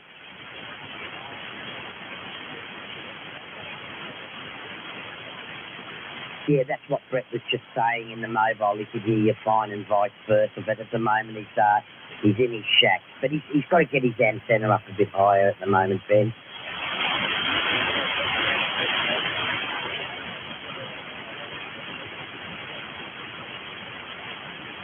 You back, Yarmo? Yeah, I'm here. Can you hear Ben down there? Ben was saying he's down at Phillip Island. I think you've spoken to him. He said when you put the 203 on, he could hear you really well. Before you flipped that, he couldn't even hear you, Yarmo, over. Oh, that's what the difference is. How you going there, Ben? I can hear you.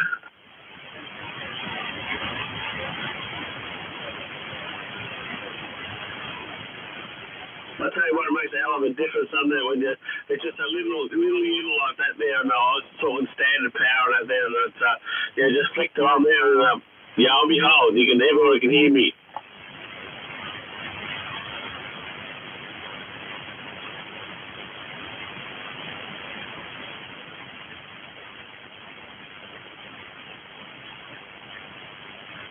We're about to Phillip Island, near Cows.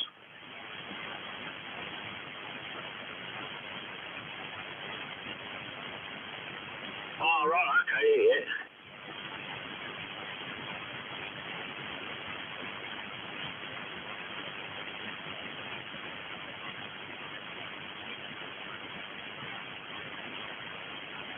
Well, you go back to Tommy there. I'm just going to go for a leak in the dunny. I'll be back shortly. I'll be back in a minute because I have to have a leak. I'm dying. Okay, we'll catch you when you get back, mate. Oh, I'm coming back, all right. I've just been holding on to for a little while. Yeah, copy, Tom. Yeah. Can you ask Ben if Ben can hear me? Can he hear me at Phillip Island or no? Did you get that, Ben, or not?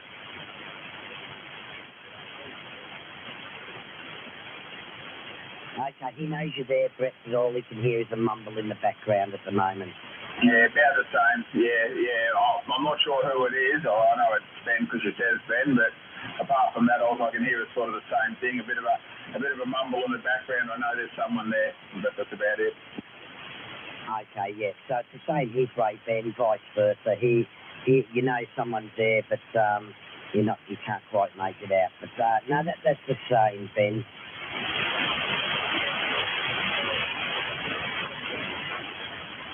Oh, look, if I get off my arse and spend a good 3 hours, get this room finished off, get everything in I need in here, get everything that's in the lounge room out, get that. There's a few other bits and pieces I've got to do. But yeah, just try and finish this joint off.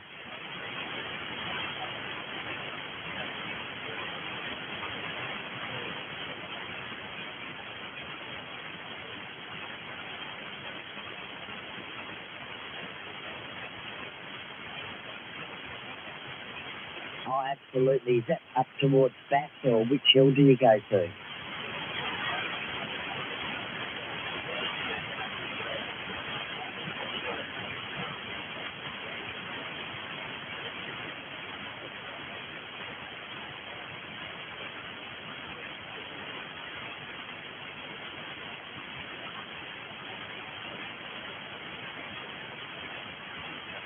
Yeah, absolutely, Ben. Yeah, look, I know Bass a little bit, not a lot. No, that'd be good out there at Bass Hill. I think there's actually a communications tower or what else is out there? Repeater tower. There's something out there.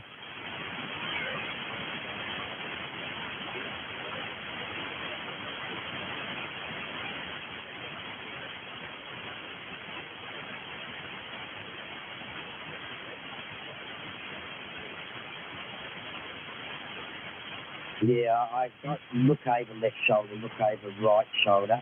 I didn't quite hear where you could actually see, but yeah, you get some good views of probably both of the bays there, wouldn't you?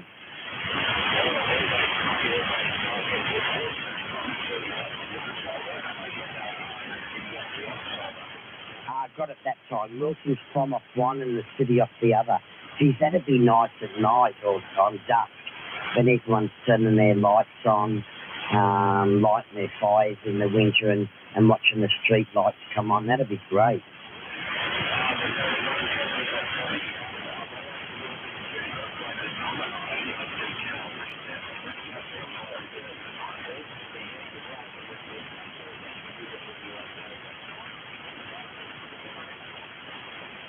Yeah, something I rather liked. I heard something in the background. Oh, g'day, Paul. You on the beam or vertical? Oh, okay. I've only got you on about a 3.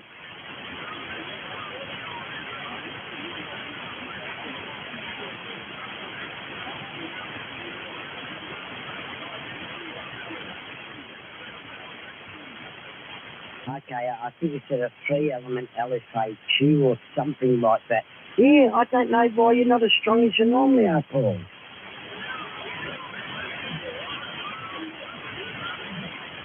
Oh, look, I have got a little bit of noise here, Paul, with the wind, so it could be that.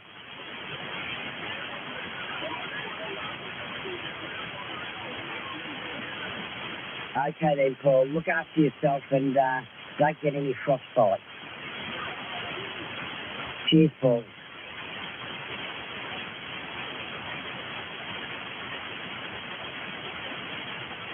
So, could you hear Paul? Could you, Ben? There's that 153. Yeah, Roger. Oh, fuck him.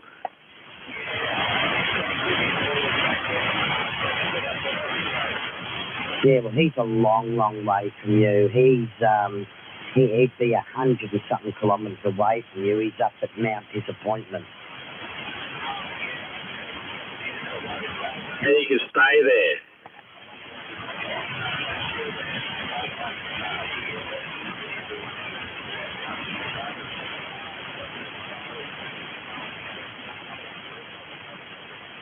Yeah, no, it's good. No, yes, Yellen and Paul don't see eye to eye. And, yeah, no, you would. Up there, and even if you got some short skip or back scatter or whatever, yeah, it'd be a great spot to go.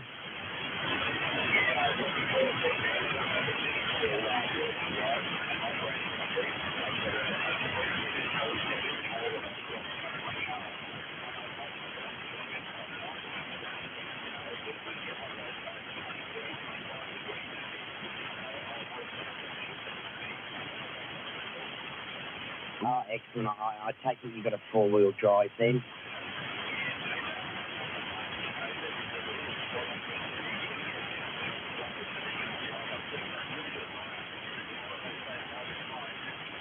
Oh, absolutely. And if you've got a nice bull bar or something on the front with a bit of tube or something you can bolt that pole to and run the beam up there, when the propagation's in, you're going to have a ball.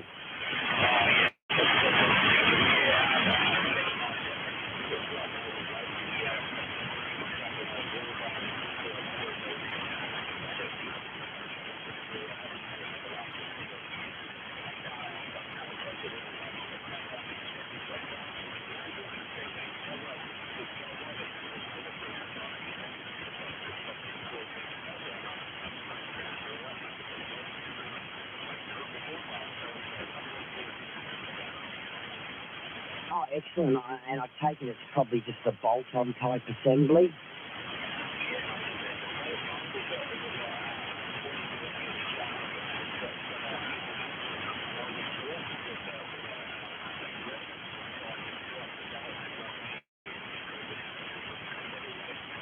Okay, yep, I see what's happened. They've welded a nut on. You've got like a T-nut or maybe even a bolt or something, a T-nut.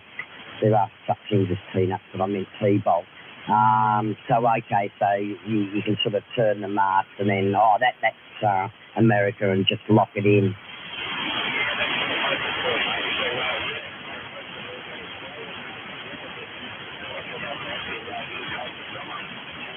Oh, that'd be great. Yeah, it'd be good when the propagation does come in, not forgetting the other guys on the side. I'm going to go quiet soon for a little while. Yeah, so when you start getting the states in, look at maybe another year or so, but it will pick up, hopefully, Ben, over.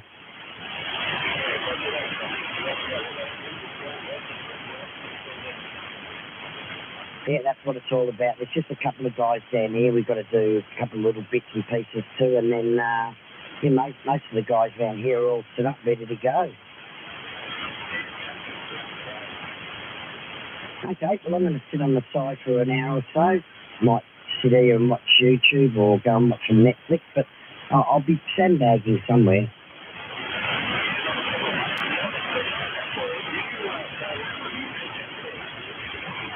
Look, I have a UHF. I don't have anything set up. I don't know a lot about them.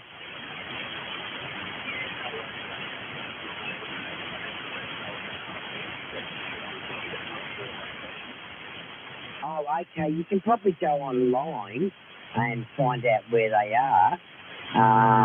There's a list of all the repeaters in Australia, and it'll tell you where they are. I don't think it gives you their azimuth readings, but it says it might be on like Mount Baw or Mount Bunninong or wherever. There's probably one on bloody Bass Hill.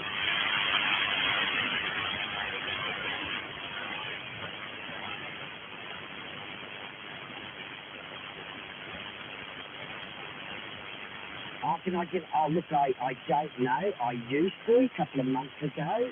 Yes, I used to be able to see that up.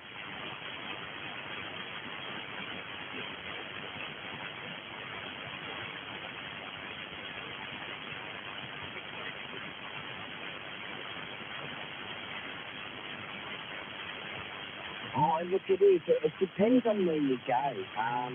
You know, some of the bands here, if you go on FM, are really, really good, and the same with some of the UHF stuff. If you go on Sideband, is really good as well. But look, UHF is a great medium. I like it, but with the repeaters, there's just too many dickheads. Simplex is okay, not a problem at all. Been over.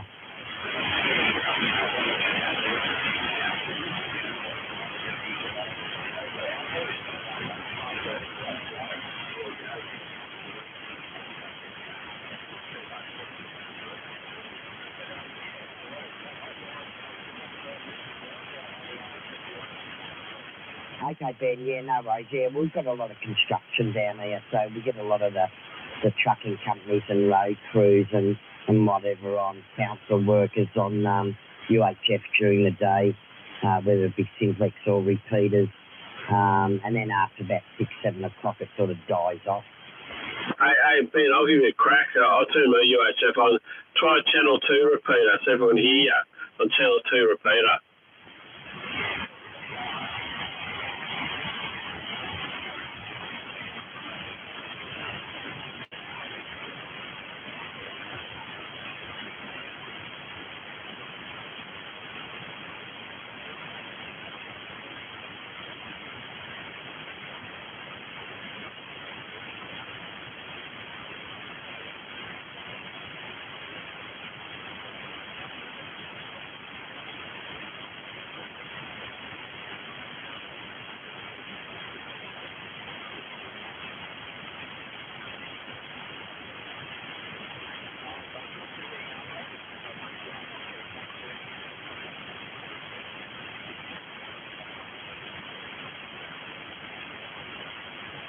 Sorry, what did you say? Did you hear me? I was trying to... I think you're sort of trying to break through the repeater out there, but you didn't quite get through.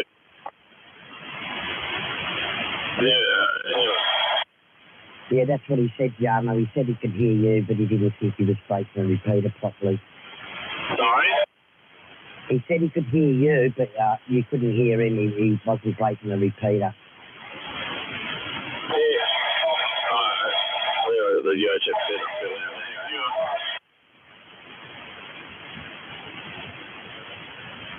Anyway, I'm on the side for an hour or so. I will be listening, but I'll have the volume down. Yeah, no, I've got the UHF set up. I'll never use it, but it's set up ready to rock and roll.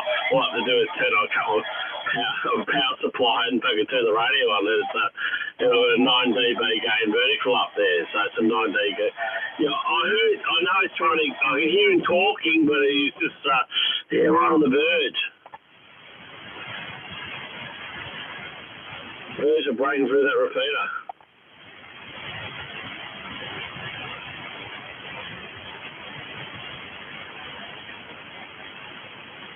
That's right, channel, what other repeaters are working at the moment there? I'm not sure.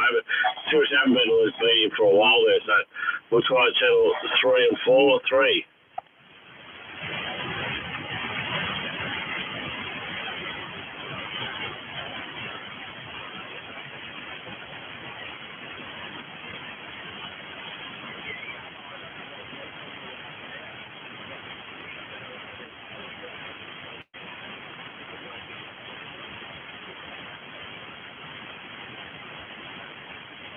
Try channel 2 repeater again. Go channel 2 again. Try it.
You still there, Tom? Yeah, that's up. Did you hear the stations there? I was asking what sort of UHF antenna he's got. Yeah, I think he said a marine antenna, an old marine antenna, and it's only about a metre off the roof. Oh, that's why it's not working real well. So the marine antenna is not the bandwidth, the same bandwidth as a 455 megahertz fucking antenna.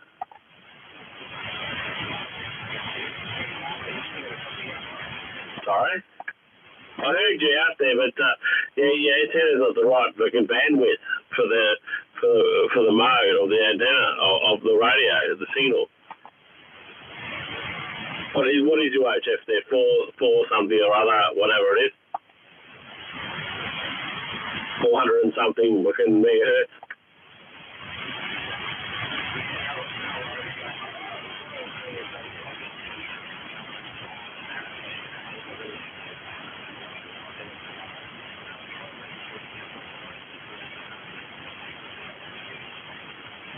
I didn't get that, Tom, what he was trying to say.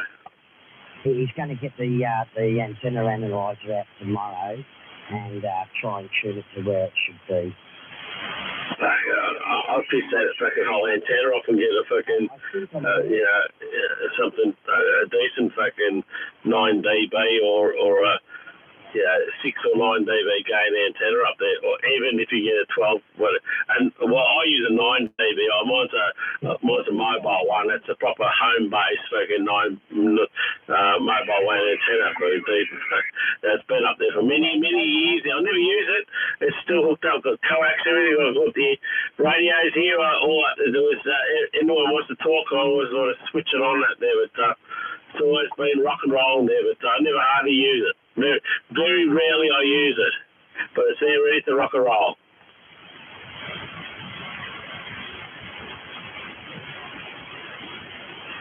You still there, Adam? Yeah, Roger. Just go 39.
while working on that.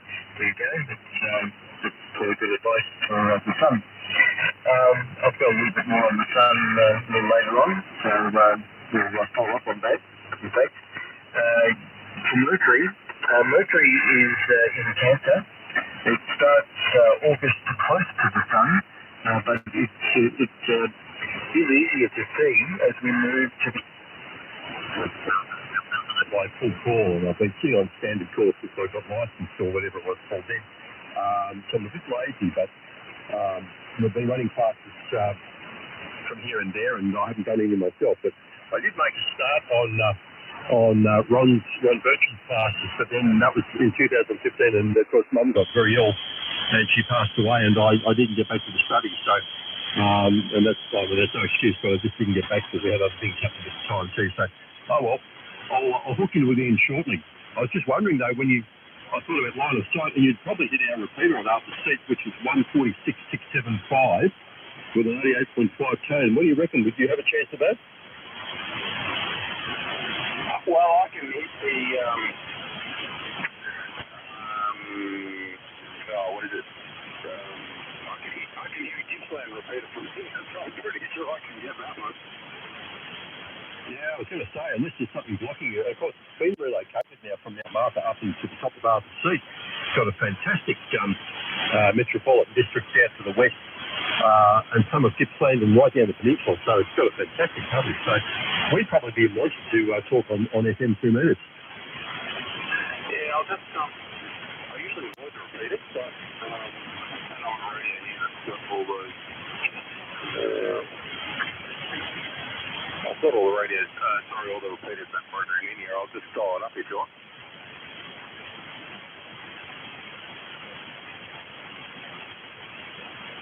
Yep, mine's on a listing. The instruction spiked and moved closely past it, sitting at about 1.7 degrees just to the south of the Messenger planet on the 23rd of September. So Mercury is planet to look out for this month and into September.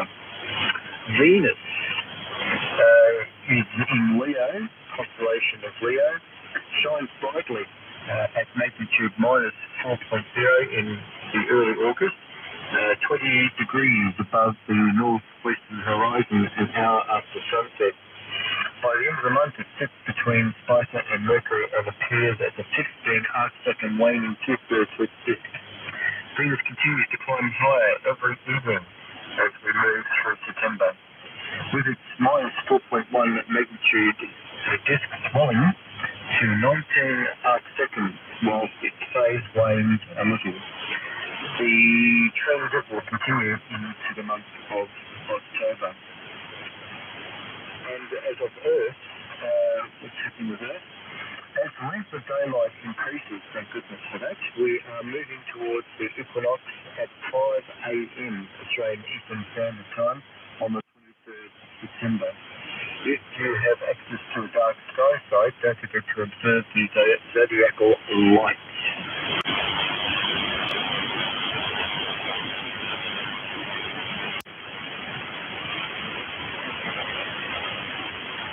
Let's talk about birds, baby. Let's talk about you.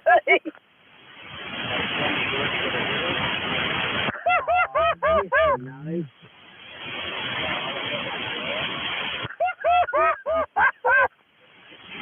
Fucking hate, fucking hell. What can you say about a fucking bloke like Hate? What can you say about him? There's no words that can describe a bloke like Hate. Yeah, I missed that. All I heard was what can't be burnt in a fire.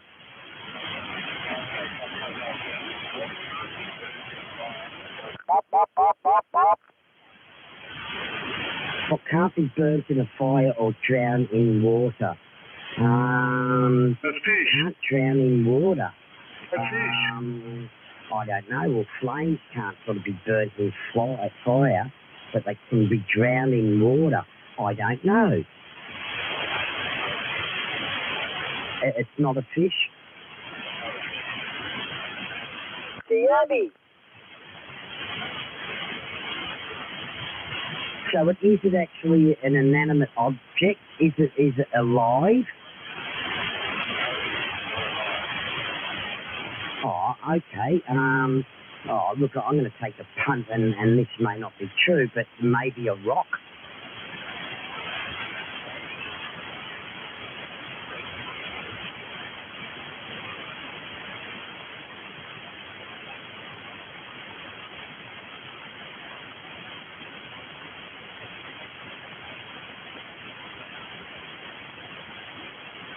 I don't know. The can't be burnt in fire or drowned in water, so it has to be something like a rock or wood can be. Rocks, no, they sort of can be burnt, but they wouldn't catch fire. No, I don't know.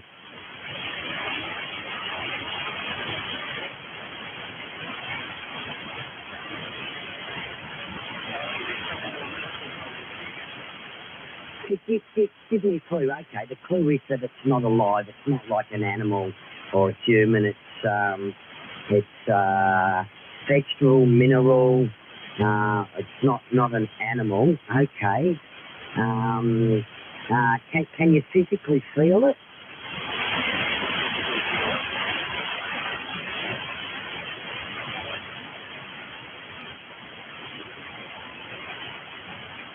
It's one of my turds. Okay. When you say it can't be burnt in fire, do you mean it can't catch fire? Something to do with the atmosphere.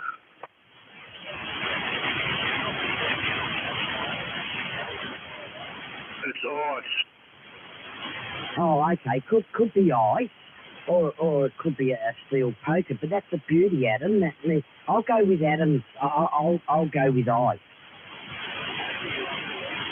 I'll go with a diamond.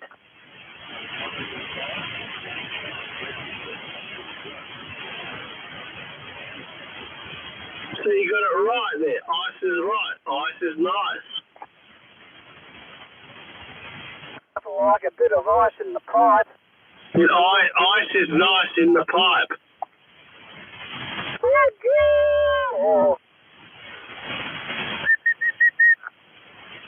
Tubing and a scoobing. Yeah, you gotta love the tubing and a scoobing.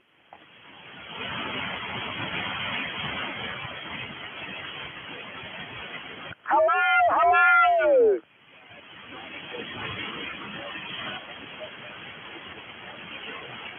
Hello from WA. It's Chris and Mary.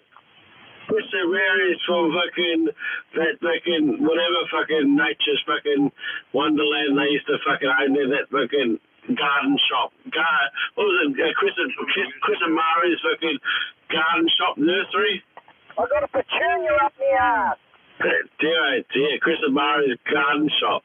Shocking state of affairs. Whatever happened to it, shoot? No, he's still going. He's got one up in the hills and he's got one at Campbellfield. One in Campbellfield, okay, fuck that out, okay. I know there's one in Dandenong, whatever, the Dandenong was that way, or Keysborough, whatever it was there, the one in Campbellfield, well, there you go. Chris and Murray is they haven't advertised, but do you remember the commercial they had on about 5 years ago? Someone pinched his tutu. Probably more than 5 years ago. I've got one for you, Ben.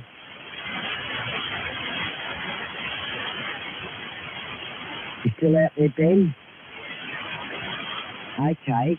So I walked into a pie shop the other day and I said, how heavy is this pie? And she goes, I don't know. We don't have any scales. Maybe you should take it to the Rainbow. I said, what do you mean, take it to the Rainbow? She goes, well, that's how you find the weight of a pie. I said, what are you talking about? She goes, somewhere over the rainbow, weigh a pie.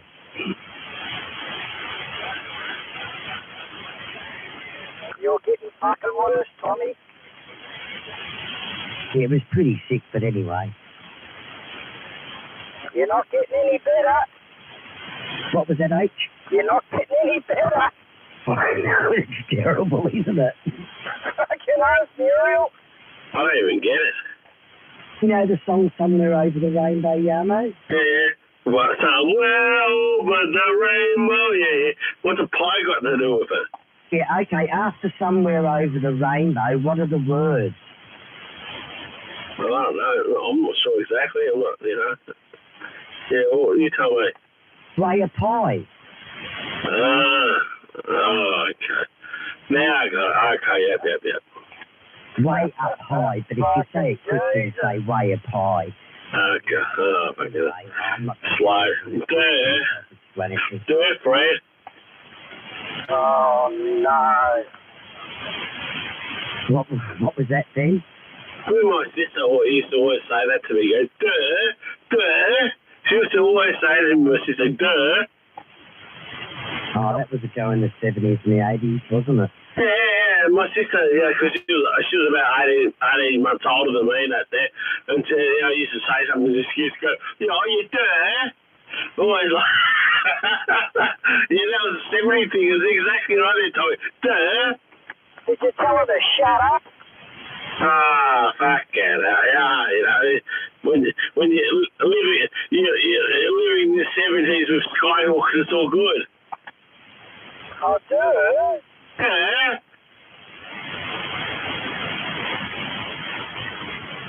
Oh, there's cunts in the right-hand lane, it won't fucking speed up. I tell you, they're blackies.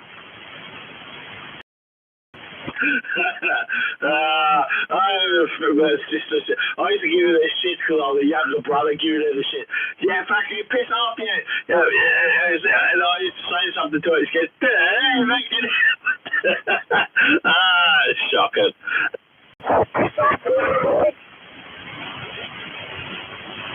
Yeah, no, I used to have an older sister. She was 3 years older than me. And I used to say, oh, girls like it in the bum. And she goes, of course they do. Dirt. Oh.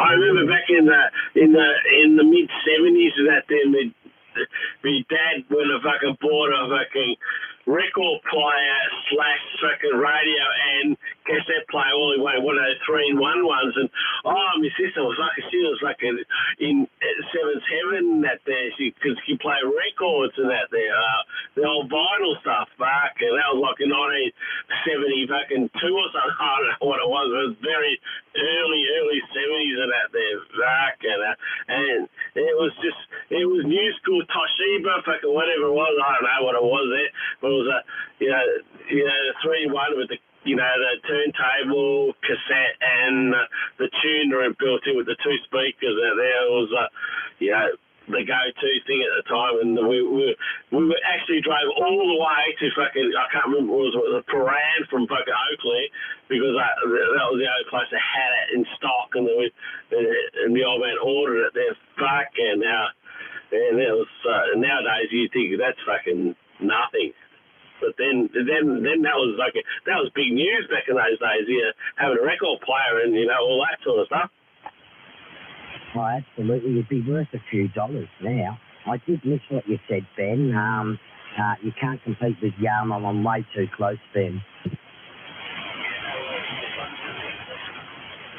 Yeah, go ahead.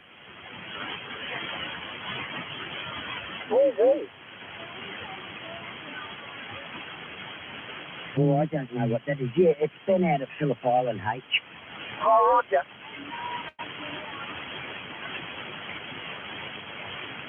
Oh, I'm not getting that, Ben.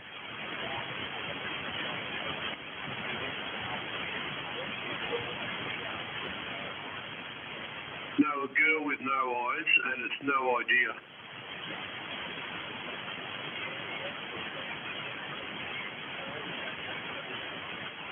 What do you call a deer with no eyes and its legs cut off?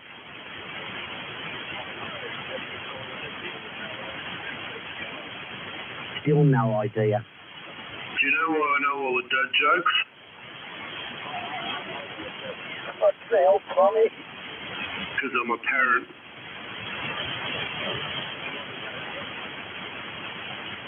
Do you know why I know all the dad jokes? Because you're a dad. Because it's a parent. The parent? Yeah, it's gone over the top of their heads, Adam.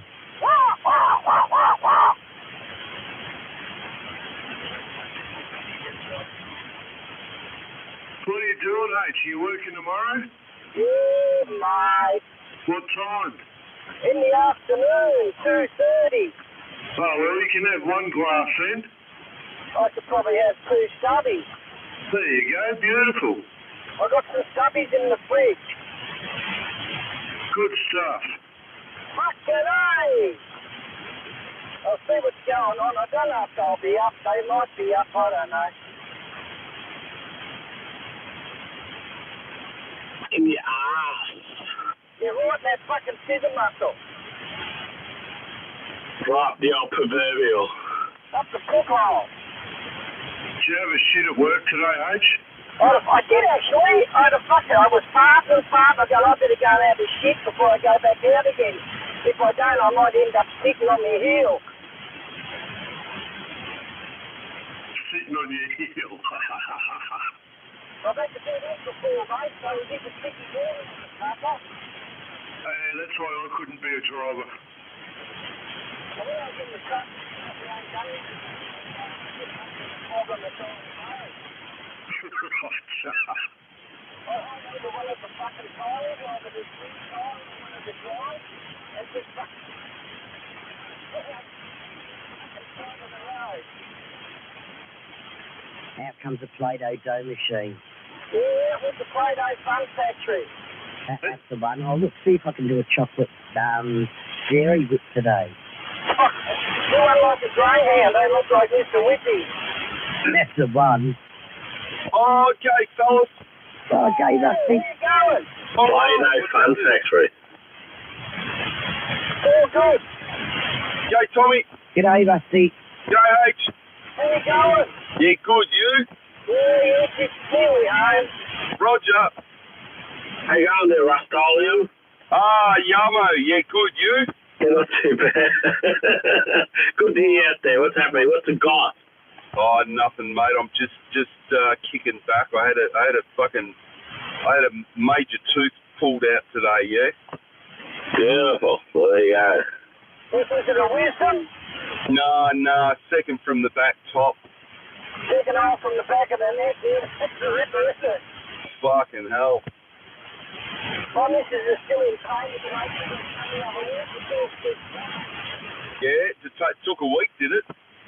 Still fucking hurt, though. The fucking quack records it'll take up to a month. I feel pretty good. I'm fucking glad this thing's gone, I'll tell you. That's the surgeon the other day. He took the tooth out. He took it a couple of hours. He has a look, he goes, no, it's all right, it's fine. It could take up to a month before you feel better. It could take up to a month for the hole to fill up. Well, Roger, so I better use it for putting cars. It's getting smaller each day. Oh, no. I can talk now.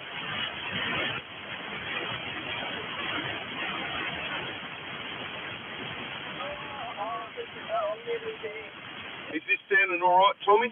Yeah, no, it sounded good. I heard you on the other day as well, and it sounded fine.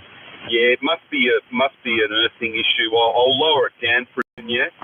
Yeah, have a look, check your coax. I know mine's a bit funny in the wind at the moment. The SWR's fine, but it's sort of cut out the odd time here and there. You sound the same as you always sound there, Rusty. You haven't changed.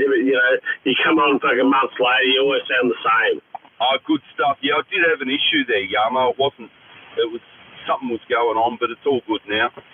Yeah, what, coax problem or antenna problem? Don't know. I'd say a bit of both. Like, I just haven't maintained them and haven't looked at them, and I've got to lower it down and redo, unscrew it all and have a look at if there's any, rust or anything like that, or moisture in the coax, and yeah. Yeah, you don't want any water to get down the coax. So as long as your coax is sealed right out there from the connect from your antenna, as long as there's no moisture getting into and down there, it's all good. Yeah, well, I'm pretty anal, aren't I, Tommy, with all of that? I do wrap them up pretty well. Yeah, I'm anal too there, Rusty. I'm the same as you. I'm very anal. Yeah, absolutely. You know what happens if you get too much water in your radio? It'll only work on the marine frequencies. Oh, no. Bang, bang.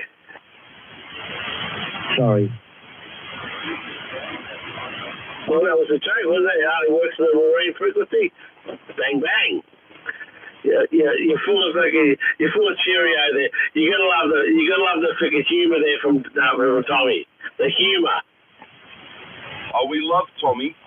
I know he's got some good humour though. He's very humorous. No, he's good. He's good. I like that one. I like it. Humorous? I'm not humorous. You know what the humerus is, don't you, Rusty? Yeah, that's a bone in your body, isn't it? The humerus and a leg bone, isn't it? Yep, the femur and the humerus. The leg bone. Yeah, it's not fucking funny when you get kicked in the butt. Yeah, no, sorry, Yamo. Yeah, your humerus is isn't that your funny bone on your elbow? It's gut wrenchling, Tommy. It is gut wrenchling. What's the one? Oh, the big bone on your leg is femur. That's the femur, isn't it? Roger. Yeah, that's the one. That's what I'm thinking about. I mean, humerus, femur. I was thinking about the femur. Fuck, I'm well off track. No, you get kicked in the femur, man. That hurts. Oh dear. Kicked in the Jats cracker. That hurts. So you're just kicking back, relaxing at the moment, Rusty? Yeah, Tommy, I had this tooth pulled at about 3 p.m. this afternoon. I come home and went to sleep, yeah. You keeping your painkillers up? No, I haven't had any, actually. It was painful while it was in, and the dentist, no, she was really good. I let her know I was really worried about having it out, and she numbed the area really well, and I heard with my ear, I heard the crunch it made when it come out, and I thought that was just too easy, and I wasn't sure, and I said, is that it? And she said, yep. Oh, well, it must have been pretty rotten then. Or, some people have really big, deep, thick roots, and others don't. Oh, yeah, look, I know what you're talking about. Sometimes when you've got a toothache and you can't get to the dentist and you're lying there at night and it's fucking killing you, you want to pull it out yourself, and then you pull it out and people say, oh, do this and that, but the pain's nowhere near as bad when you've had it pulled out. That's exactly where I am. It was fucking throbbing in my head, and now I'm not in pain at all. Yeah, no, that's. I think they're some of the worst things, a toothache and an earache. Yeah, some of the most annoying because you just can't bloody sleep. No, I'm all good. I'm happy. Oh, that's good. As long as you're on the happy juice. Well, you can't drink alcohol, obviously. Well, that's the thing, Tommy. I am. I've just had a couple of quiet ones, yeah? Oh, that's okay then. You don't forget to wash your mouth out with salt and water. Warm salt and soap. There we go. I was going to say soapy water. You've been naughty. Yeah, just warm salty water. That helps with the infection. Yeah, I'm going to give them a clean before I go to bed, and I'll do the warm salty water. I think I'd rather give it a swish with Savicol and just grin and bear it, yeah? Oh, or Dettol. Just take a bit of Dettol diluted in a bit of water. Who are you, Donald Trump? Yeah, no, get rid of everything, Dettol. What the fuck? You don't drink any alcohol there, Rusty. What's that? Do you drink alcohol? Yeah. What the fuck are you talking about then? Well, you're not supposed to, because when you've had a tooth pulled, you get alcohol doesn't have it, not it being in your mouth, but just the effect that it has on your body. You're not supposed to. You can get a dry socket from it. That's exactly right. How are you, Adam? Yeah, good, Rusty. How are you? Hey, mate, advice, don't brush tonight. Yeah, look, I'll brush around it. I'm pretty sure, I can do the bottoms, I can do all of that. Do you have a wisdom tooth pulled out? I left with that bit of gauze sort of jammed in the hole there and had a sleep, and no, it's all good. Did you have a wisdom tooth pulled out? Water, mate, best thing for it. Yeah, I might do that, and I've bought some Savicol as well. Do you have a wisdom tooth pulled out? No, it wasn't a wisdom, Yamo, but it was, second from the back is a decent tooth, and I actually kept the tooth. She said, no, you can't leave with that, and I said, I want it. I'll take it home to the wife and show her. She said, what do you want to do that for? And I said, so she'll cook me dinner for the next week. So the tooth it's gone sort of rotten, has it? No. Look, it had an issue under the gum line, and a bit of the bone had sort of disappeared from holding it in, so it was sort of unstable. It was a bit loose, and we tried to save it, and it just didn't work. It just kept getting infected, and so it's out. Seriously, Rusty, it's better off being out than that there. So, and now you got nothing to worry about there. You just go with the flow, and that's great. You'll have a healthy and happy life now. Yeah, I hope so. I've got a bit more work to do, Yamo, because it's a major one. They'll have to bridge it, yeah? Yeah, I had a wisdom tooth pulled out about a couple of years ago and that there. There was one I should have pulled out fucking a couple of years before that there. Anyway, I went to the fucking dentist and that there, and they fucking cranked at it, and they couldn't get it out. They're trying to pull it out. They ended up breaking it into like 3 or 4 pieces before pulling it all. You got it out, but fucking, I was on that fucking, with my mouth open for fucking 2.5 fucking hours trying to get that fucking thing out of my gob. Well, you know the story about my wisdom teeth, don't you? No, not really, no. When I was about 21, I didn't have much money, and they had this deal in town at a place called the Surgery Centre. And anyway, so my mate took me there, and they knock you out, and they take your 4 wisdom teeth out, and they knock you. It's under anaesthetic and everything, and they cut the gum line and stitch it all up afterwards. And so I'm on my way home, and I'm really hungry. So I had a Big Mac. Oh no! On my way home, Tommy. Yeah, absolutely. I told Brett before he had his done recently. Yeah. Yeah. No, I remember getting mine out. Wow. Did you get any infections or anything? No. I felt fine. That was on the way home. So that was like an hour and a half after having the 4 taken out. I was chewing down on a Big Mac, and that was all good. And it was probably about a day or 2 later that I started getting the swelling and the heat and everything through it. And I think by the time a week had passed, I was all good, but I could feel the stitches hadn't dissolved, and I had, the ends where they tie the stitches off. I could feel them with my tongue, yeah. Shocking. So you started getting crook. That's bad. Yeah, it took about a week, Yamo. Yeah, it took a week for the swelling to come up. Yeah, okay, yeah.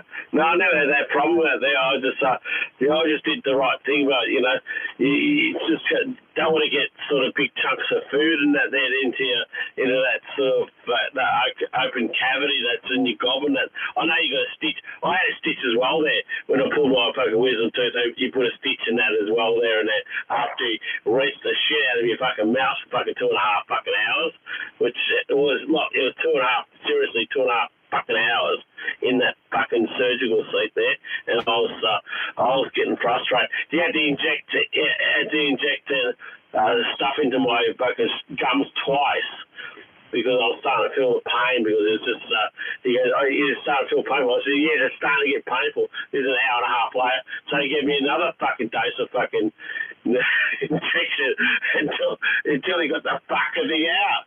2 hours, 2.5 hours, fucking I was on that chair for, and the nurse from the fucking reception was coming. He goes, "You got your patient has been waiting out there for the last hour."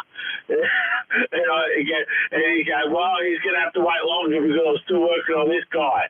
For fuck's sake, it was fucking shocking. Was he up there on you with his knee on your chest and yanking it? No, that wasn't that bad. No, it wasn't that bad, but he had to break it up. That's the funny. That's the horrible thing. You feel it. You got the glasses on your head. There's the fucking, the bright light in your eyes and that there, and you hear him cracking away at the. He's trying to pull it. He's working away there, and he was the expert. He was an Asian fucking, dental, surgeon that I fucking. Actually, the week before, I went and got my teeth cleaned. This is seriously the week before. I got my teeth cleaned that there, and they took X-rays and said, "Oh, you got a problem with that fucking wisdom tooth." I said, "Okay, I'll book it in to get it done." So a week later, We've got this great bloke, this Asian guy. He's best technician here. Anyway, so I fucking booked it in with him. So I got in there a week later to get this fucking thing out there. Fucking hell, he had a fucking epic task trying to get that fucking tooth out of my mouth. In the end, he fucking broke it up to about 3 or 4. The horrible thing about it is when he's got these fucking pliers in your mouth and that, and he's crunching. You hear it, you go, and you got the saliva and the Sheila and the fucking nurse is sucking the saliva out of your fucking gobbing that there, and you're still crunching away on this fucking tooth of yours. It's fucking horrible. And then, you're there 2.5 hours. Fucking hell, that's how long it took. 2.5 hours. My mouth was like in lockjaw mode. It was that fucking bad shit. And we were in there for hours trying to get this fucking one tooth out.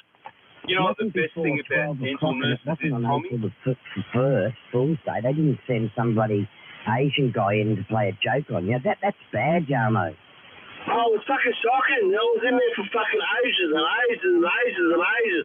I thought it was a never-ending fucking story. Fucking hell. I thought it would never end. And eventually it did end. Thank God. You got it all out eventually after breaking it up. Fucking, you had to break it up. You had to break that goddamn wisdom tooth was fucking embedded into my fucking mouth. Fucking God knows how fucking far down out there until he got it out there. Once it got out there, because it was giving me seriously before I had it out there, I was getting headaches. I was getting fucking really bad. Pain. I was just fucking, my mouth was sore, my head was fucking aching, and once I had that out there, it was pure relief. After a few days after that, I was in ecstasy. Hey, Tommy. Yes, Rusty. Yes. Speaking about endings, you know what the best thing about a dental nurse is? I don't know. What's the best thing about a dental nurse? Well, they're used to sucking up all the goop, yeah? Oh, okay, yeah. Yeah, they give fantastic head. Do they? Do you know what the dentist said every morning to the dental nurse? No. Hygiene. Oh, no. Oh, fuck Tommy. Fucking hygiene. Ecstasy, once it was all over. Ecstasy. How you going, H? I thought she said take it. She did. How you going? Good, you? Swell. Have a good shift? Shift? Yeah, did you work today? Yeah. How was it? Fucking just like any other day, easy. You get one of those brand new, the 1400 series Scanias? We got 15s now, 1502 and 1508. They look nice, don't they? Fucking go good. I drove 1510 the other week. No, 1508 the other week, and it fucking hammers. Is that an Arctic or normal? No, normal. Yeah, they look good too, don't they? Yeah. I was in tonight, 1335 I was in tonight. That's a late model Scania. Yeah, they've got rid of all the shitters. All the shitters are going. Where'd they go? Oakley. Rail buses. That's it. Haven't seen number 10 for a while. I think that went to Sims. Yeah, I'm sure it did. It's already back here though. It went to Sims, to Indonesia, got made into a Hyundai, and then it come back. And they still don't want it. Roger.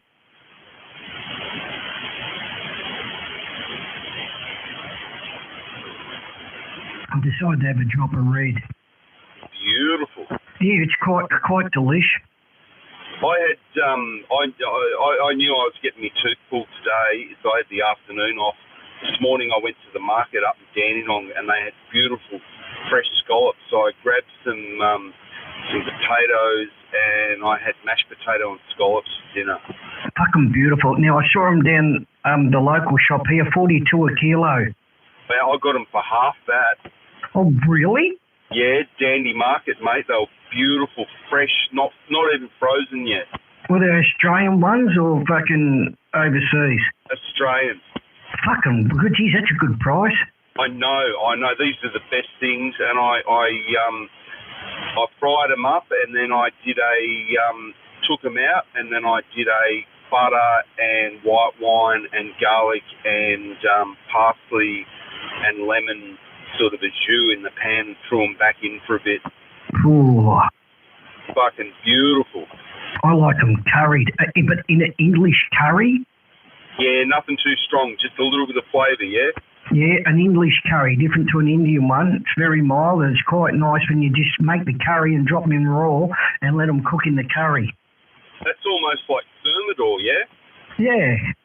Beautiful. But delish. Fuck, I can feel this big hole in my mouth when I'm talking with my tongue, yeah? You can play with it with your tongue and make it go...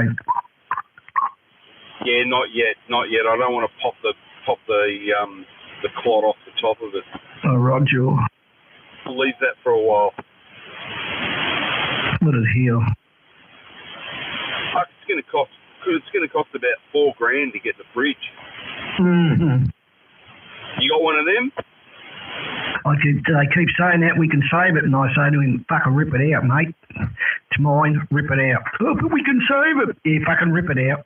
No, yeah, they wanted to rip it out, and I was the one going, no, let's save it. Yeah? $4,000 for a bridge, fuck that. Yeah, one side of it's already crowned, or whatever you call it, it's had a root canal. The other side hasn't. They reckon they tap into the other side without doing a root canal and then tap into the other bit, which is already crowned, yeah? I got a couple of good ones for nothing, mate, because I got a friend that works at the city morgue. Nice. Were they gold? Yeah, mate, just fucking ripped them out and kept it for me, mate. Well, I kept the tooth. Maybe they can make something out of that. His name's Heinrich. The Heinrich manoeuvre.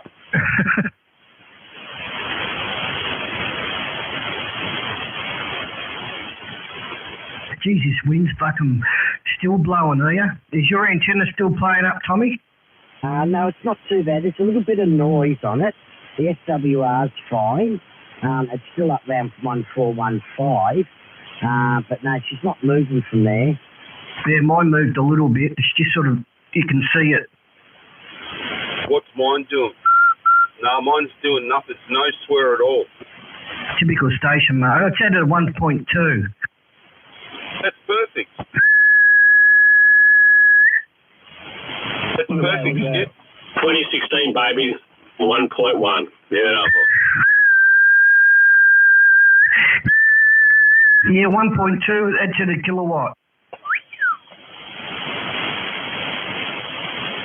Hey, it's sad about Strop passing, wasn't it?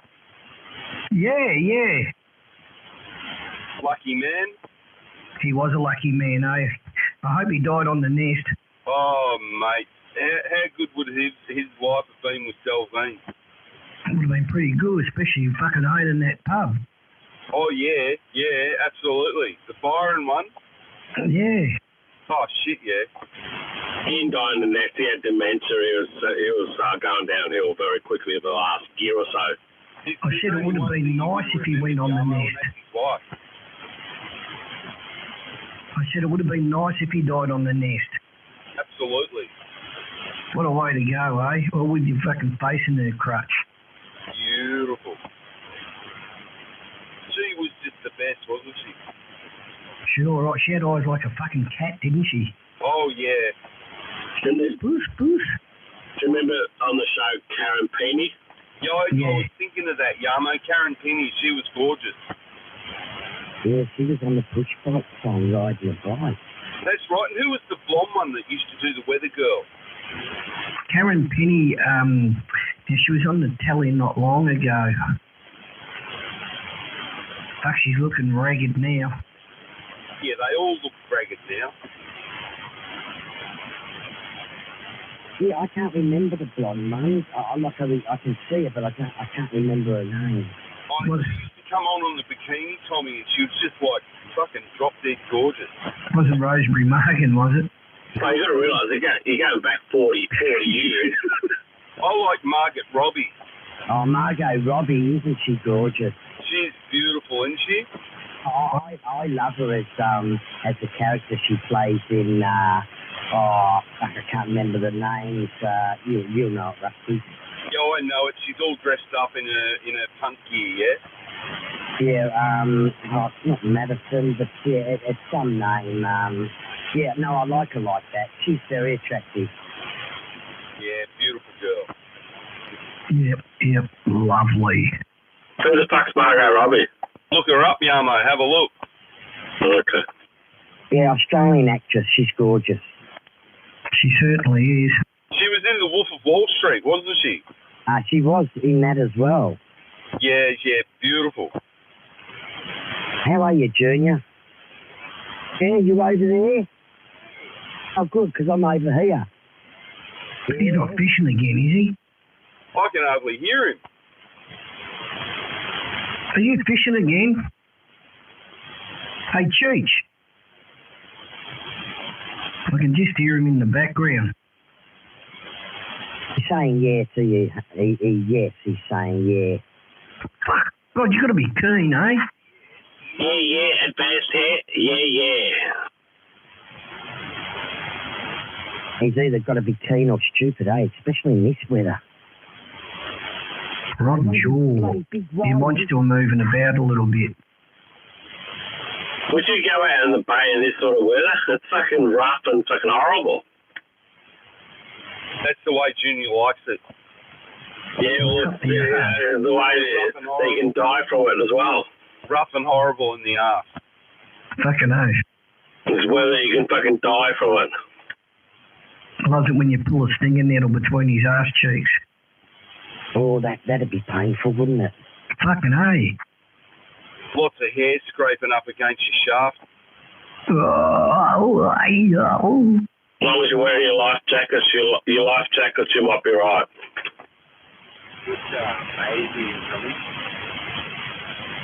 Yeah, sorry, what was that, you, Ben? Yeah, mate. What bay is he? Western Port or Port Phillip? He's around Western Port. Yeah, that explains why he's cranking into me. We can hear you up here, Ben. Yeah, how you going? All right. Whereabouts are you? What hill are you on? Oh, which part are you at? I'm south facing. Eh? I said I'm south facing. He's down facing. He's down facing. Was he near cows? No, mate, I'm Sam Remo. Is he mobile? Sam Remo. Oh, is that Sam Remo, is he? Yeah, Roger. Oh, Roger, what are you in your car?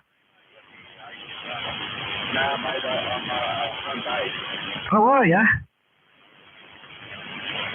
I thought you'd probably get out a bit better than that from there. He's doing all right here, H. No, he's a fucking mud duck. I got him on about a 3. He's a mud duck. Hey, Jono, how are you? Hey, H, if you seen Guardians of the Galaxy 3? There is no 3, is there? Yeah, it's coming out. Margot Robbie's going to be in it. When's that coming out? It doesn't say. It just says Guardians of the Galaxy Volume 3 Babylon. It doesn't say when it's going to be released. I fucking love it. They're great movies. I'd like to have sex with her a lot. Yeah, I didn't know she's been in Neighbours as well. Yeah, she's beautiful. Do you watch those Guardians of the Galaxy fucking movies? They're fucking great. Okay. They're as good as 4 and all that, all the Marvel stuff. Yeah, I think it's just fucking, Here we go. young person's wank. Nah, you gotta love Rocket the Raccoon. Hey, Rusty, I really... No, I don't like any of that. That shit, I think it's just a wank. It's all a wank. Yeah, Harley Quinn. Yeah, that's it, Harley Quinn. Yep. Yeah, I love her in Birds of Prey and the other one. Look, she's not my most favourite, but I tell you what, if someone said, yeah, where does she come on your scale of TV actresses or whatever, she'd be up there a close bloody 2. Yeah, she'd come pretty highly. Do you know Lacey Rose? fucking 50, 60-year-old blokes watching wank stuff. Do you know Lacey Rose? Have you seen her? No. Fuck, she's grouse. She's fucking beautiful. 60-year-old blokes watching wank shit. Yeah, Lacey Rose, mate. She starred in, what was it? Wicked Women. What a fucking great movie. What are you watching, Yamo? I see these 60-year-old guys watching kiddie fucking wank shit. Change the channel, Yamo. I'm not changing the channel because, just talking, fucking it's kiddie stuff. You don't watch that, Yamo. Marvel fucking movies are good. At all. Back it out. Why would I watch fucking something like that? Why would I watch that? You're too scared you'd like it. I don't know. You're talking about it. I'm just saying, I would never watch anything like that because it's just... He's too scared you'd like it. You'd like it, Yamo. It's a good movie. Yeah, I doubt it. You would. Go have a look at it. It's fucking great. Oh, yeah, Lacey Rose is okay. Have you got a picture of her? Yeah, Roger. How old's the picture? Oh, I don't know. Maybe wank. I don't know. Is it in Wicked Women? Watch the movie Wicked Women. Hollywood something or other. Let's click on it and see. I'll let you know. I don't know what she looks like these days. She used to be hot. What a fucking body she had. Oh, is that the one that's a Hollywood Reporter? Lacey Rose? Yeah, Laceyrose. Yeah. She's an old porn star. Oh, no, this one's not a porn star. Lacey Rose in the movie Wicked Women. Oh, I'll type in Wicked Women. Okay. I wonder whatever happened to Debbie from Debbie Does Dallas. I think she got a job in dentistry. Oh, she got kicked off the football team. Did she? Yeah, she couldn't handle all the ball. Her ball skills weren't that great. Oh, Roger. Mr. Hardwick fixed her up. Mr. Hardwick. Remember the bloke in the candle shop? Oh, Mr. Hardwick. Roger. Don't you start off and focus that okay.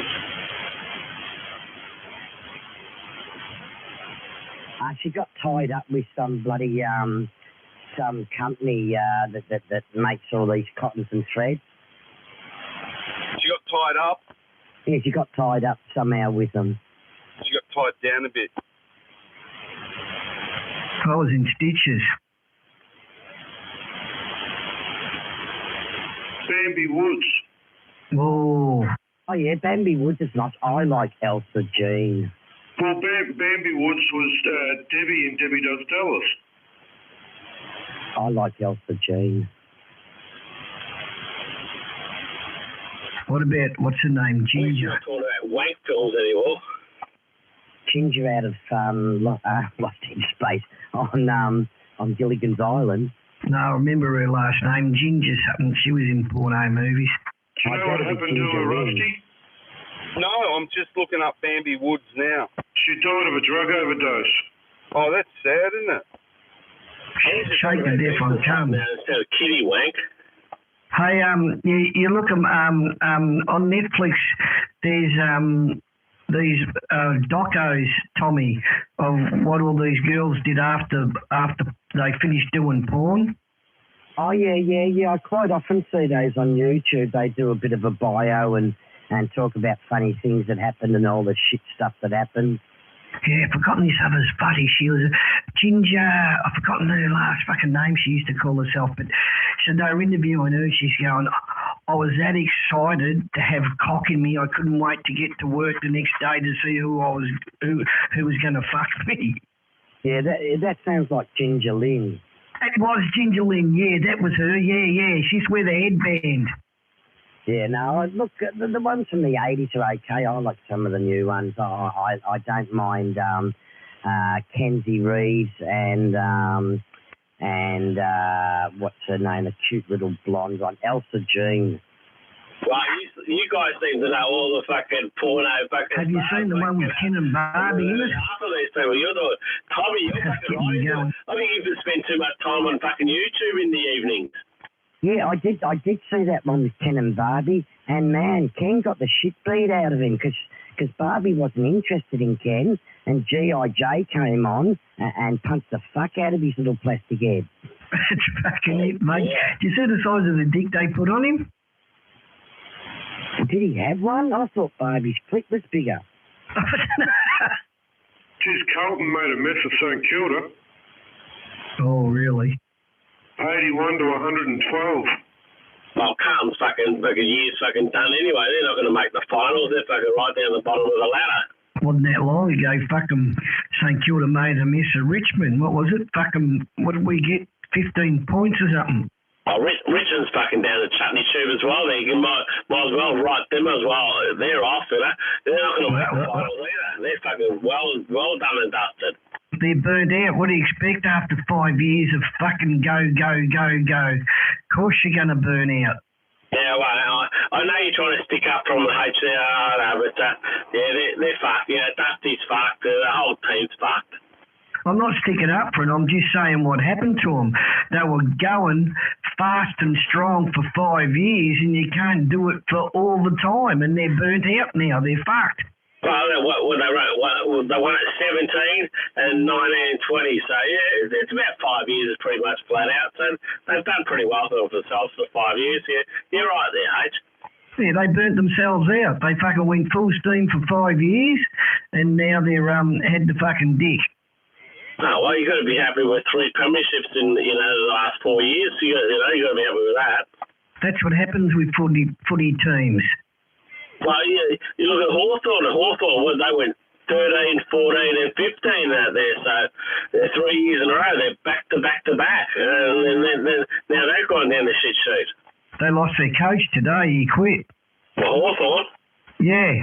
Oh, I didn't know that. Okay. What's his name? Is it Ayres or what is it? Gary Ayres. Clarkson. Well, one of them quit. He was a Hawthorn coach. He quit. Okay. Yeah, okay. Yeah, Alistair? It's a hard game out there in the AFL football out there, and the way things are at the moment, especially with the way things are at the moment with Corona and all that sort of stuff, with the COVID-19 situation. So we'll see what happens in the finals out there in the next month or so. So it's finals starting sort of August into September out there. See what happens. Yeah, we'll just see. That's all you can do is watch and see. So we can only watch and see. Exactly right. And they're hoping for a $100,000 crowd at fucking MCT. I don't think that's going to happen. And the answer will.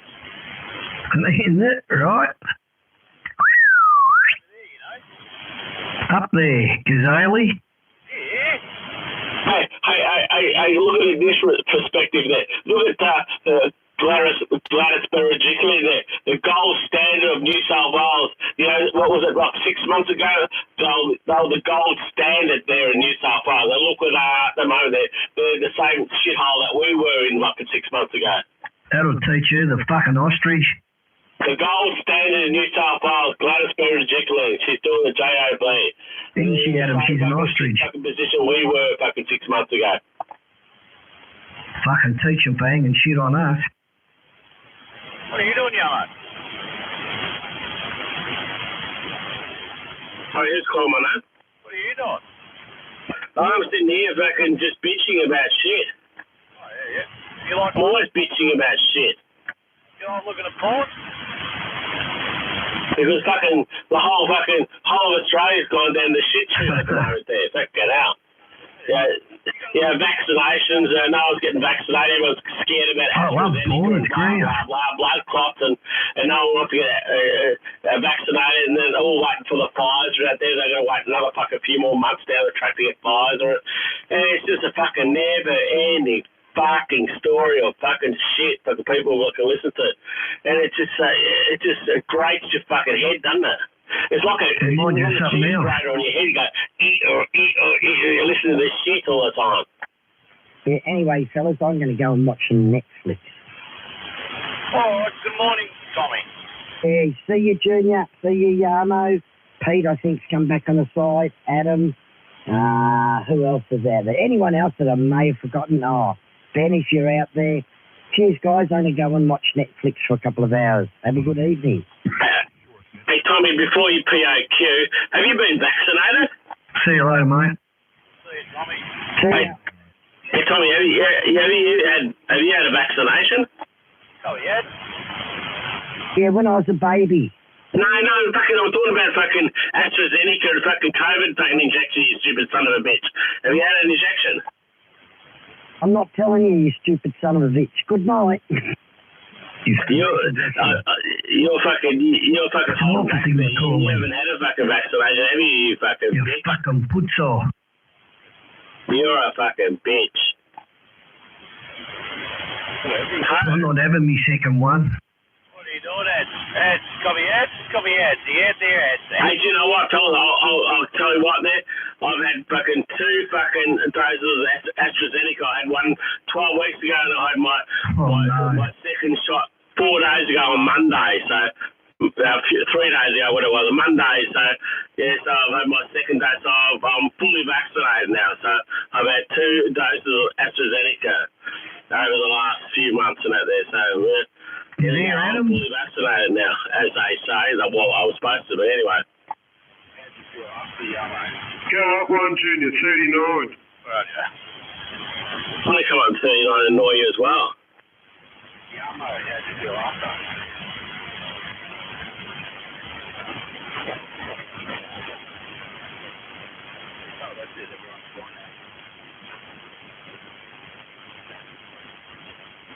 Fuck, he followed us.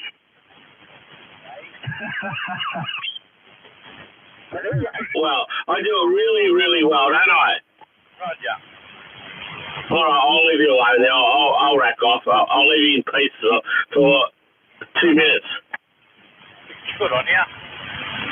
2 minutes, so make sure you get it done in 2 minutes, because I'll be back with a vengeance.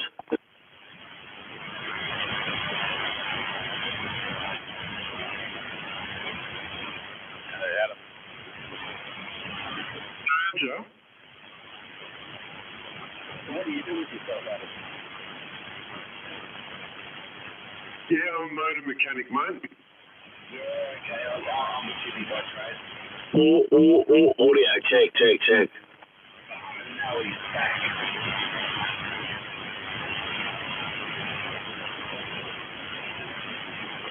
Yeah, I'm a chippy by trade, Adam.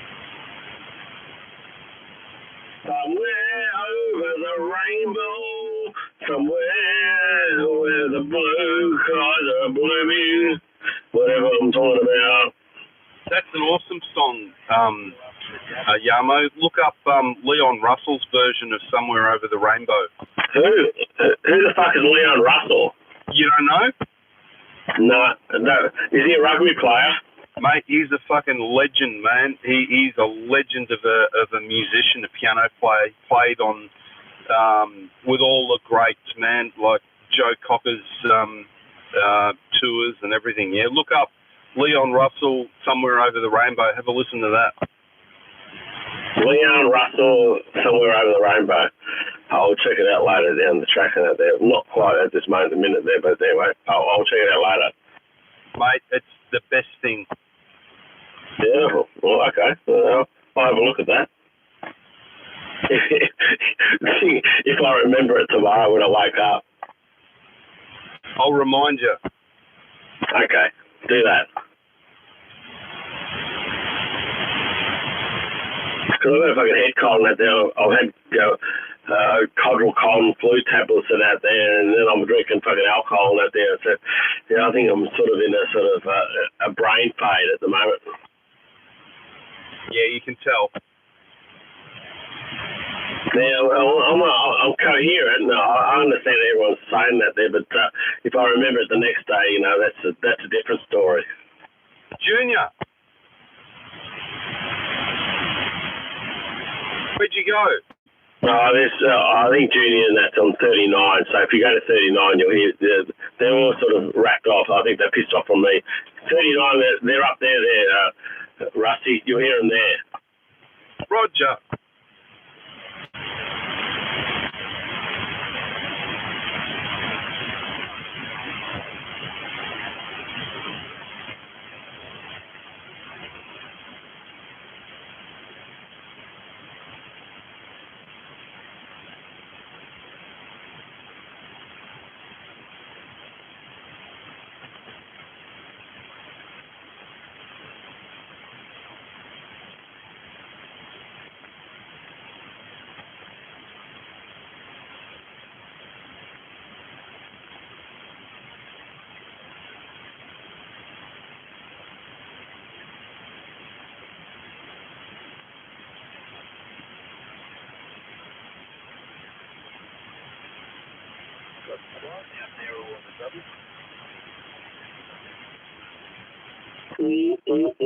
Hola, ramen Coca-Cola.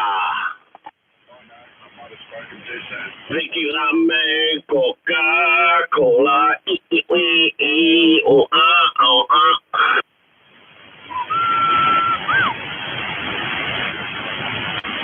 You gotta love drinking ramen Coca-Cola, man. Coca-Cola.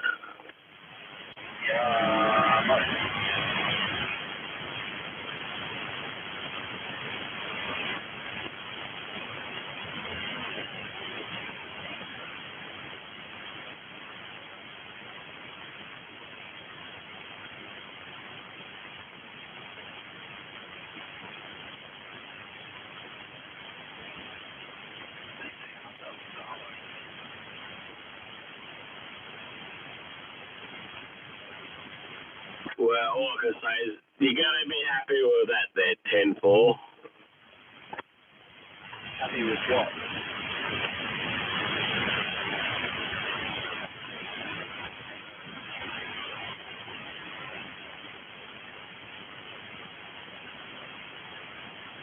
One, two, one, two, one, two, two, two, two, two, two. 3, 4, 3, 4.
Where did everyone go?